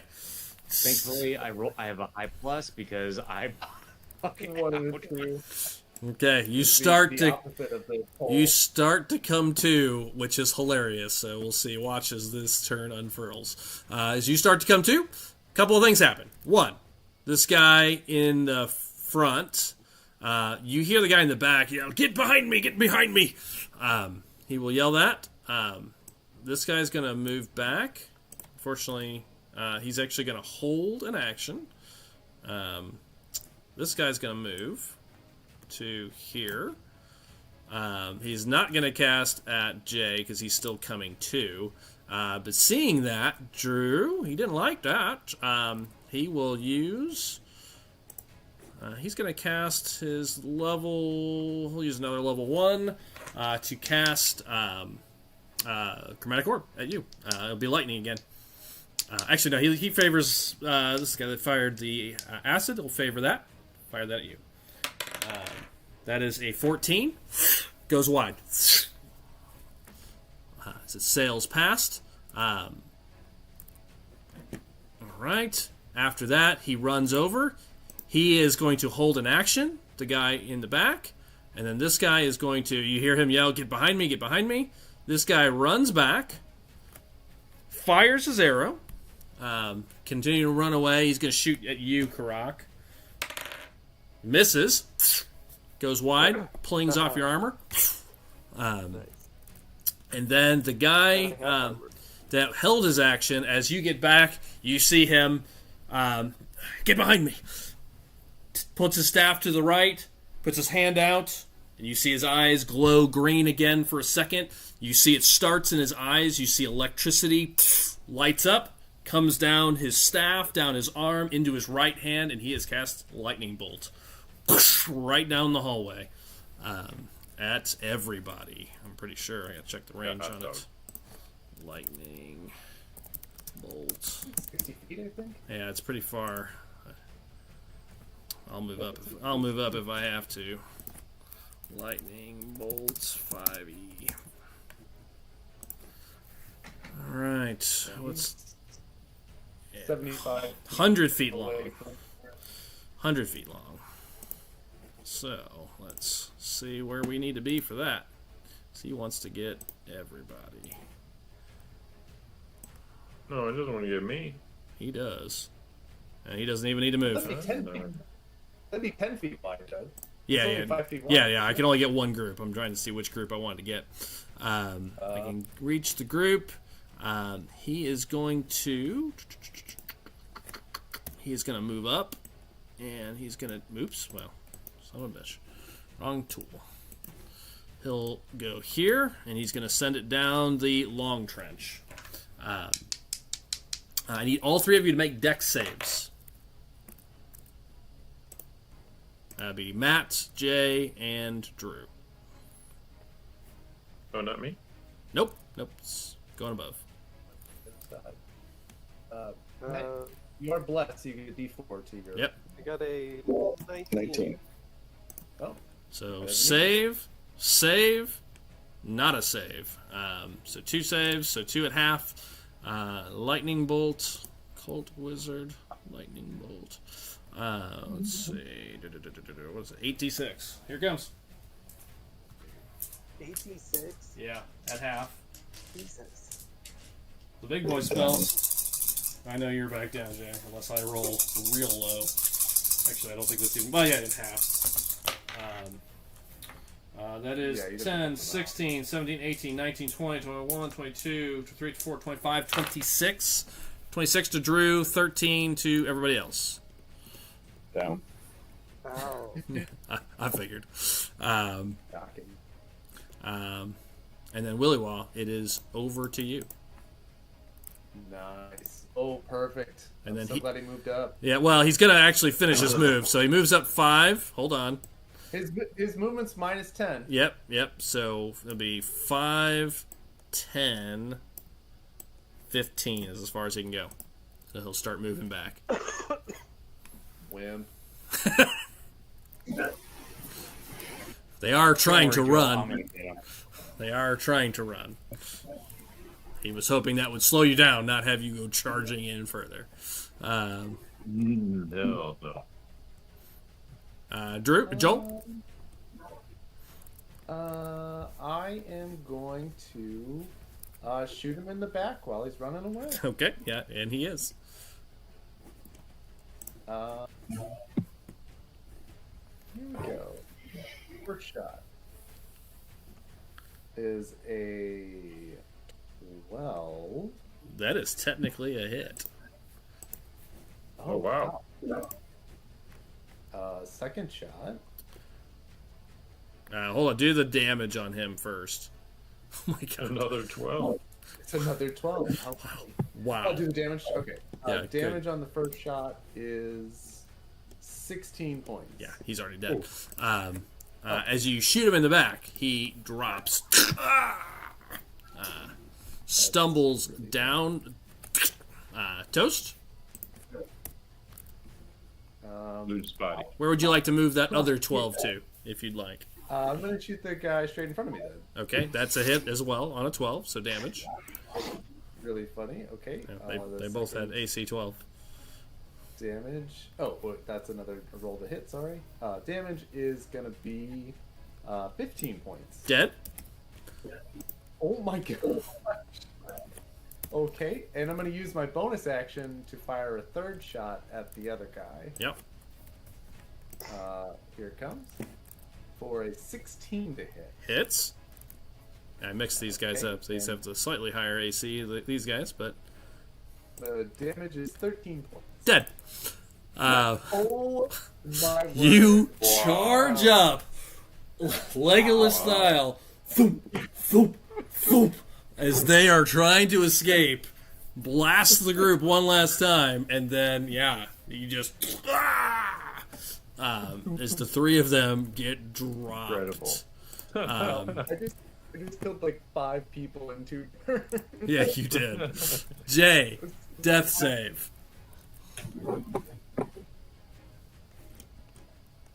I assume this won't be a 1 because it would take 2 of them to be even likely a risk, but we are in initiative, so we will finish this last thing and then we are done. Wow, that is still a fail. Okay, so we have our first fail. Karak, we're going to keep this in initiative real fast to make sure he doesn't die out. Karak, over to you. I just need a heal or a successful medicine check to wrap this encounter up. Jay, I hope you're not having flashbacks to the last time your life was in Matt's hands. No shit. I got an 11 on my medicine. And he is stabilized. So as we wrap up, went a couple minutes late. Yeah, you drop these last 3. Karak, you drop down to your knees and re-stabilize him as he starts to get up. Sees just a lightning bolt just come through, which is hilarious. And then you stabilize him further, leaving a sewer filled with corpses. 4 corpses, anyways. On the ground. It's not a sewer. This is the tomb. This is a tomb. Now it's a tomb. Thank you. And we will pick it up there, not this week, because we are off this weekend, everybody. But we will be back on the 21st for the last game of the year. We will catch you then. Have a great night. We'll see you then. Yeah.